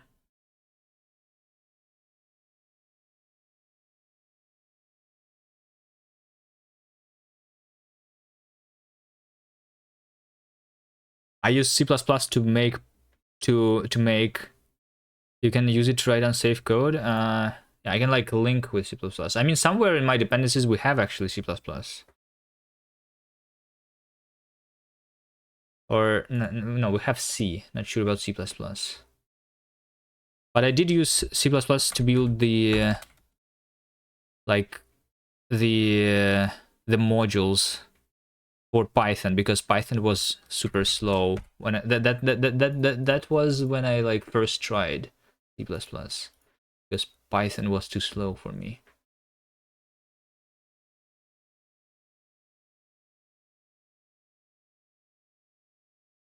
But now there is no reason really to use C++.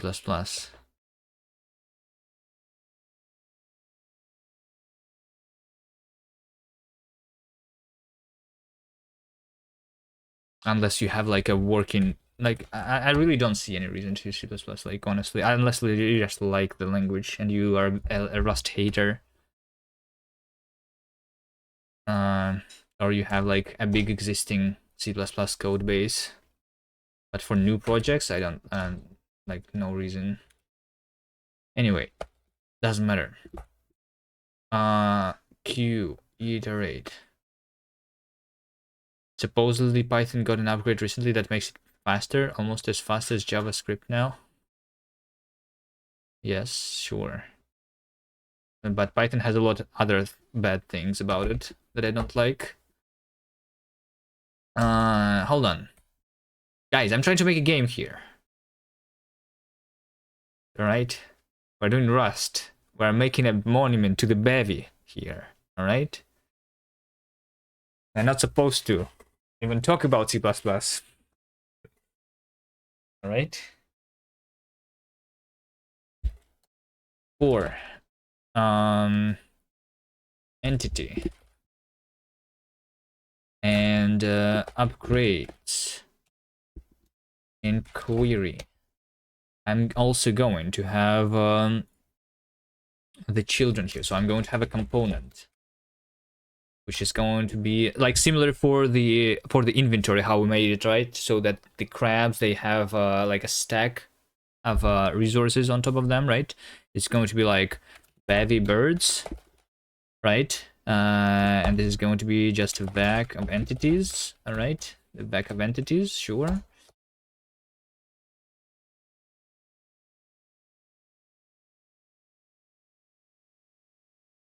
Making Conrad's life with crabs? No,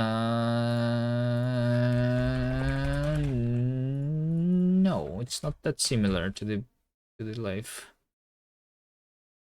Upgrades. Mute Bevy bird. Okay. When changed. Building upgrade component. The monument. Okay, so when monument has been upgraded, basically, is what we say here. Shit, I'm lost. So when the monument has been upgraded, we're going to add some new Bevy birds, right? These upgrades and move birds.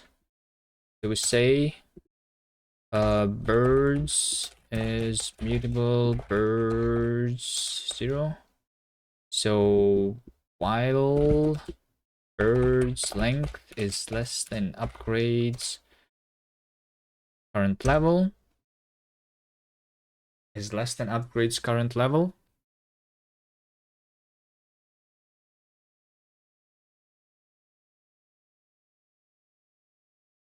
Birds. Does Assetzer load cache things, or is the right thing to load sound effects once and reuse it? Yes. Yes. Yes. I mean, ideally, we want to have a loading screen. We want to wait for the assets to load. One of the things that you can do is on startup, create a system that loads the things into a resource, right? You can have like resource, which is going to be like the sounds, right? And over here you have like music, which is going to be a handle to the audio or something like this, right? Handle to the audio source. I'm not sure what exactly you're loading from the asset server, but yeah, on startup you just basically insert this resource, right? And then that makes sure at least, like, even if we don't wait for it to be loaded, at least like, you have it, you know. Like yeah, I'm loading my textures and populating the materials, like similar to that, I guess.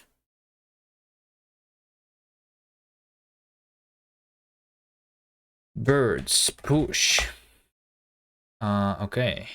Commands is what I need. Mute commands. Commands. Spawn. Spawn. Set parent to be entity. And then we take the ID of that. All right. Now the reason is, and another thing is, what are we spawning here, right? What are we spawning here? And we are going to spawn PBR bundle, obviously. PBR bundle, global transform visibility, this is all default. And then transform is going to be transform from XYZ 0 bird's length plus 1 0. All right, material is going to be, so we need this, and materials Bevy materials for the bird's length. And then mesh is going to be end materials Bevy mesh clone. This also needs to be cloned. All right, nice. And then also I'm going to say that this is Bevy bird. Bevy bird. This is Bevy bird. Okay. Bevy bird, and it's going to be rotating. Derive component struct Bevy bird. Every single Bevy bird is going to be rotating at a different speed, basically, I think. Like this. And the speed is going to be I as f32 plus 1, right? Sure. And then we have another query, which is going to be birds. It is going to be a mutable query. This is also mutable, by the way. And this is iter mute. Birds is a query for, and we are going to modify the transform of the birds. If they are a Bevy bird. Okay, so we are going to do birds dot for transform bird in birds, transform rotation, rotate z. We're going to rotate around the z axis.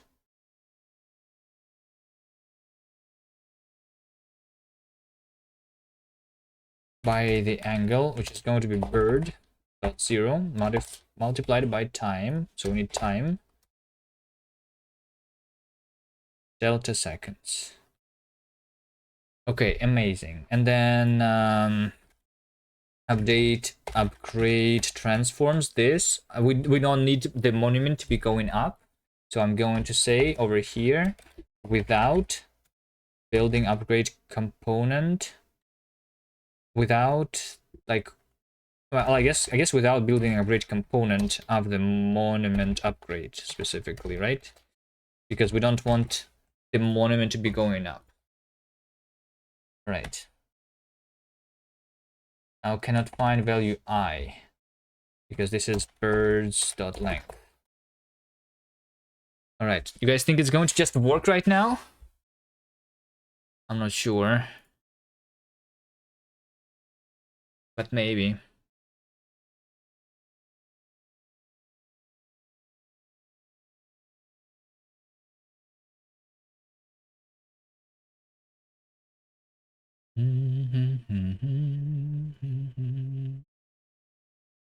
Okay, so we do the road. Okay, we just play the game now. We just play the game. Build a house and then build another house and another house. We're going to be collecting shit. I think I also want them to like slow down maybe a little bit. So that it should maybe take a little bit of time for the crabs to actually like harvest the resource because right now they're doing it instantly. Maybe. I don't know.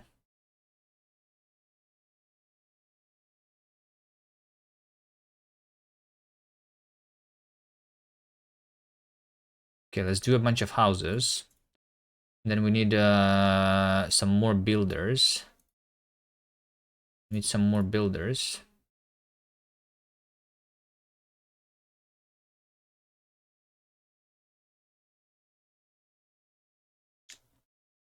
And then in order to get more resources, we need more better harvesters. Those are pretty good.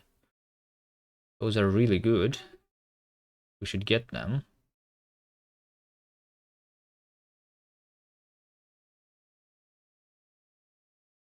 Okay. And then in order to get more, we're going to expand to the right here, probably. Let's make a storage in order to do the expansion. Okay, there you go. All right. Now all we need is to just expand our production. We need 5,000 for the monument. I realize we like, yeah, the UI needs to be improved. Maybe we like just, okay, if today we have everything but the UI, then tomorrow we just do the UI, maybe. And I think we have everything except for the base, right? I think we have everything except for the base here.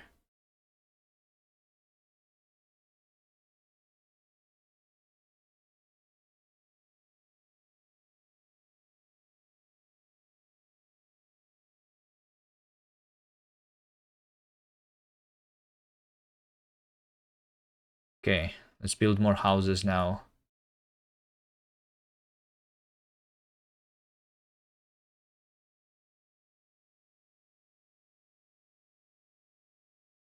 Building more is easier than upgrading existing things. Does it mean that I should, I don't know. I can make the resources more dense, for example, so that we don't have enough space to build. We need more storage now. Storage.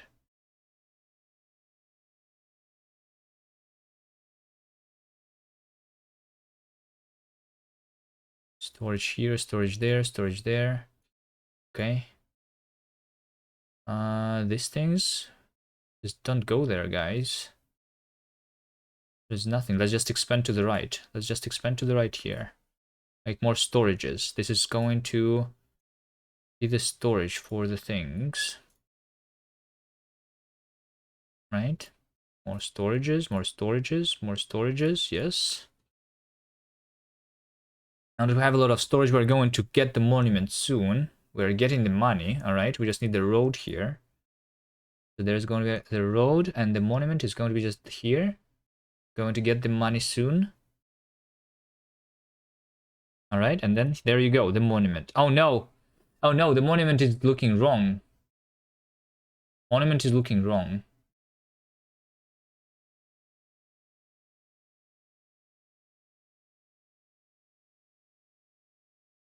Okay, let's see if the Bevy bird is going. I mean, it's like the wrong size here. except for the size. Is there anything else that's wrong? Let's see. They're going to be building here. Maybe I don't have enough builders. I think I might not have enough builders. You know what? Let's just build the new builders right here. Right here. Just build more builders, guys. I think all of my builders are like busy building the monument, though.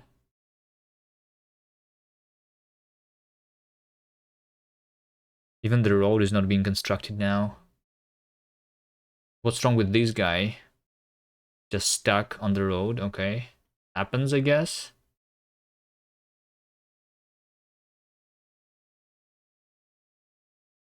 I guess this happens.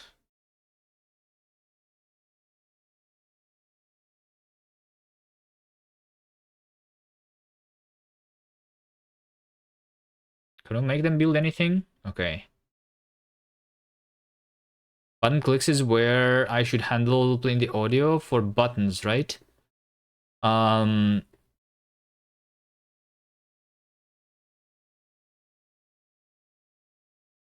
Button clicks, playing audio for, like, if you want to do the system, for example, that like what sound do you want to make?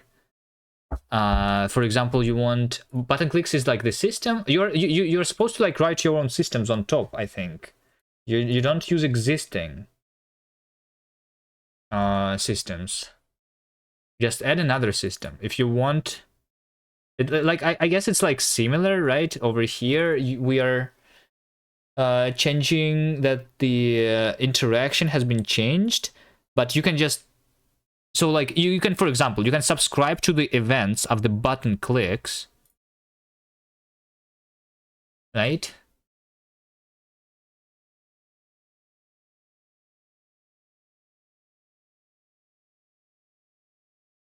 If you subscribe to the button action, then you can see when I actually click the button, or you can just do the sound on when the hovering state changes. Like, it depends on what kind of sound you're making, I guess.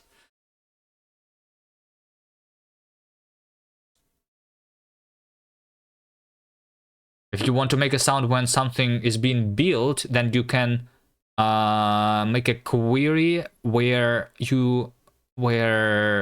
the component of entity type has been added. So that's how you like know that a new entity has been spawned, and then you like, depending on the ent type, you can do different sound for like different types of buildings here, for example.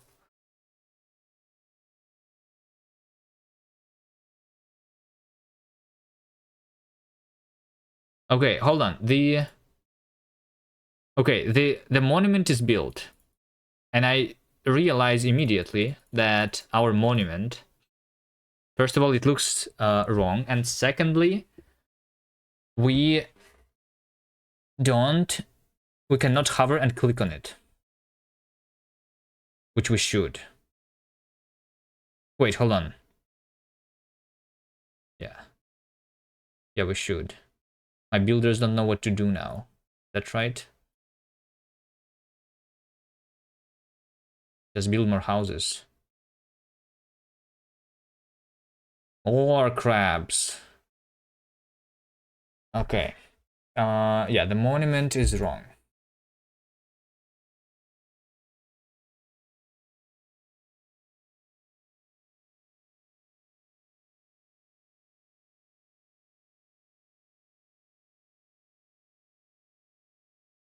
But what exactly is wrong there?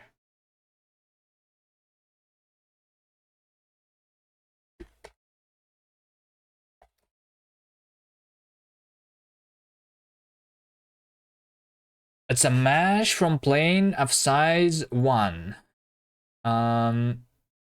Yes. It should not be the size 1. It should be of size...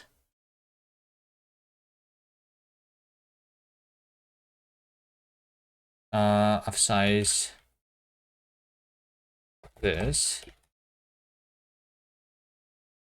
Sure. This is now going to be the proper monument base. Initial money. Let me make sure that I have 5 billion initial money. All right. Okay.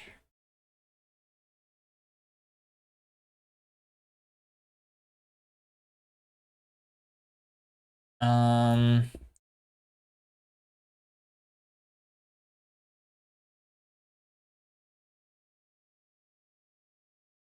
Building upgrade component. Yes. Monument upgrade. Register. Register building upgrade. Maybe I need to register the building upgrade of the monument. I think that's what I forgot to do before.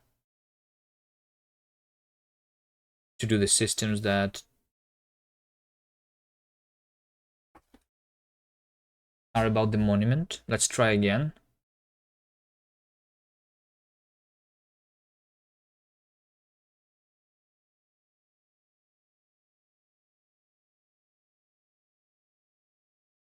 Okay, so now we have a lot of money. 5 billion. All right. We just need to build a house. We need to build this. We need to build that. And we need to build storage. This is going to unlock oh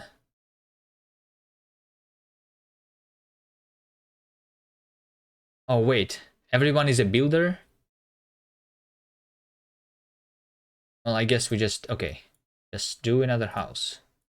Okay, but anyway, we have the money for the monument. Let's see the monument now. Monument. There you go. Okay, so for the monument, we now need the space. Monument is a big thing, all right? Nice UI scale function name. Yeah. It's pretty good.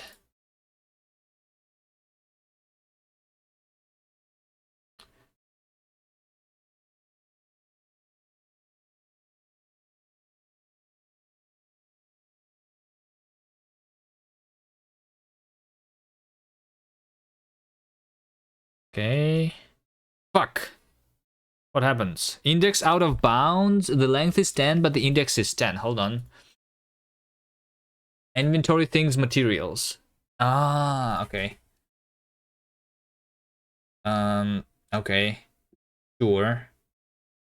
Let's do get. Let's do get. Cloned, unwrap, or default. There you go. Just don't panic. You know, just do the default thing. And over here is going to be the same for the Bevy birds then. Get birds length, cloned, unwrap, or default. There you go. Road textures, maybe? What do you mean? You want me to do the road textures? Or do you want to do the road textures? Did you do the sounds? I don't think I want to do the road textures, and the reason is like they should be like dependent on what they're attached to, right? So it's like an auto tiling something, which I'm too lazy for that. Unless we just use a repeated texture like for the ground, but I mean just the color for the road I think is fine, you know.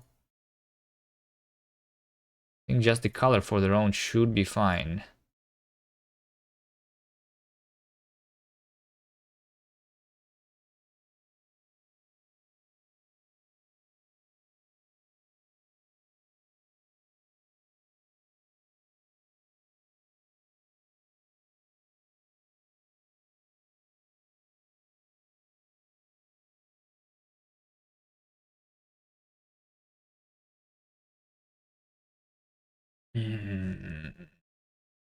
Shit, I need storage. Oh no. Hold on. My game froze. How can this happen? My game actually froze?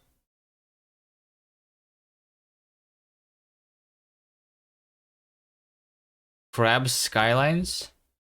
We call the game Ants. I'm too lazy to change the name. We have the game Ants. Even although these are not ants, these are crabs. We're still calling the game Ants, okay?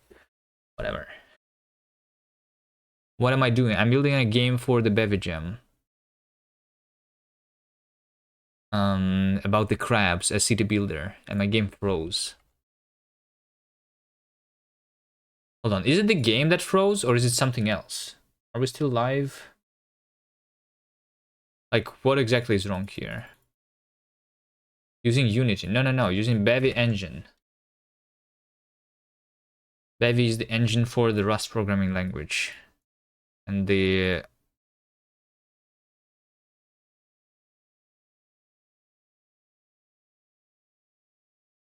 And the game jam is about making a game in that engine. It froze again! Why Rust? Because Rust is good.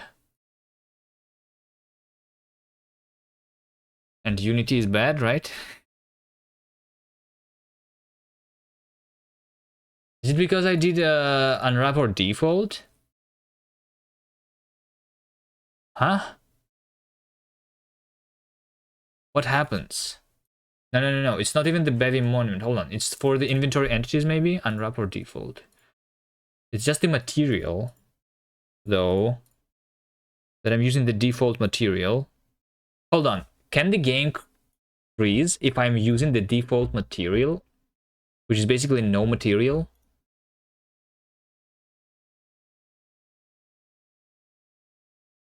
Why not Unreal Engine? Unreal Engine uses C++ or some like, yeah, it's we like Rust, and this is a Bevy Jam. If you want to know why we like Rust, it's because it's making it harder to make bugs, like the short version of it. I guess is just that it's just harder to make bugs in this thing. We freeze again.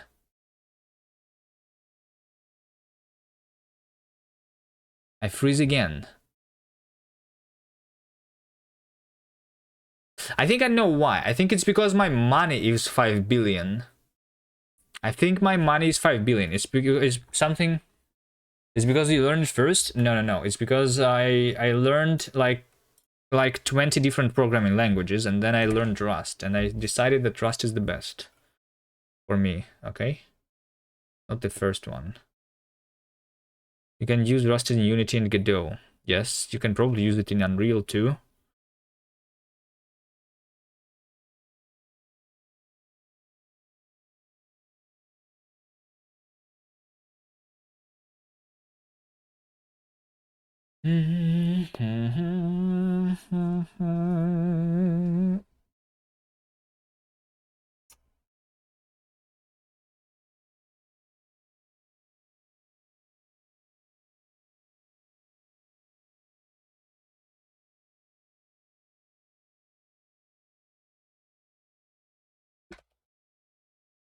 Mute storage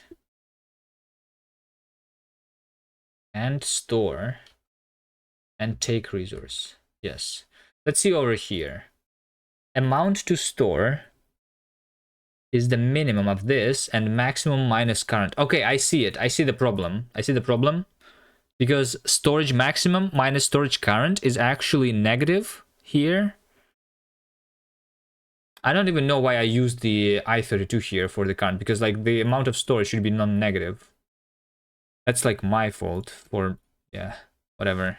The absolute value? No. I just use the maximum of this and 0. So we don't like store negative values, you know? And similarly here, max 0, sure. And the reason is like the amount of resource in the storage is more is because I made a cheat for money, basically, for myself to test things. Okay. So it tried to spawn like 1 billion stack of resources on top here. Okay, house, road,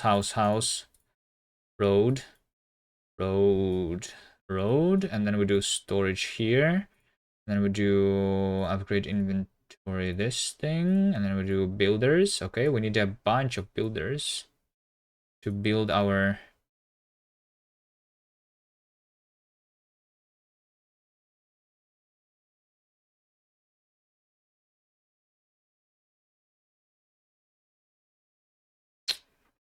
I mean, I need to fill the storages now. Okay, how big is the monument? We need to clear more space. Okay, guys, is this going to be enough place? Monument. I need to clear more here.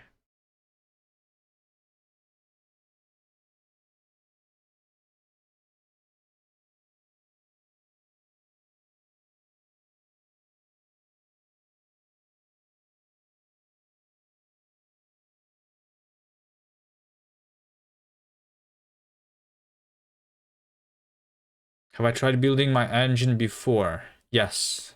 Right now I'm using the Bevy engine for this game jam in order to try out a different engine, but most of the time I'm using my own custom engine that uses OpenGL or WebGL if we compile for the web.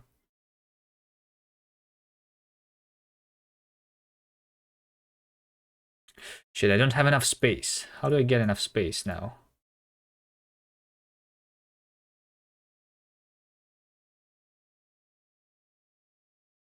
Can I get enough space?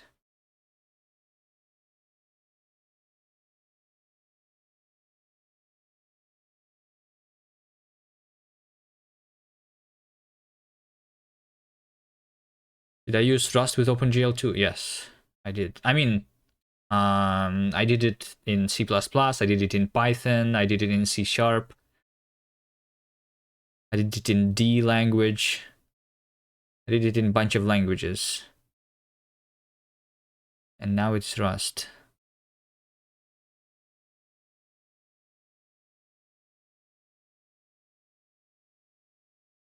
The Rust is just the language that's easier to work with, especially if you are building your own things. Like, yeah. Especially if you're building your own things, I think Rust is the best choice.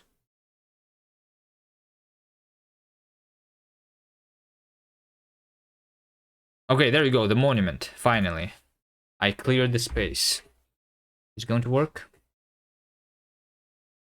Okay, so we need to like bring a lot of resources to it from the neighboring storages. Maybe I need more builders.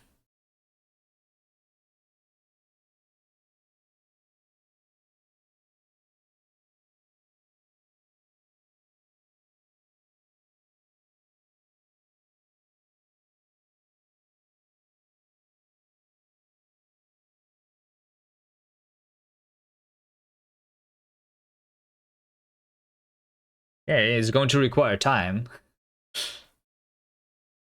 Even with the cheats to move 5,000. I guess like usually when you are at the point to build the monument, you have like a lot more people. I mean crabs in your city than I have here, right?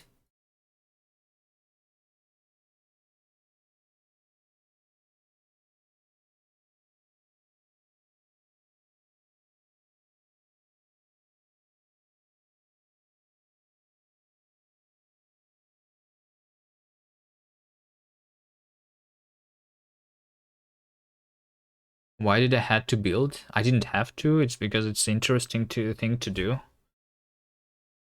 I guess mostly because of that. Okay, there you go. So the monument, this is the monument base basically, right? Then we click on it once. And we are going to build the second layer of it. And once they bring enough resources to this, we're going to hopefully see the Bevy bird as our first layer. And then we're going to add another one, and then another one, and that's when the monument is complete. And that's the end of the game going to be. All right. So you're going to have a much bigger city to get that many resources. If you don't have the cheat. Also, we still have a bug that our crabs get stuck inside the buildings. Maybe I should be fixing those. Yeah. Yeah, because the pathfinding doesn't work inside buildings.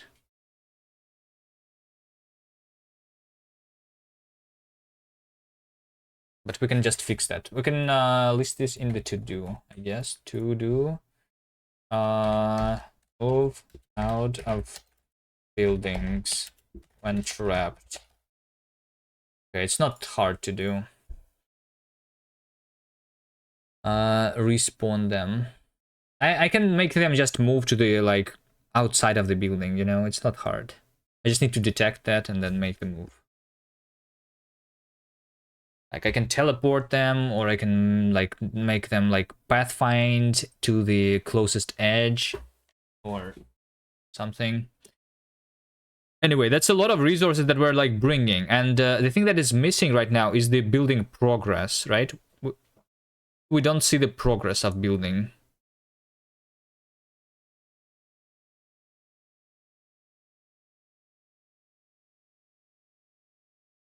I'm also considering, like, that the Bevy, I mean the monument, because it's the base, we can make it non-blocking. Whatever. Alright. Let's wait for this to be built. I'm going to take a bathroom break while this is happening.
Are they done yet? Are they not done yet? Hold on, they were done. Well, hold on. They were actually done. Considering Rust now? Well, Rust is a hard language to learn. In case you are interested, just letting you know, you can just try reading the book of Rust and see if it's a language you might enjoy or not.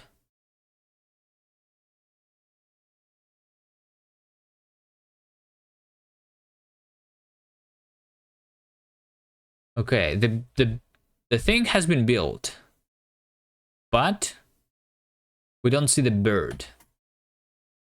Why do I not see the bird?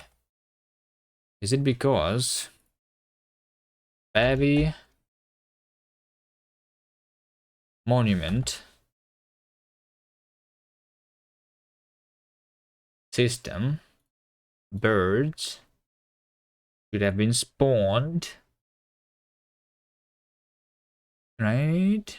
Set parent entity ID is pushed PBR transform on top baby materials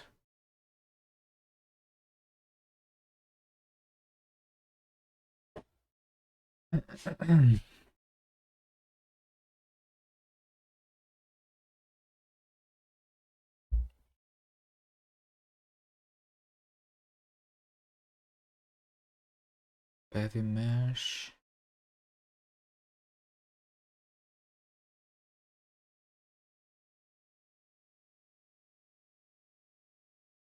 Plane from size of the monument.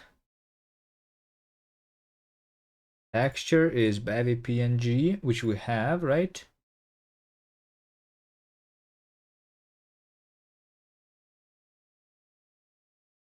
Sure, we have it.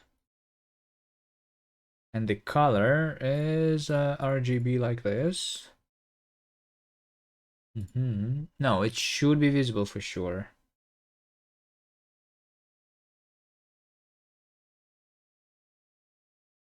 Let's let's just spawn it. Let's just spawn it, you know? Let's just spawn it originally. Let's just spawn it immediately. Just when I'm setting up the camera, like whatever. Let's just spawn it here. Commands, spawn, position.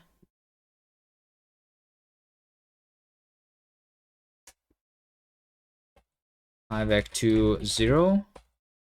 And this is going to be and type monument. Just spawn the monument in the very beginning in the position 0, 0.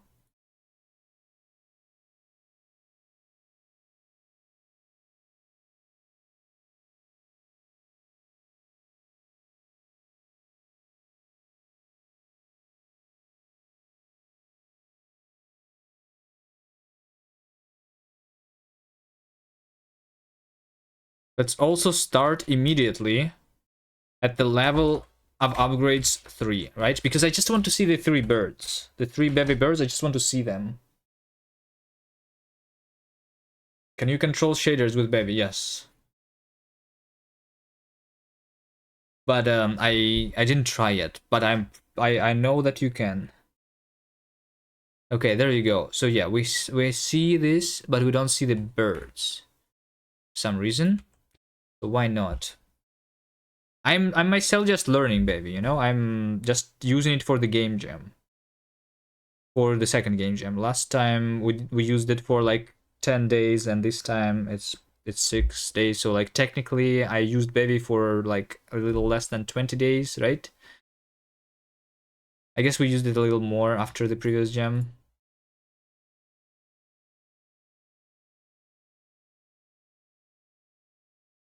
What's this? You can do compute shaders in Bevy.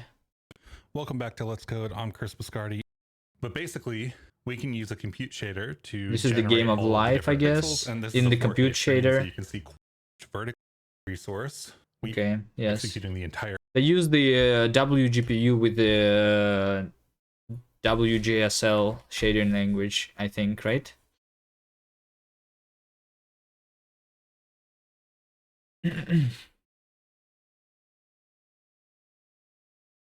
So it gets converted automatically into Vulkan or Metal or GLSL alternative.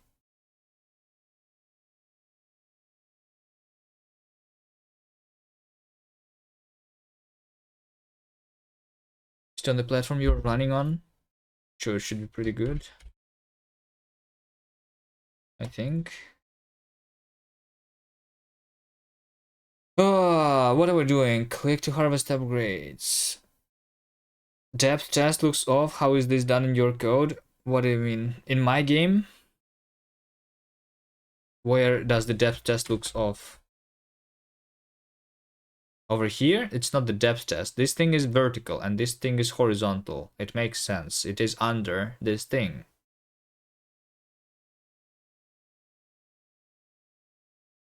The only thing that right now has Z fighting is the road versus the monument, right? Because they are on the same level.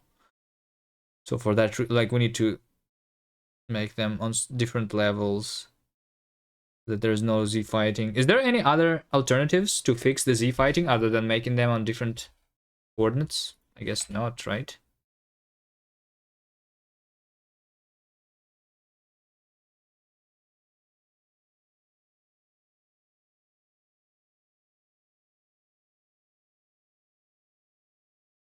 Always been a hack?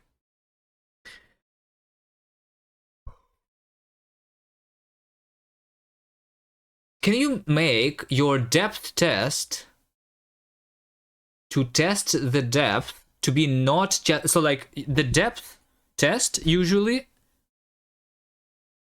this also not always works. It depends on like the camera, right?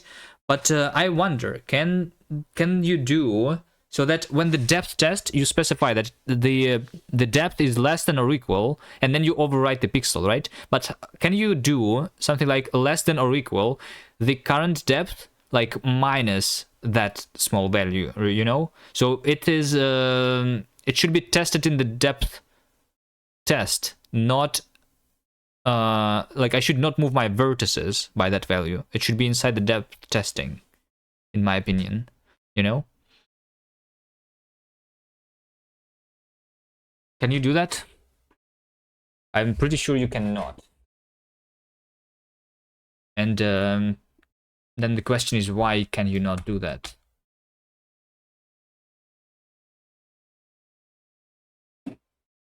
At least you cannot do that in OpenGL because the depth function is literally less than or equal. You are doing it per pixel, so it doesn't know what is what. What do you mean it doesn't know what is what? I am doing it per pixel. It does know.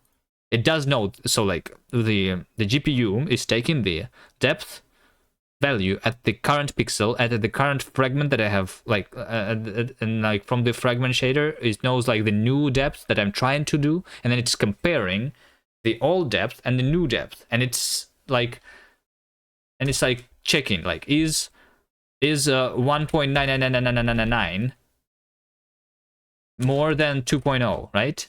And when you are comparing floating point numbers, right, you want, if you want strict something like this, you want like to do it with epsilon, you know? So like so like this should be able, like you should be able to specify this, in my opinion, in the graphics APIs, you know, instead of just comparing your floating point numbers as is. But when you are overwriting, you want to overwrite with the original value, not with like subtracted epsilon.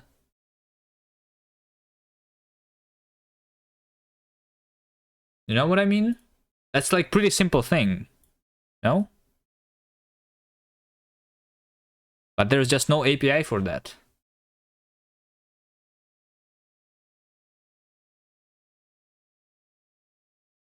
This is part to why there is near and far depth values, but still creates fighting. That has nothing to do with it. It's the near and far depth values is just for constructing the projection like matrix. Like you are always mapping your near and far, and like whatever you are doing, in the end, all you have in your depth buffer is a value from 0 to 1. Like whatever conversion you are doing with your like perspective projection and shit doesn't matter, you know? All you have in the end is like just a value from 0 to 1, and you're comparing floating point numbers.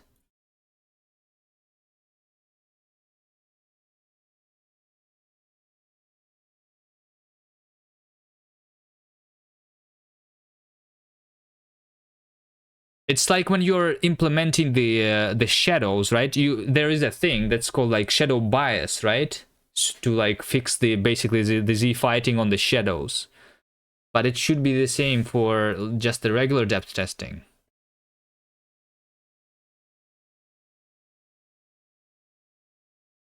Anyway.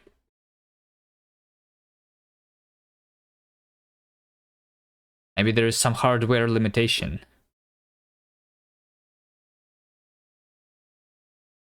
I don't know.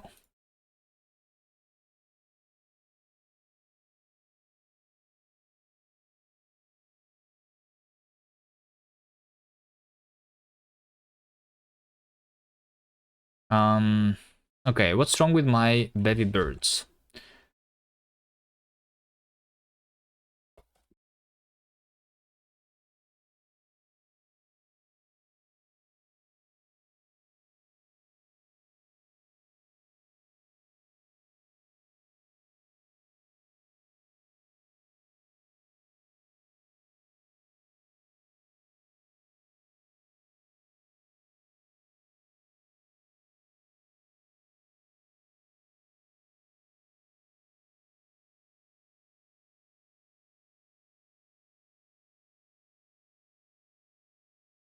Okay, I am not spawning them. So this system is not running. We are running a query when we have changed the building upgrade component. Bevy birds. Okay, Bevy birds needs to be spawned on the thing. Okay, got it. Got it. I understand now. This component, I forgot to spawn it.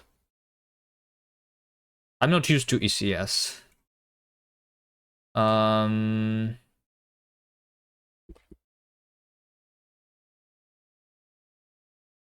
I able to increase the depth buffer precision? It doesn't matter. The precision doesn't matter. What matters is like when you have the Z fighting, it's not a problem with the precision. It's because of how floating point numbers work.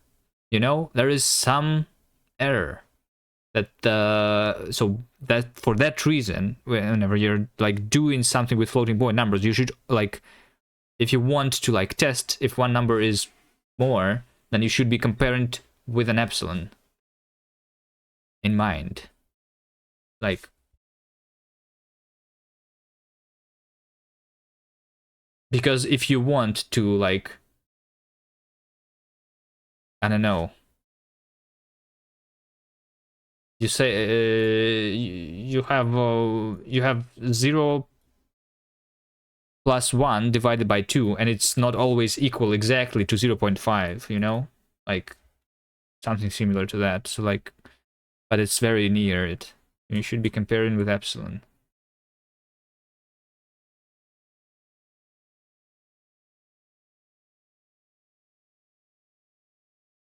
It's always going to fight, even if you have even if you have like even if you have I don't know, 256-bit floating point numbers, it's still going to be Z fighting because it's imprecise anyway.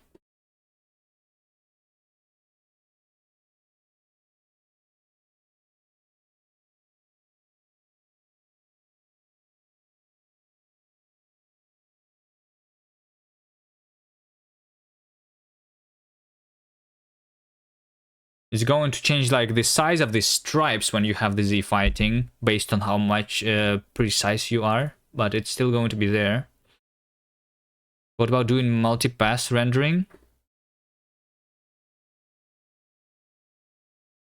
Well, when you're doing multi-pass rendering, if you can read the current depth value from the previous pass, right, then you can basically write the depth test yourself, and then you can compare the and write the depth test properly. Yes, I think, but it's not efficient.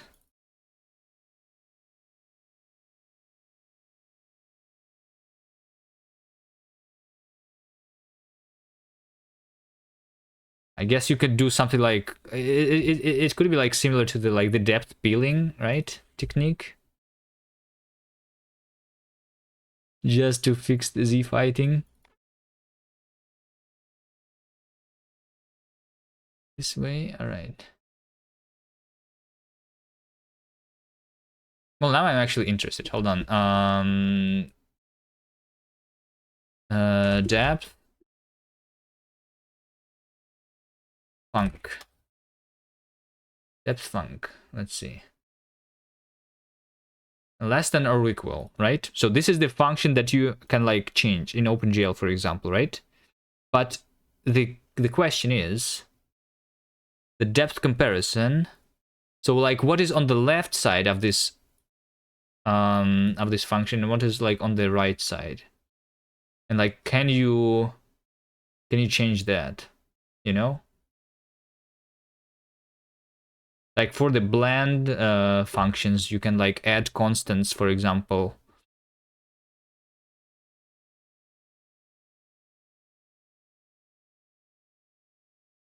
Probably not. Nah. Depth range.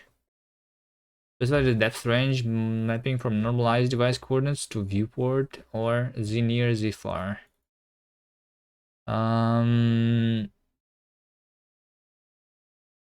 Okay, yes. This doesn't do anything useful. Depth mask. That's the different thing, yeah. Nah. It's just the API that doesn't exist. They want.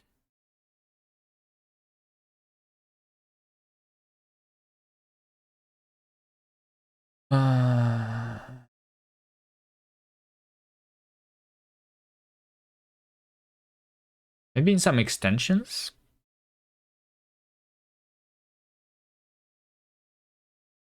Open, I don't know. Tab, func, compare with add, I don't know. Changing depth buffer comparison function. In open, in direct 3D. This is just the functions. It is still just these functions.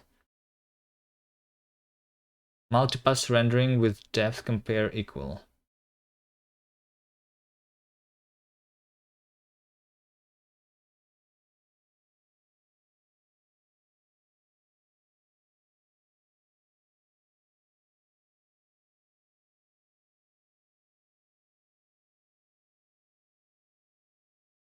In OpenGL. Nah. Has no one ever asked a question? Why is there no such thing as changing your depth function even more precisely to add like epsilon there?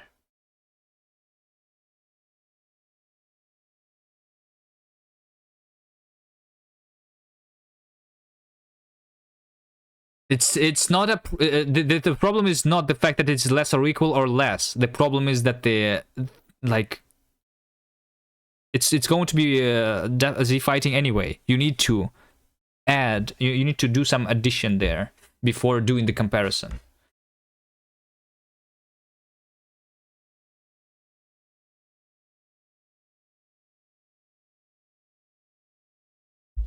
And I think that would be a much better fix than putting objects at different positions.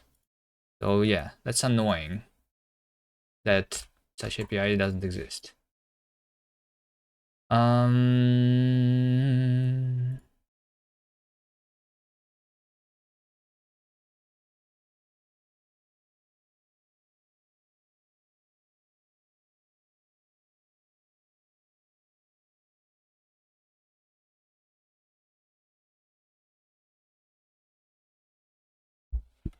Monument. Spawn, blocking this. Bevy birds. Okay. I remember what to do now. We need to spawn the bevy birds.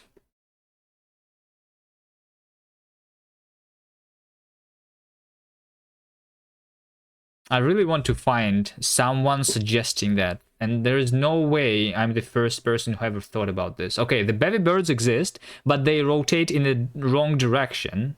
Okay? They rotate around the wrong axis. And also we need to do the alpha test there. Okay. Bevy materials. Okay, we need for the birds.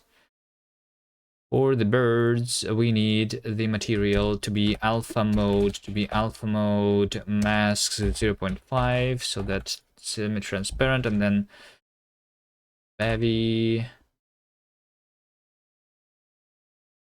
monument system. Over here, the birds, I'm going to rotate around the Y because Y is the vertical one. I guess any overhead to depth test with heavily impact GPU performance. No, why? Because I mean, it's like the blend mode, you know. You already can configure your blend function very precisely, right? And similarly to that, I want to have more things that I can specify on my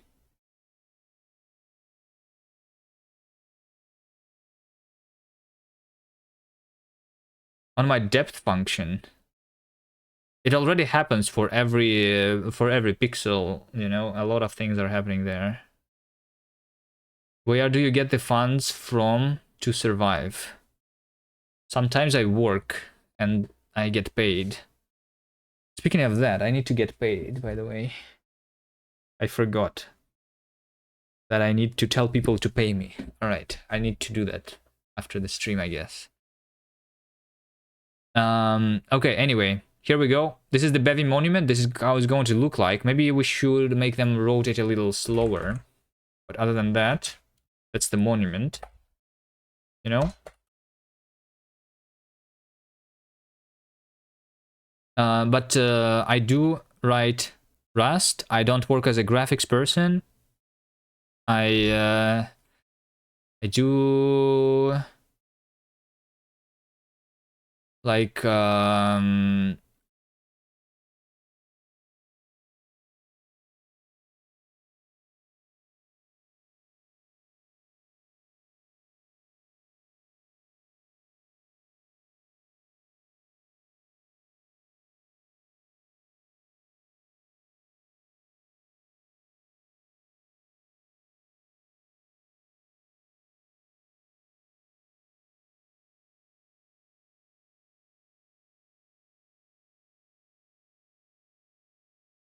I do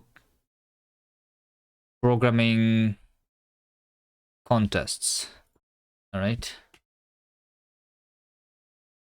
I guess is what I can say. Okay, this Bevy monument is pretty good, I think, right? Pretty good if it was in an empty space like it should be. So let's like despawn it. I think we want to show the progress bar of building though. The progress bar of building and how much things are filled, the storages, I think is the last part that we need to do. The last part that we need to do. And also the Bevy monument, if, let's see if upgrades current level is equal to 3, then commands entity,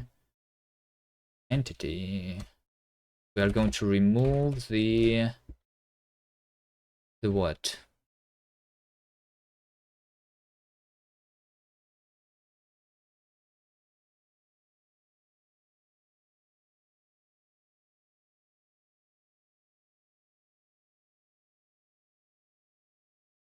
I wanted to no longer scale and hover. There you go. Scale and hover. All right.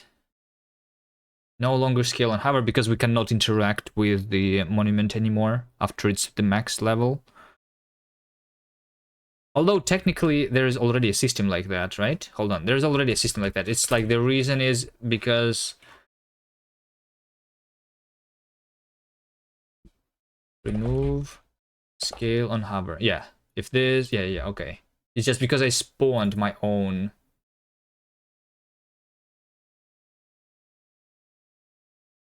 monument of the maximum level already. If I ever considered freelancing. Yeah, I have considered it because I don't do a lot of like work lately. I like what I do right now is close to freelancing. I do contracts, right? I'm just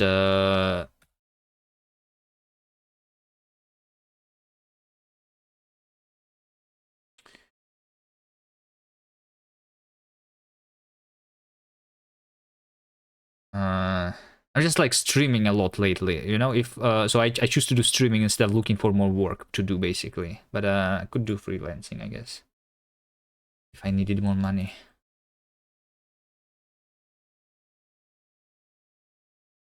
Although I'm not sure how hard is it to like get into.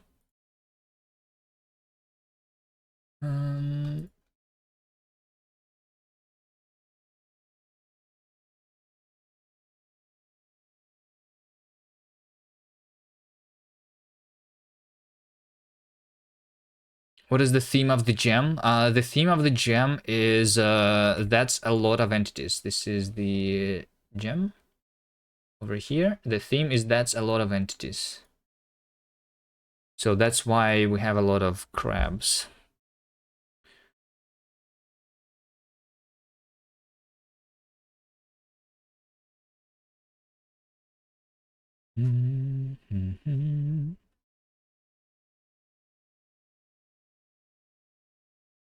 Like a particle system. Well, our crabs, they look like a particle system, I guess, when we do a lot of houses.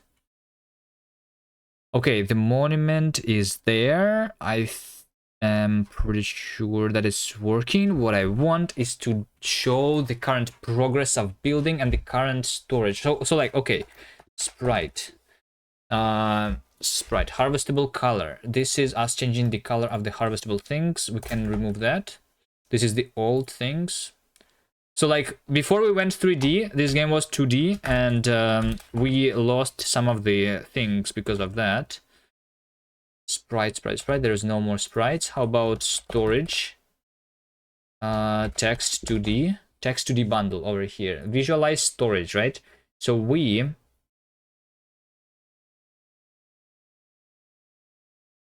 are querying text with storage label. If it's not there, then we're spawning it. Okay. Spawning storage label. Entity storage, optional children. Change storage. Okay. I think it's because text 2D bundle is similarly to sprites, is not rendered on a 3D camera. So how do I draw text in 3D? Bevy draw text 3D. How do I render 3D text in Bevy? I don't want 3D text. I want like, I don't want this, right? I don't want it to be, I just want to like have a 3D texture of the thing.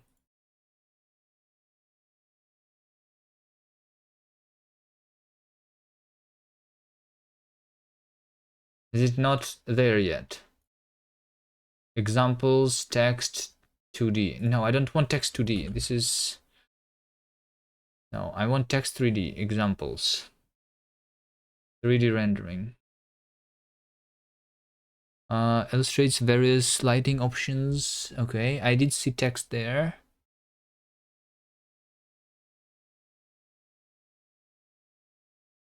Am I Russian? Yes.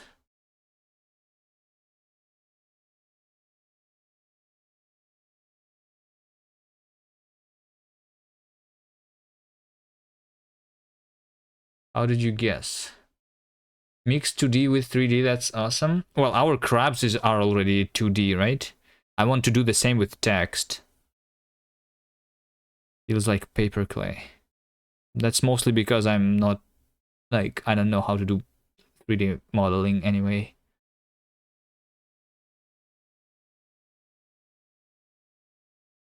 So this text over here, see, this Bevy text, this is not a mesh, right? This is a texture, right?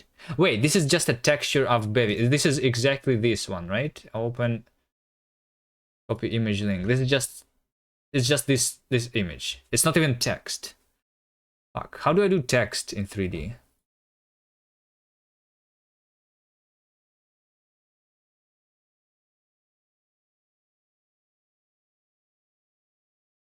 Because I get angry quickly?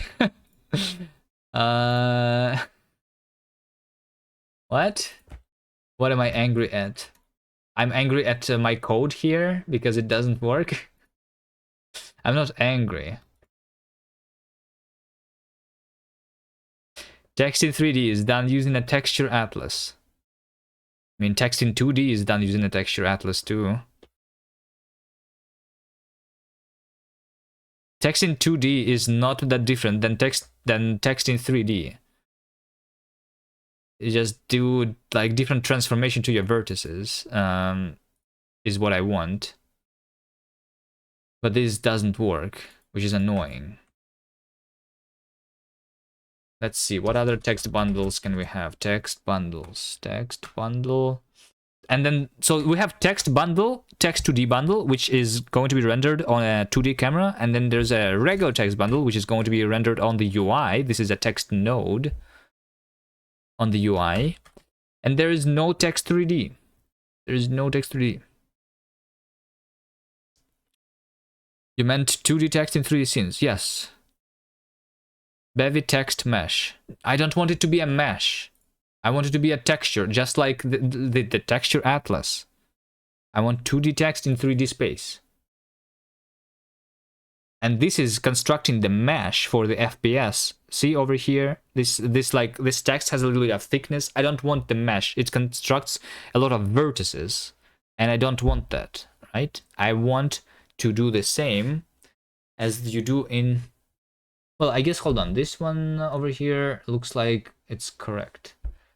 No limitations. API will change in the future. Multiple text mesh, text color. Custom build. You apply the texture on the two triangles. Yes, so like what? How does it matter?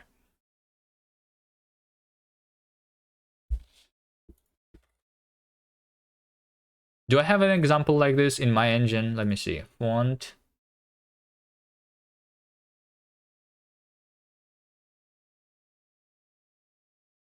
I guess I have a no.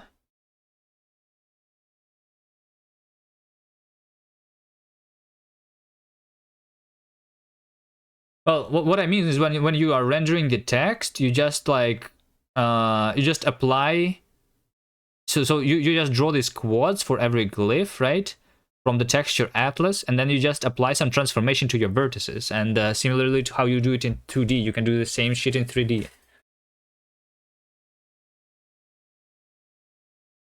Anything Bevy API will change in the future. That's okay. The problem is not the fact that the API will change, but that like the functionality doesn't exist, even though it's really easy to implement. Is it because no one never wanted this, or what? No one ever wanted to draw text in 3D?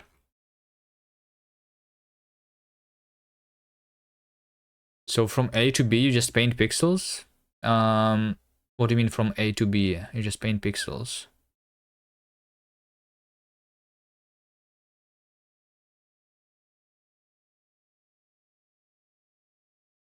I have a texture atlas with,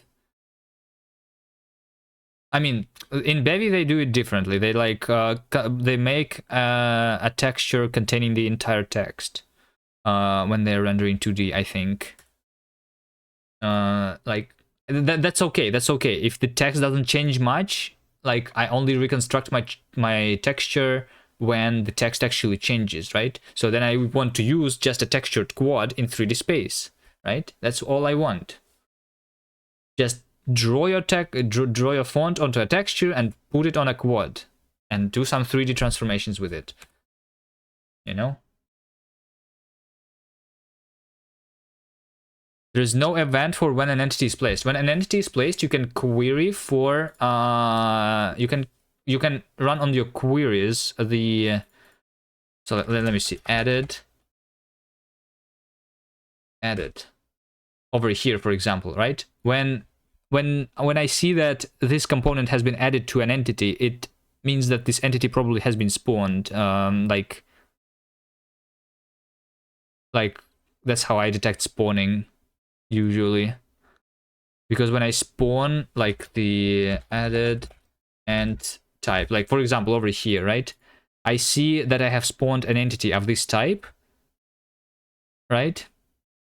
And based on type I populate the other like parts that I need here. So it's not an event, it's like a filter on your queries,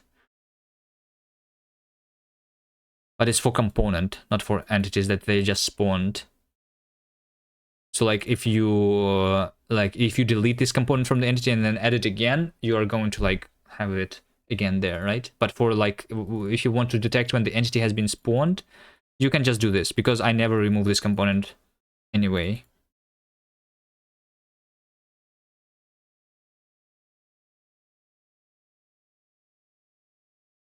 Right? Spawn. So yeah, that's what I do, right? I just spawn the entity with two components, which is the entity type and then the position where to spawn it. I don't know if this is like idiomatic. Maybe we should have used events here instead. I don't know. Anyway. Text.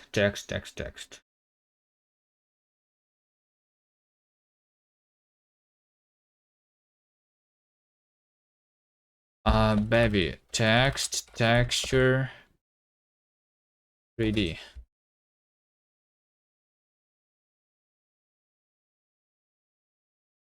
How to render 3D text in Bevy.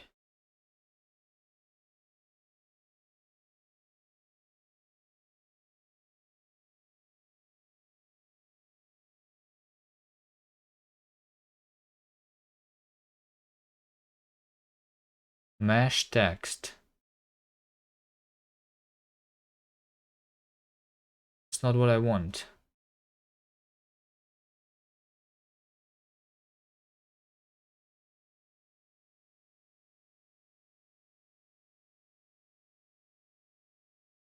Render text into textures. That would be nice. How the text rendered is rendered using the sprite sheet pipeline. This has various issues. Breaks code encapsulation, is really slow, blocks shader UI.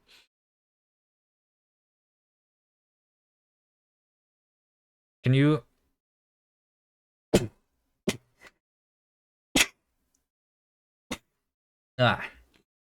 Can you specify what camera the text renders to? So you can create aux render texture for all text.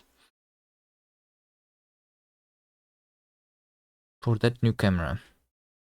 What camera the text renders to?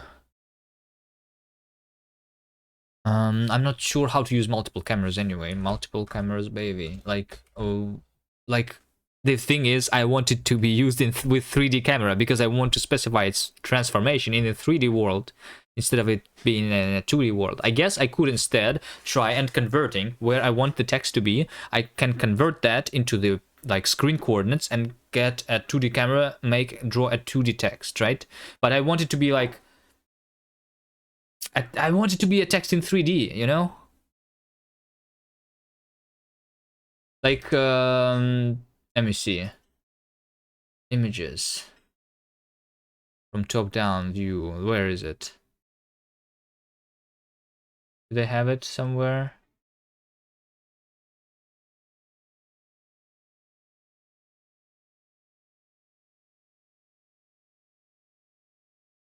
It's not really easily seen here, right? But here's like when you drop on Warzone, you see like the locations, and this text is being like, you know, like just like I'm drawing a crab, but instead of it having a texture, the texture should be the text. You know, that's all I want.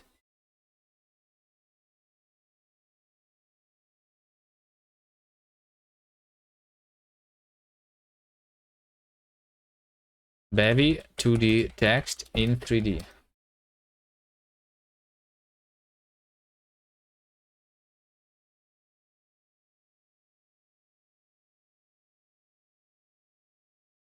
Can I have both 2D and 3D text on screen at the same time?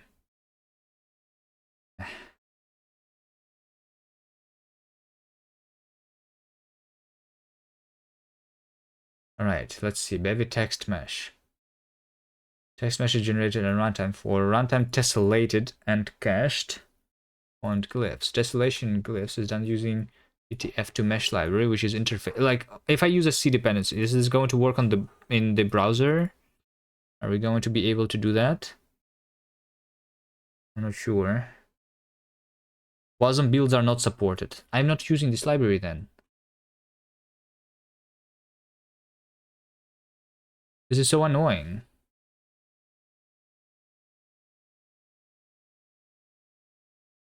Like, similar to sprites, I should just like technically 2D camera and 3D camera, they're not that different, you know? 2D camera is just the orthographic 3D camera anyway. We can already specify the transformations for our things in like three dimensions when we're using the 2D camera. Like for the sprite, the transform component, it still has 3 coordinates, right?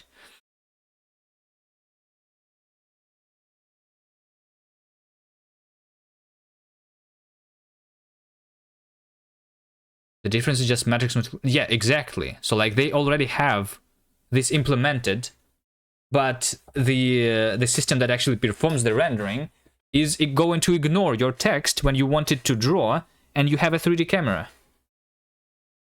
Even although all that is different is the matrix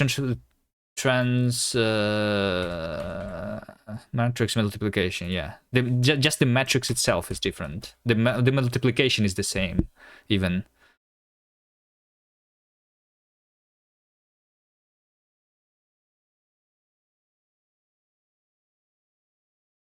annoying.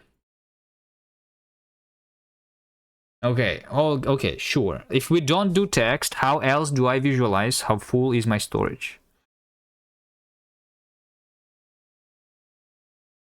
Okay, let's try to think about that.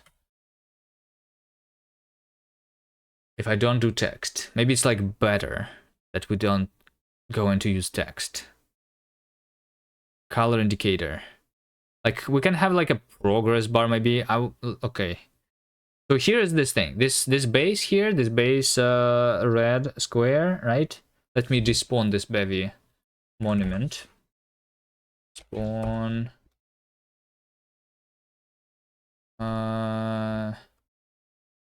the monument. We don't need it anymore. Initial money. Let's make the initial money to be 50 again. Progress bar. Hello okay. there. How do I draw the progress bar? Hello, Pigorly.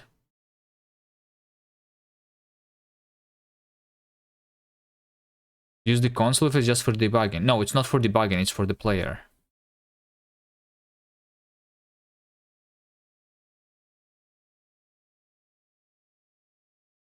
I want to, like, as a player, you don't even know that this is a storage that is limited. You know?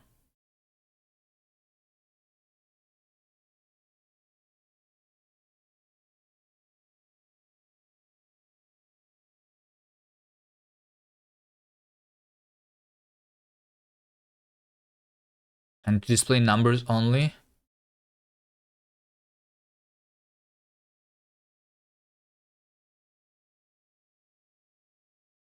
Make UI text like money and pop. The UI needs to be on a separate buildings, like, because the storage is like, because I can have multiple different storage buildings, and each of them is supposed to have different, like, capacity and different current feel, and also we need the progress bar for when the building is happening. All right, let's figure out how to do the progress bar. How to do the progress bar.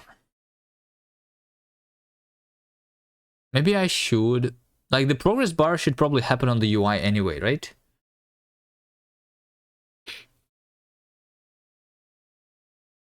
And okay, and then, like, if the progress bar is going to happen on the UI anyway, then over there we can do the text, right? Now we just need to figure out how to do. Well, is it going to be the UI, or is it the UI layer, or is it on top of a 2D camera? Can we draw a 2D camera on top of a 3D camera? You have mouse over, so now no, not hover for info. Because similar to these crabs, I think it's better if you can just see it without the hovers. I don't like the hovering too much. If we can, like, come up with a similar way. So this is how we visualize the inventory, right? We just draw a stack of things on top of the scrap.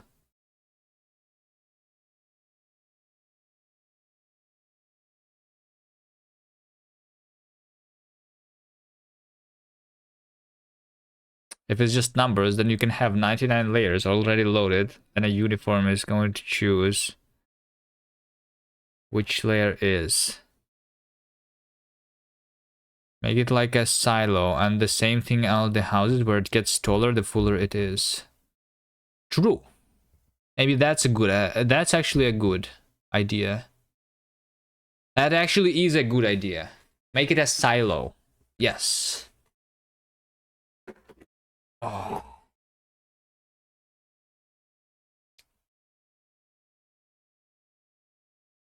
Sure. What is a silo? Where I'm going to make it. We're going to make it. We're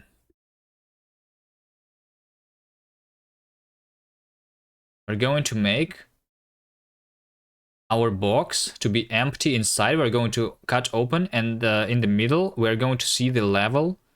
And this level, this plane over here in the middle is going to be going up and down, you know? based on how full we are. Is this GIMP? No, this is a sprite.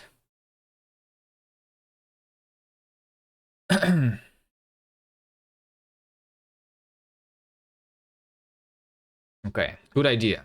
Good idea. Okay.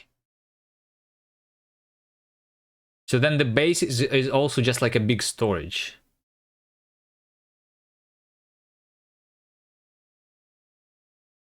Maybe we don't need a base. What do we need the base for? Let's just build the storage. Just sizing up a box.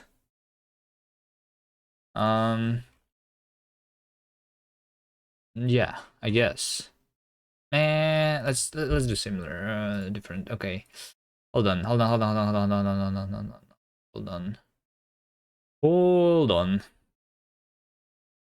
Let's do this. Let's do this. Let's do this. We're going to have another system here. Add systems on update. Update storage.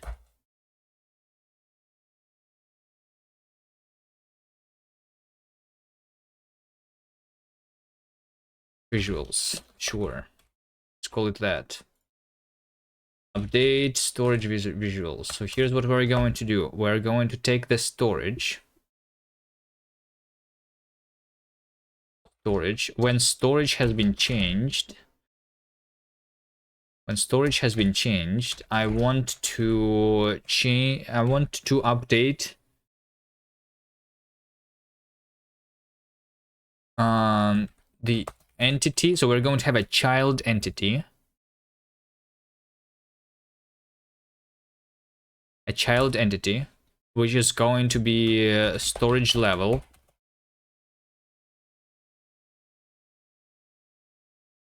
Storage level child. Storage level child.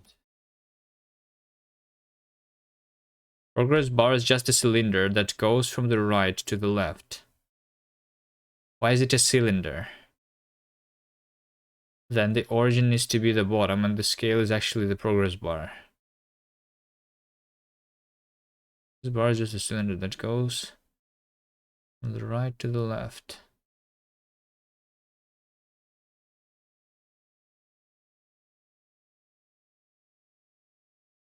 I mean, yeah. Why cylinder though?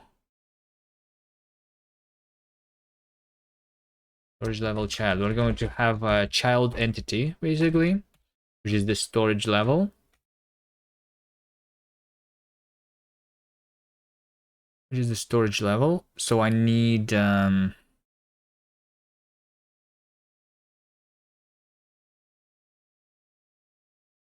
let's query the and type 2.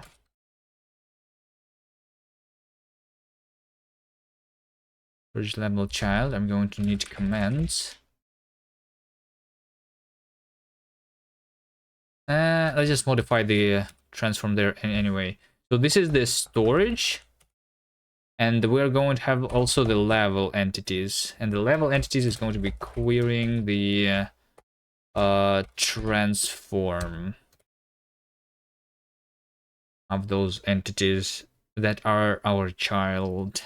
Okay, here's what we're going to do. So when the storage level has been changed, so for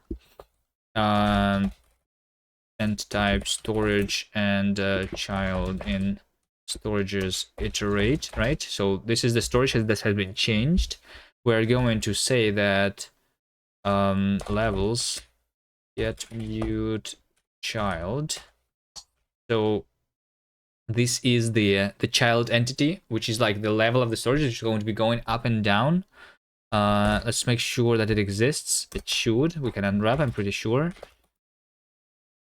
So child is just the transform. Child transform. We're going to say that child transform dot y, which is like how high it is. Translation dot y is going to be equal to storage. storage current divided by storage max, which is the percentage, right? But we multiply the percentage by the height. By the height.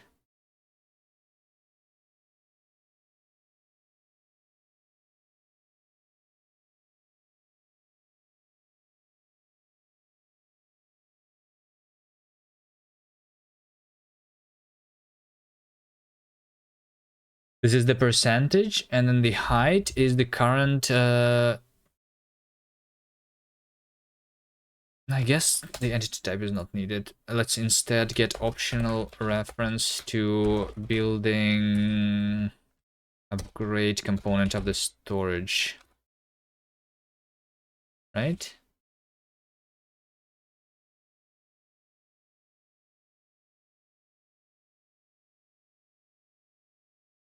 Storage upgrade?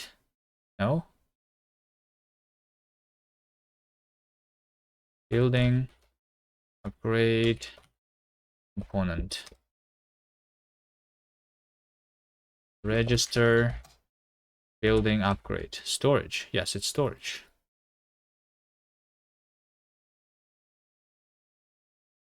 What progress are I trying to display here? The progress of filling the storage. If I have harvested a lot of resources and my storage is full, then I should see it being full.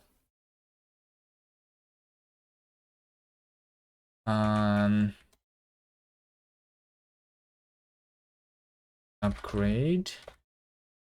Okay, so over here, I'm going to multiply this by upgrade. Map or. So like if it's nothing, then it's the base. For the base, the height is whatever. Base height. Let's have it as a constant. I don't know. Base height. If it's not, then it's going to be the upgrade.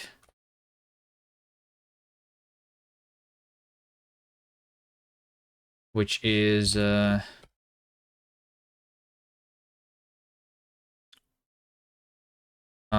we can know the current level of the upgrades, right? And then I multiply that by the storage upgrade height, basically. Okay, and then also we make sure that it doesn't go like too far, so like subtract 0.1 here maybe. Mute. Okay, this should be it. We just need to spawn the level component there. All right. Let okay. Let's just do let okay. No, let's not do let okay.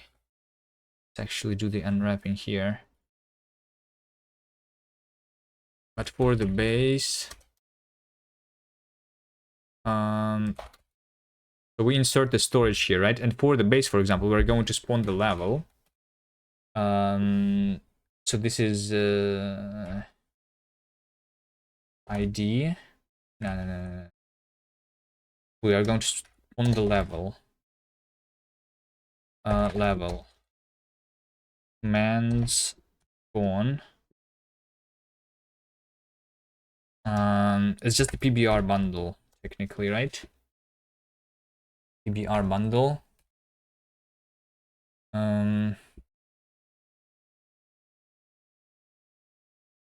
We're going to this entity add child, which is the level. We're going to have the component of level entity, storage level and child level. And then over here is just like the bundle. What actually are we going to draw for this, right? What are we actually going to draw for this? Okay, let's have this resource and oh, we already have it. Okay.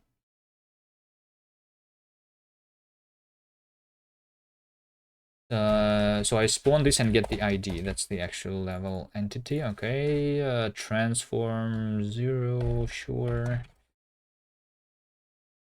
Okay, so material and mesh is going to be level material, level mesh, and level material. We're going to initialize them. Does this gem has prices? No. I mean, they have prices. They send the merch basically. No cash. Doesn't matter. We participate in game jams for fun, not for the prizes. And to learn something specifically. Like in this jam, I'm trying to learn the Bevy and the ECS approach, because usually I'm not using ECS to make my games.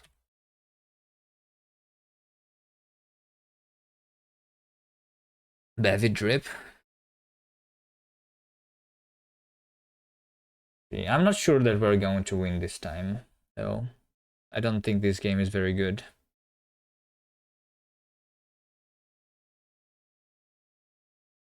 If we polish it enough in like tomorrow, though, then like it's mostly about the polishing, though. Anyway, right?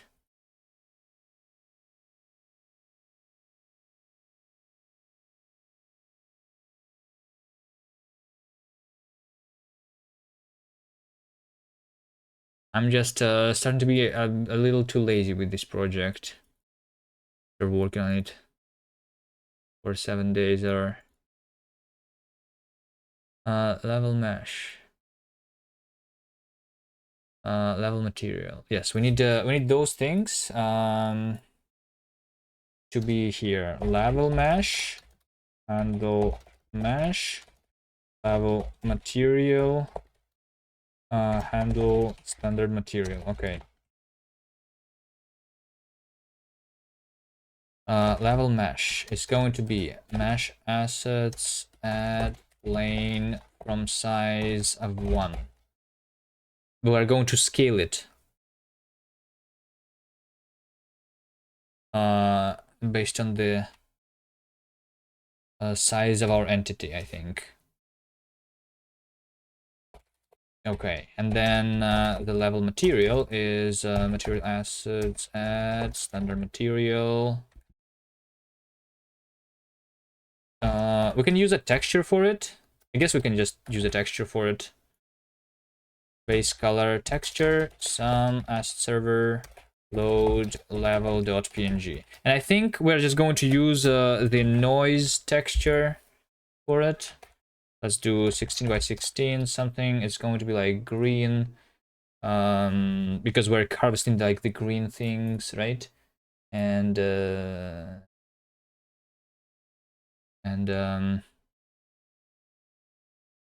like this, like similar to the sand, that texture that I have is going to be this, and this is going to be level.png. Okay. The only thing that is left is to scale it, and in order to scale it, spawn that level is this, transform from scale, and scale is going to be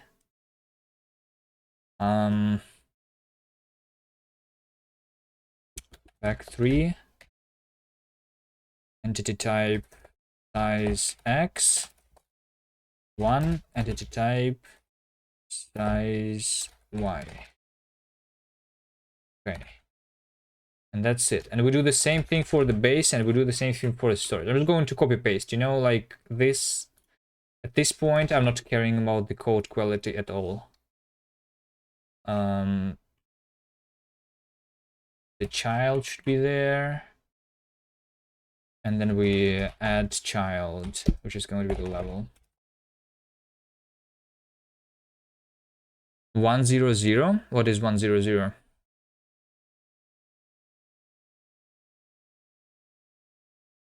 Okay, but in order to see this thing, I also need to make make a gap on top, because like we cannot see through the roof here, obviously, and I need to.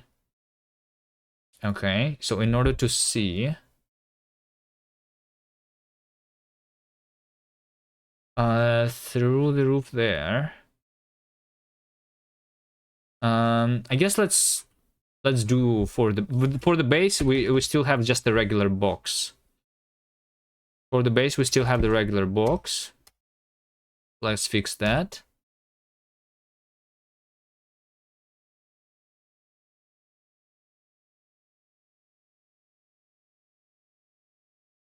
Okay.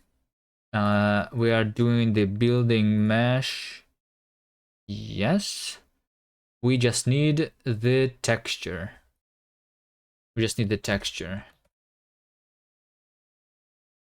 Base, road, and monument. So for road and monument, we don't have textures. And the only thing that needed a texture is the base. Load base.png. Okay. Base is going to be same as storage, but it's bigger because it's a 5x5, right? Okay.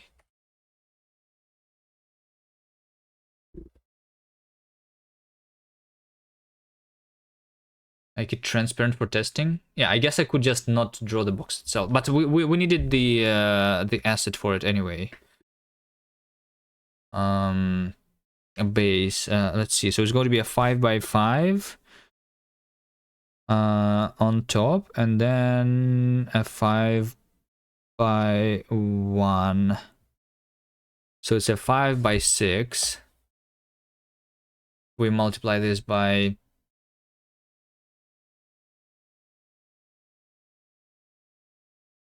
3, let's say 18 by 15. Sure.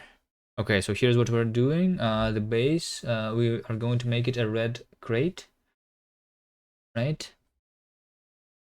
1, 2, 3, 4, 5, 6, 7. This is the top. This is the top. This is the bottom. Hold on. Canvas size. We need 15 more. We need 30 here, right? Okay, so this is the top. And then this is the one side, and this is like the other side. Okay, and then do like this.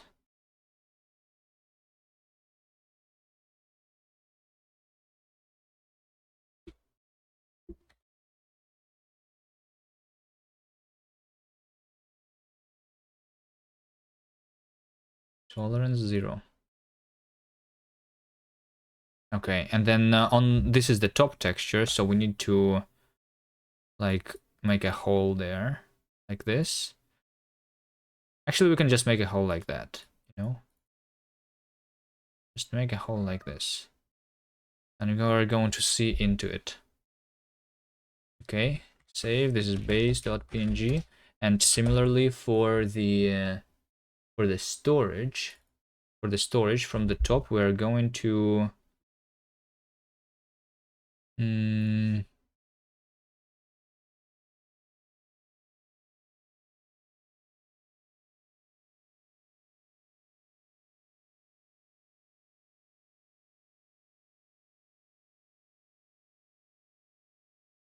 do something like that.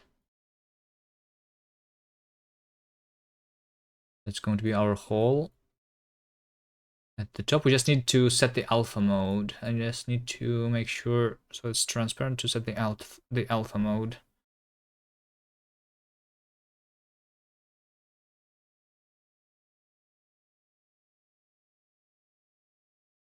Okay, so materials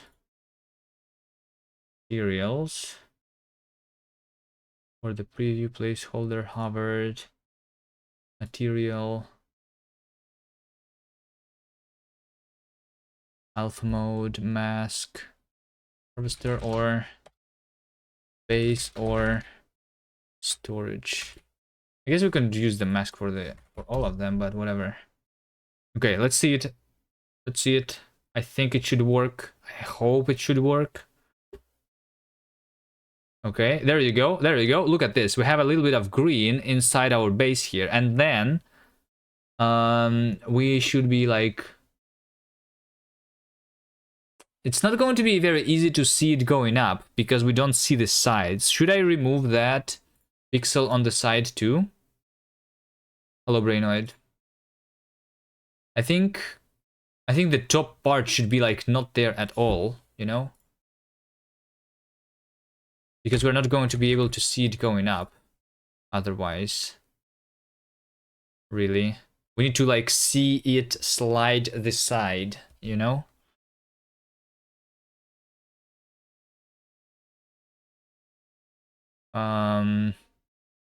Well, now it's at the very top though. Wait, hold on. It's not at the very top. Hold on. Oh, now I need to see the back face. Now I need to see the back face. So for my materials here, the cool mode is going to be so for the storage and the base, I need no cooling. Otherwise, we use the default cooling, whatever. Sure.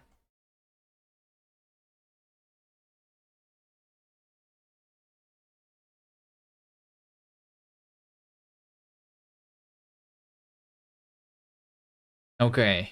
Like the reason I made the border there though is that like you see how this is like a little ugly, right? For that reason I added a 1 pixel. Maybe I just need a more resolution so that that border was not that big, you know? But we should be seeing this thing going up or going down. Yeah, we do. I definitely did see it go down. All right. Let's build more stuff. House. Right? Our guys are going to fill the storage. You can see it being filled up very, very slowly right now because I don't have a lot of guys. But we can just build more things. We're going to fill up more storage because of that. Right?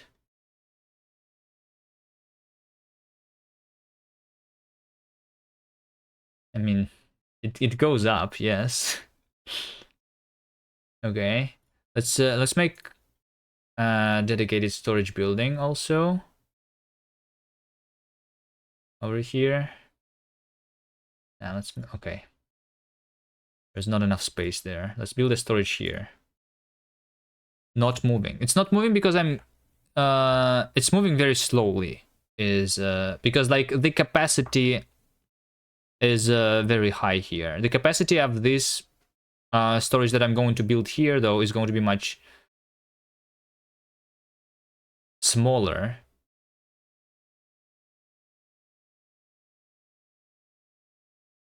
Why am I not seeing it right now? I saw it in the very beginning. And it was changed.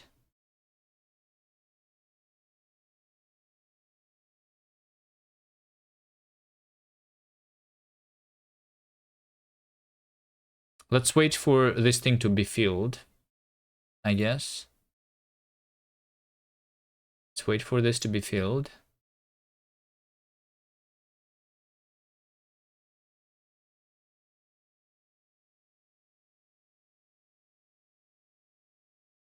Am I not going to see it at all? Well, there you go. When I made it too high up, and I started seeing it. I did see it go down there. Something happened there. Yeah, it's not going up and down very fast. So we are not seeing it. We should I don't know. What should we do?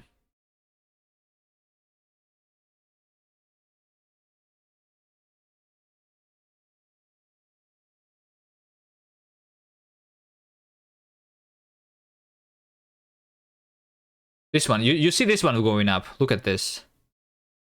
Look at this thing being filled.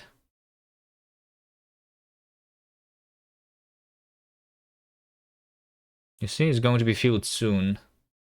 Completely.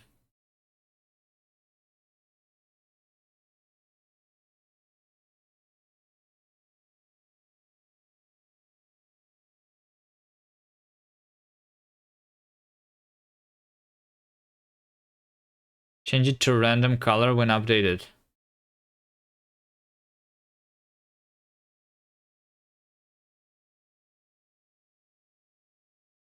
I can change the opacity of this thing. Maybe. I'm not sure how, though, is the thing. I don't know how to color my objects without creating a new material.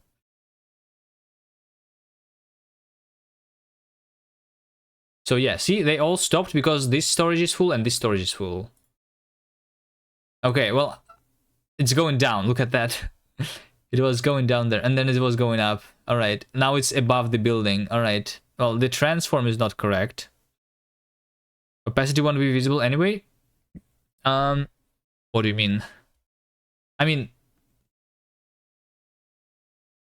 I want to change the color, not only the height of this thing. Maybe. I don't know how to do this better. Or is it good enough? Like, you can kind of see when it's full, right?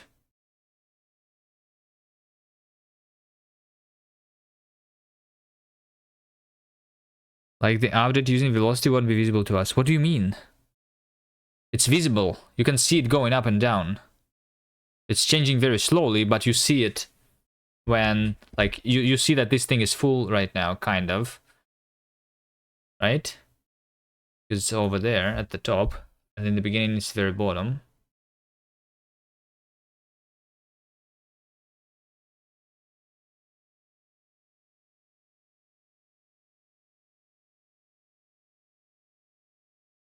And you are going to have more builders and more harvesters. It's going to be more obvious, maybe.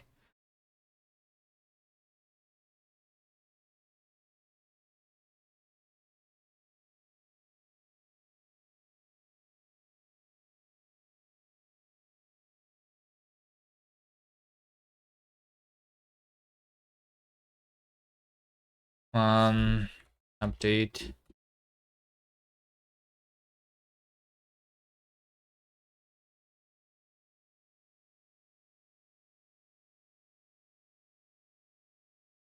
Make buildings taller or use different colors.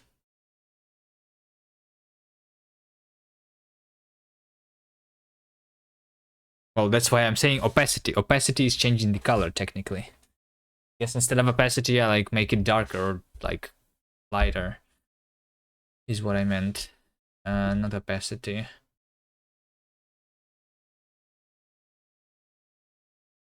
Making the building taller is not a bad idea.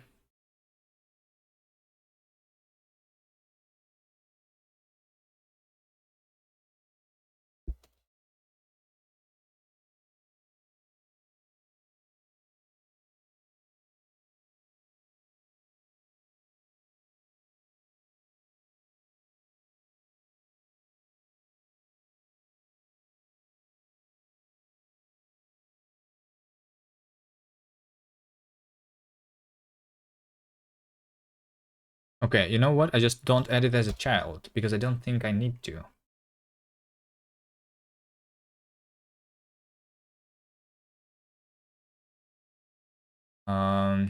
Because this is here anyway. All I need is to make this transform with translation.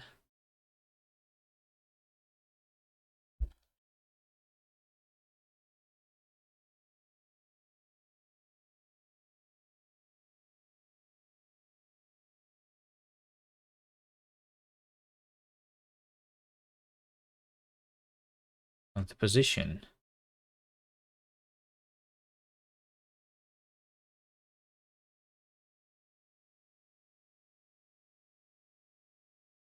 Position 0 is vec2 plus entity type size as vec2 divided by 2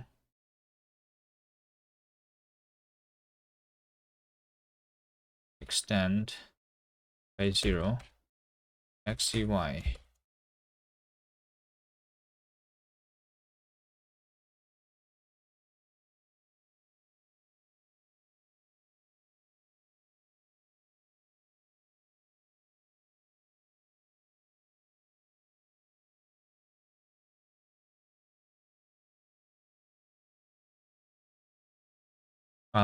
When you change the opacity, it is going to look different on the screen because it's going to be blended with other colors, so the color is going to be changed. You are not even seeing the alpha value anyway, but the opacity changing the color because it's going to be blended differently.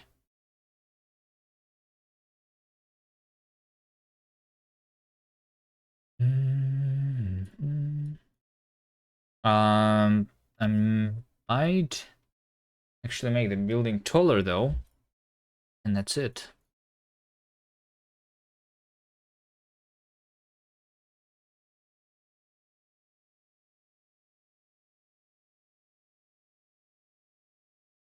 Or I can change the capacity. I can make the capacity smaller. I can make the capacity smaller of the storages, so that you actually need to build the storages, you know? Storage. So like right now the maximum is 1000. Maybe this is too big, you know? Maybe this is too big. In order to build a new storage, we need 100. Then it will be faster. Yes. It will be faster to fill, but that's like not really a problem. I'm just going to make the base to hold 100 so that it's not like that big, and this 550 instead of 500 is going to be filling very fast. You're going to see it. That's good, right?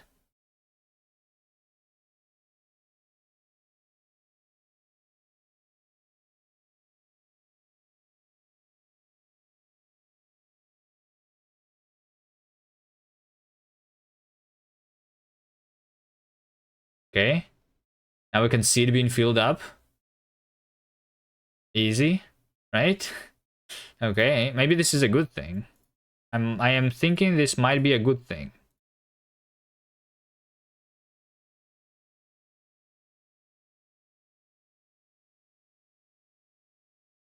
Because like this is like when it's full, it's enough money to just build a new storage anyway, and then we can build more things. I guess the only problem is that like we need the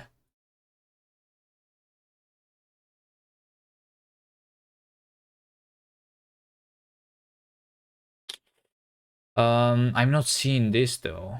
Why am I not seeing this being filled right now?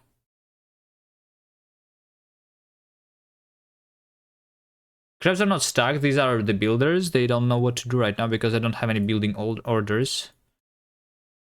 And these guys are now stopped because every storage is filled, so they don't know where to fill. Like this is not visible though.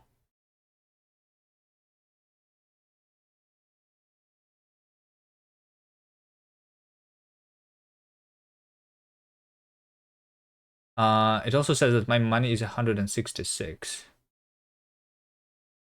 Which is a weird amount of money I should be having. Well, I guess some of them is in Crab's hands. Okay, actually makes sense.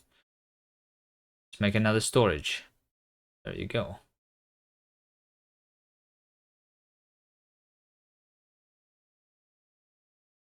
Okay, look at this. Look at this. We actually see it sometimes. I actually see it sometimes. Also, for the storage, the back face is being cooled. Why is that not visible? Make it visible, fix it. Okay, hold on, Pigorly, hold on. I will fix it.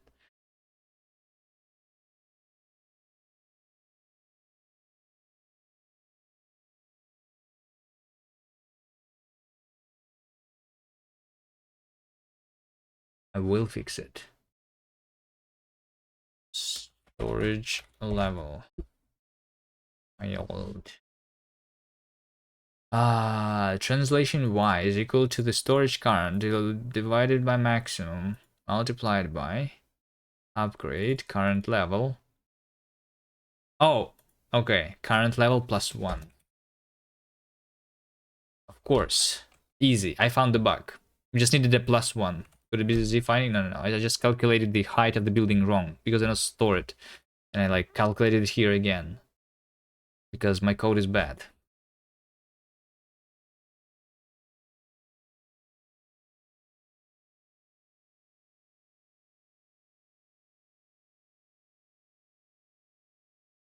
Okay, just need a better texture for this. How hard is it to learn Rust? Depending on what you know already, and depending on whether or not you're willing to learn it, like, because some people think that it's like you need to like understand the reason for it to be there. Maybe if you only know C#, then I don't know. Why do you want to learn Rust? Why are you asking? There's more C# jobs than there is Rust jobs, for example.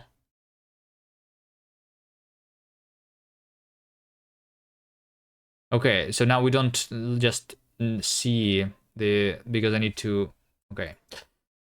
All right, hold on. Cool mode, storage or base is going to be none.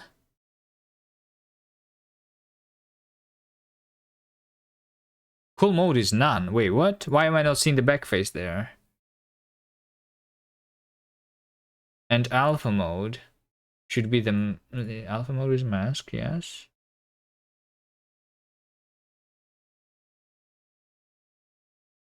Never said I wanted to, just pondering. Okay, well, I mean, like, whenever you're learning something, it depends if you want to learn something, you know?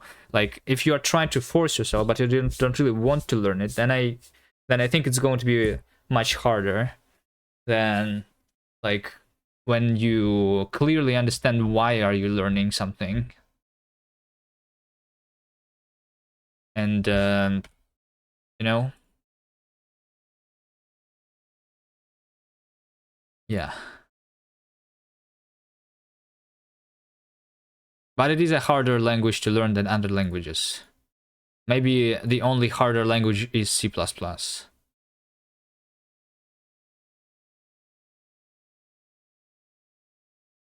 C++ can feel like it's easier, even although it's in reality not easier.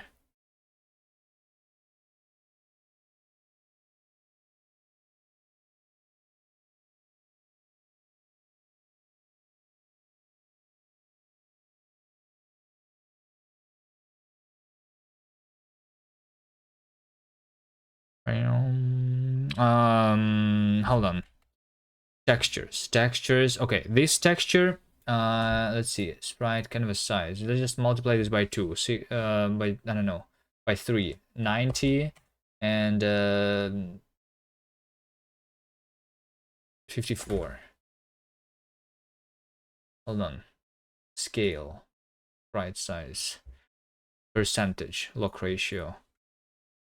300%. There you go. Okay.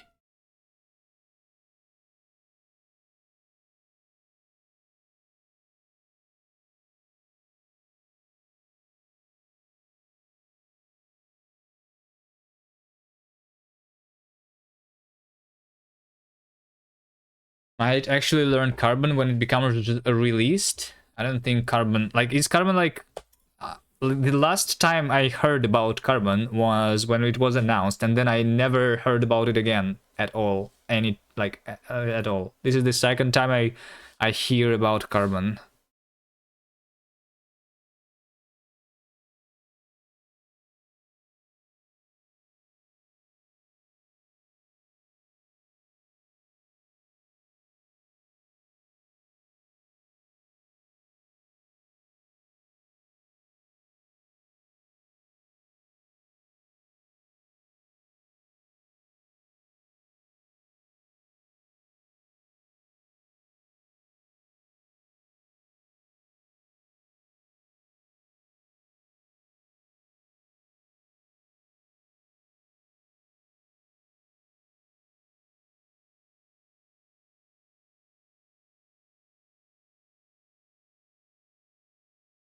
What distro am I using? The NixOS. By the way, is it just me? I keep forgetting to add systems and wonder why it isn't working. If you keep forgetting to add the system, you are supposed to have the warning in your code. Are you not getting the warnings that your function is never called? It never is never used. That's how I see that I forgot it, I guess. But I am like, I think more often what happens is that I forget to add components so that my systems don't work. That happens often. Or I forget what component I need to add for a specific system to work. That's, yeah, that happens often. But if you just don't use your, if you just don't add your system, then it's not, you're going to have a warning from Rust, right?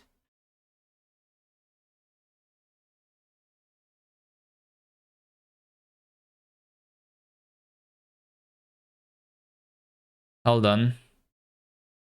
I think here is 90 by 54. This should be, it is 46 by 45. For some reason, we need to move this like that. Okay.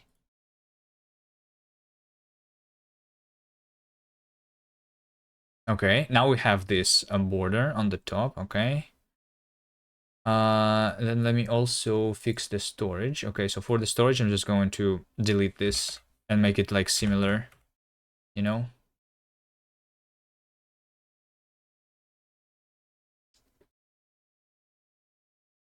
All right. Road, house, house, house, house. Road. House. House. House.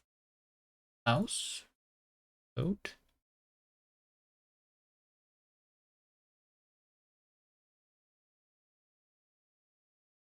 Okay, it is becoming full.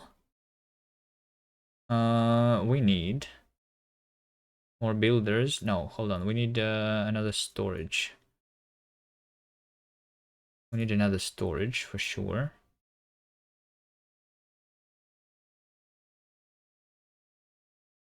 So that everyone continues working. We need some more builders, at least a little bit. More houses.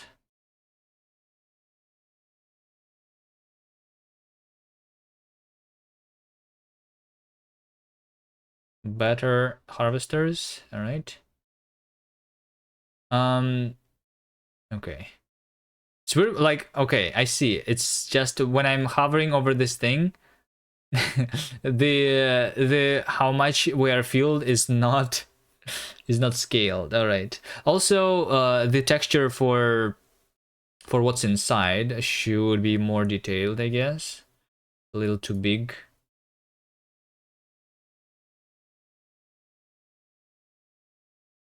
Pixels there.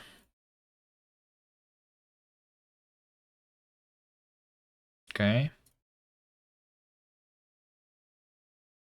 Okay, let's upgrade this storage. For that we need 200 though. Hold on, in order to even have 200 we need two storages. Oh shit.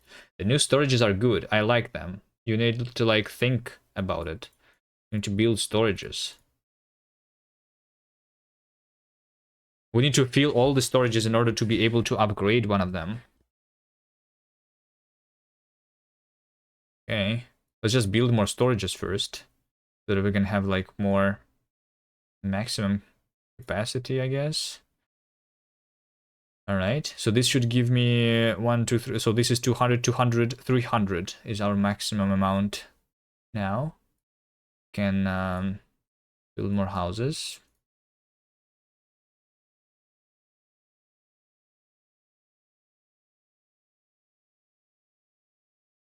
Build more storage. And even more storage. Okay. It's like this storage looks full, but it is not. Oh shit, look at all of the storage is becoming full again.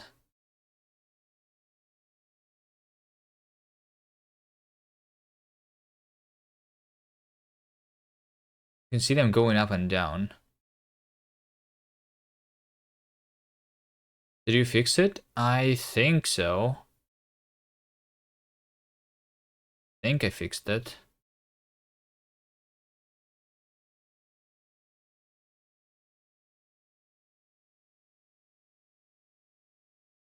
Over here, for example.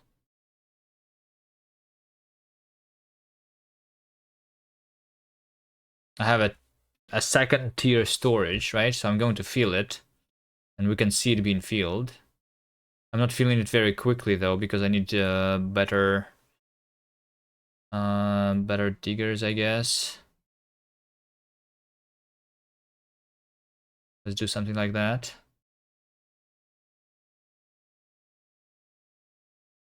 These guys are stuck for no reason. What's wrong with these guys? I don't know. Well, now they started moving.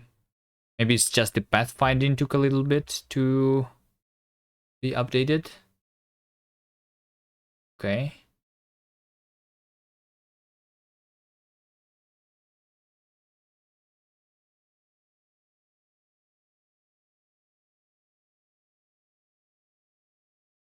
Well, my storages are like all full.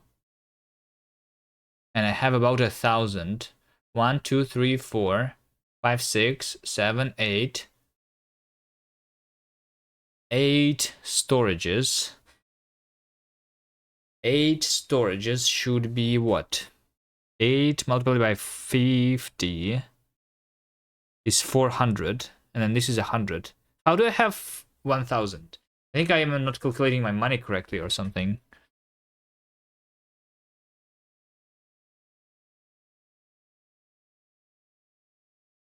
Or maybe am I considering the money in the little guy's hands as my money? So like for every single crab, every one of them is holding 10. I don't remember how I calculate the money. Because I'm not calculating the money only in the storage. Sure. Okay, anyway, everything is full. So it works.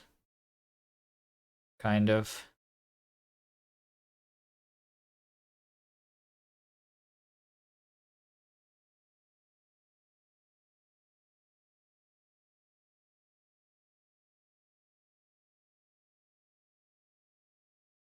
Okay.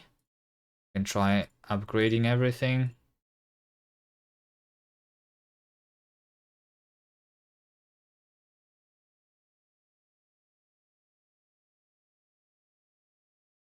Whip.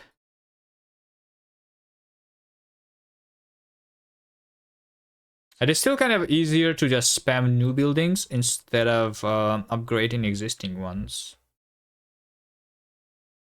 Okay, now all of my storages are empty. And we can see some of the trapped crabs inside that storage and inside this storage. Because when I'm in the process of building, I'm emptying all of my storages really fast, right? I guess. So most of the time, all of my storages are either all full or all empty. And an auto upgrade option I don't know. Auto upgrade option.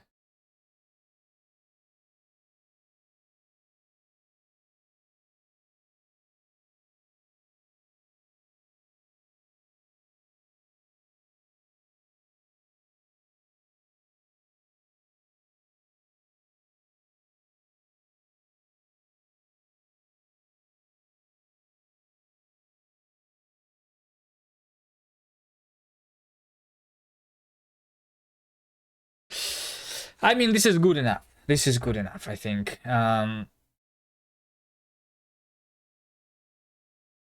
Upgrade the houses too.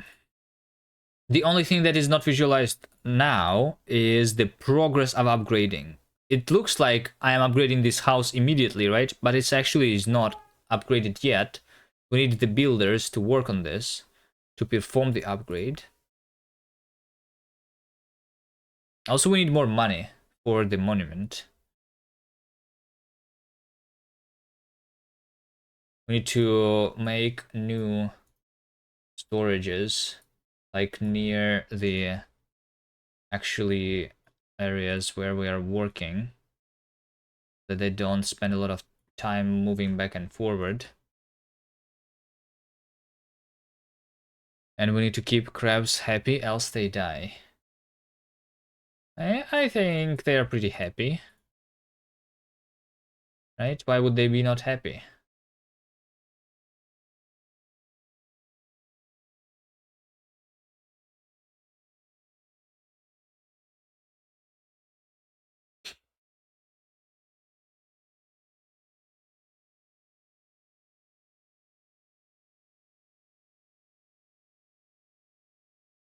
These storages are not being built. Add a predator that comes and kills the crabs sometimes. No. Not doing that.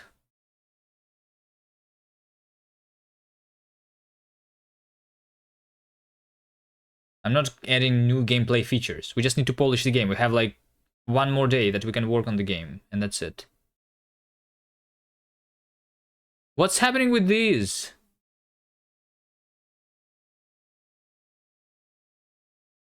You see, they are always stuck in this area. It's not the first time. Those are the builders that are supposed to be building. What's wrong with them? Yeah, we need crab rave. Yeah, the crab rave is supposed to happen after we build the monument. You see the idea here? We build the monument. We upgrade the monument 3 times, so you need a lot of money for that. It's pretty pricey. And then we do the crab rave around that.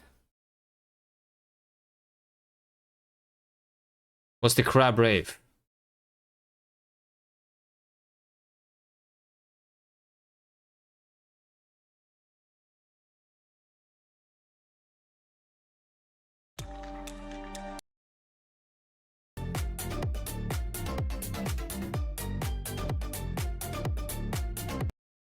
This. 3 more crabs stuck in left storage. Maybe there's nothing to build. Maybe like maybe these are builders.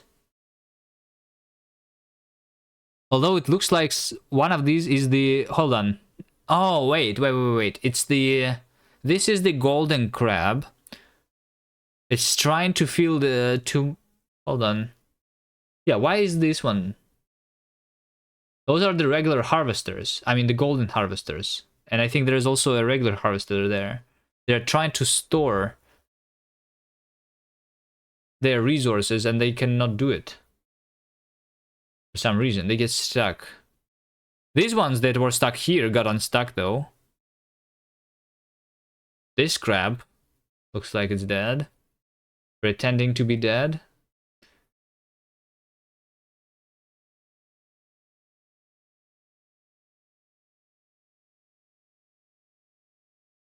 Them dancing? Yes. We want the crabs to be dancing. To this. This is the monument. Okay, the monument is not supposed to have all the 3 levels immediately. That's the thing that was there Monument upgrade. Monument upgrade. Current level is not 3. It's 0. Alright. We start with the level of 0.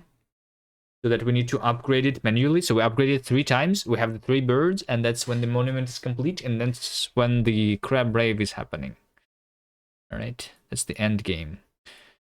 Might need to reduce the cost of the monument though, because it feels like I played for a little bit too long. Maybe a lot of people are going to just not play to the very end because of that. Costs, cert. Okay, so the monument, so like the storage is 100, and then the next thing, the monument, is 5,000, right? Maybe this is too much. Maybe this is too much. 500 seems like a very small number. Like, okay, sure, let's do 1,000 instead of 5,000. You know?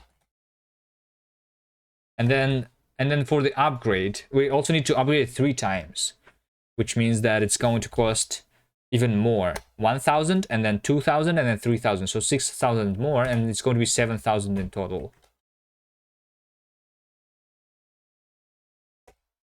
And before it was like more like 70,000. I mean, that's not a very big amount of money, but like especially if you actually do the building for a while.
Do I need to pay your mods? No. Why?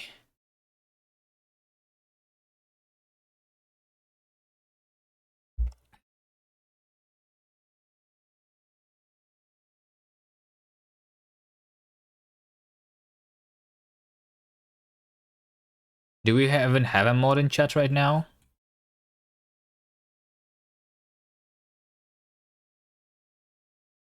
You just make your friends your mods, for example, or you can click the button yourself sometimes. It's not that hard, especially when you don't have a lot of viewers. I think like we have 30 here, which is more than I have usually, but it's still not a very big number. You can moderate it yourself, not that hard. Just need to... There is also some auto modding functionality on Twitch.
Yeah, I don't know. Maybe 1000 is a better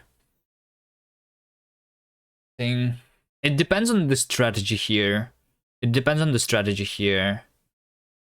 What exactly things you are building. If you just have a lot of like regular guys, they are not going to fill your storages quickly. You need these upgrades.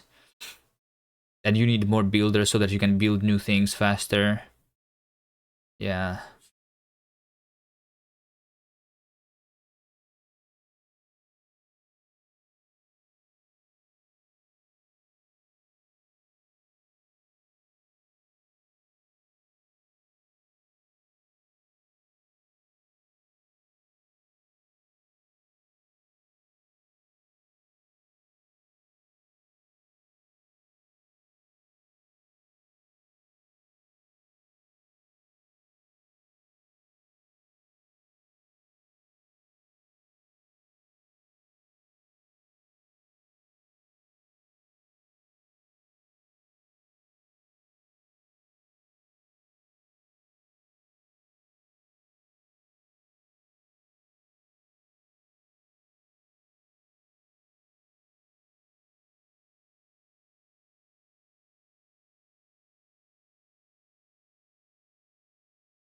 Storages.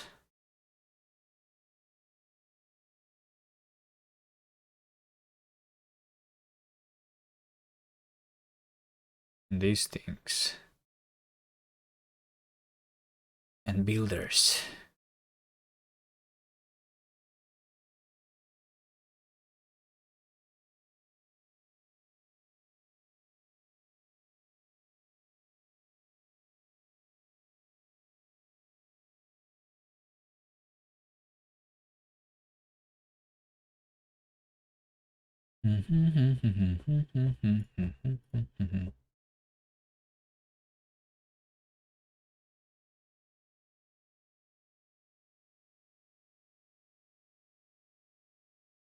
What is going to help a lot though is when we are going to add the statistics. How many regular crabs you have, how many builders you have, how many fast harvesters you have, how many yeah. Like, oh, right now we only know about the population and money. Okay, anyway, we can start with the monument now because we have 1000. Let's do the monument. Monument is better to build near the storages. So we have a lot of storages here. Let's do the monument right here. Okay. So yeah, a lot of... That was quick. Well, now that I don't require 5000, but 1000 is being built 5 times quicker. Okay. Then we do 1000 more to do the first baby bird. Right? And then the next baby bird is going to be 2000. Which we're going to get soon.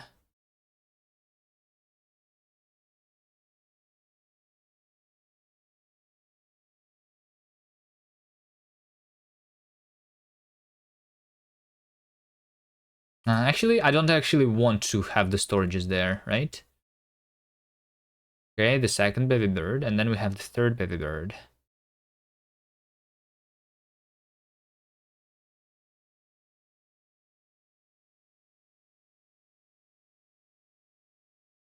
Once we have 3000.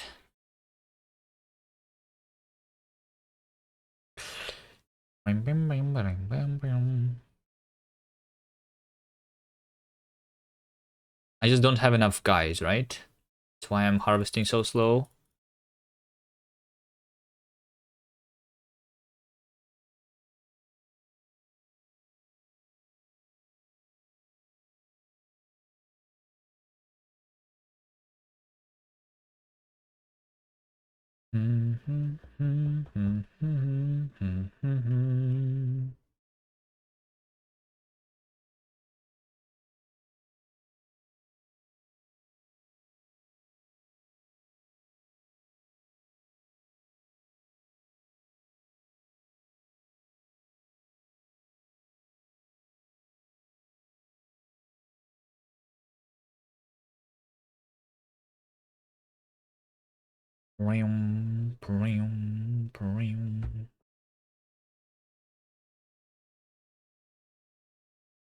It's not very fast.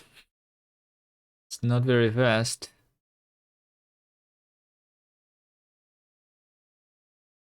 I think right now it's not very fast is because, like, maybe I actually think maybe wider roads are good.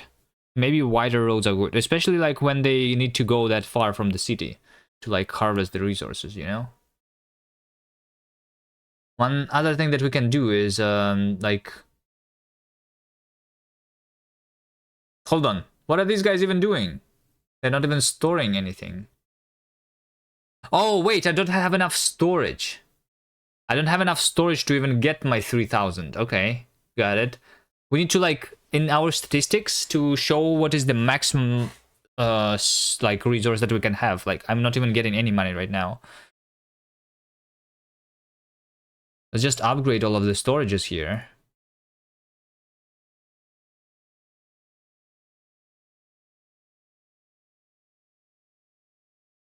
And now we're going to harvest more. Yeah, okay, yeah, that makes sense.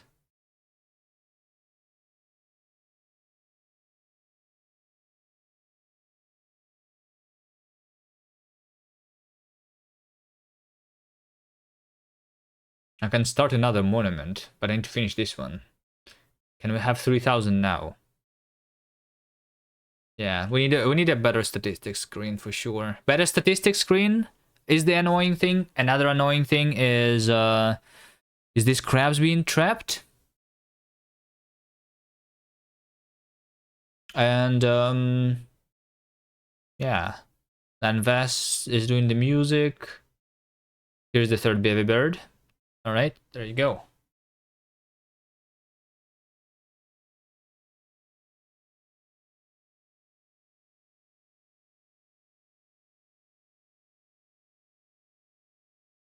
Why am I still being able to hover it? Oh, because this is not actually complete. Yeah. Okay. And the fact that the building is not completed, but looks like it's completed, is another problem. Okay.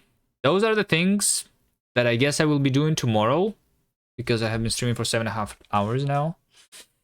So hopefully we can get the things done tomorrow.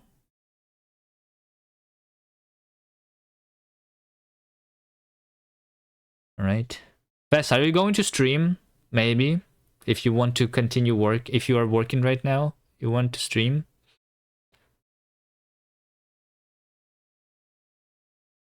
I mean, if you don't want to, I don't, like, in case you're like working on this. Although I'm not sure if I'm going to be there to help you out with the current like monster spaghetti monster that I have in code.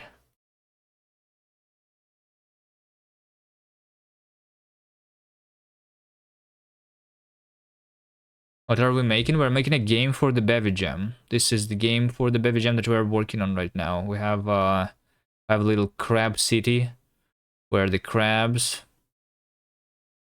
It's fine, just push the current stuff. Yeah, I will.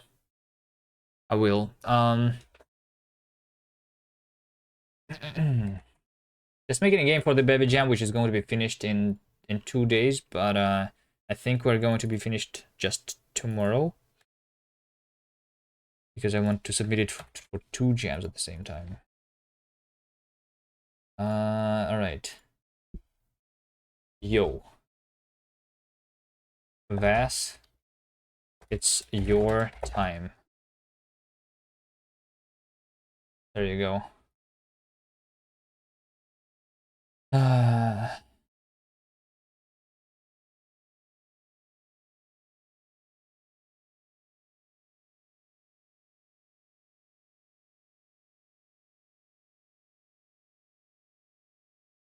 Ants. You were playing also, and why was your stream titled Ants before? All right, Vass, tell me right now, are you going to stream or are you not? I can wait for you, or I can raid someone else.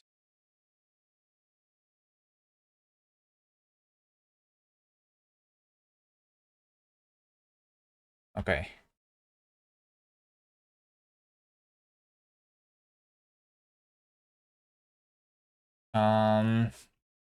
To do a lot of buildings, UI. I mean, it's mostly UI. Progress for building, and this thing, right? And then the crab rave. The crab rave, yes. Okay.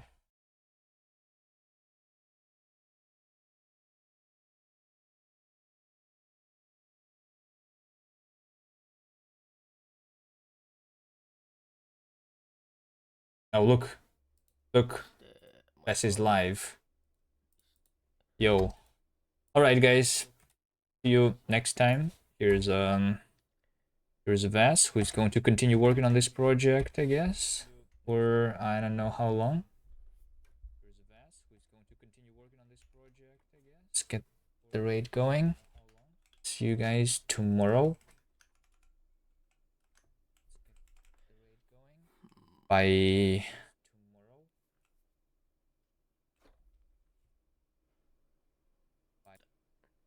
Oh, it's the end of uploading.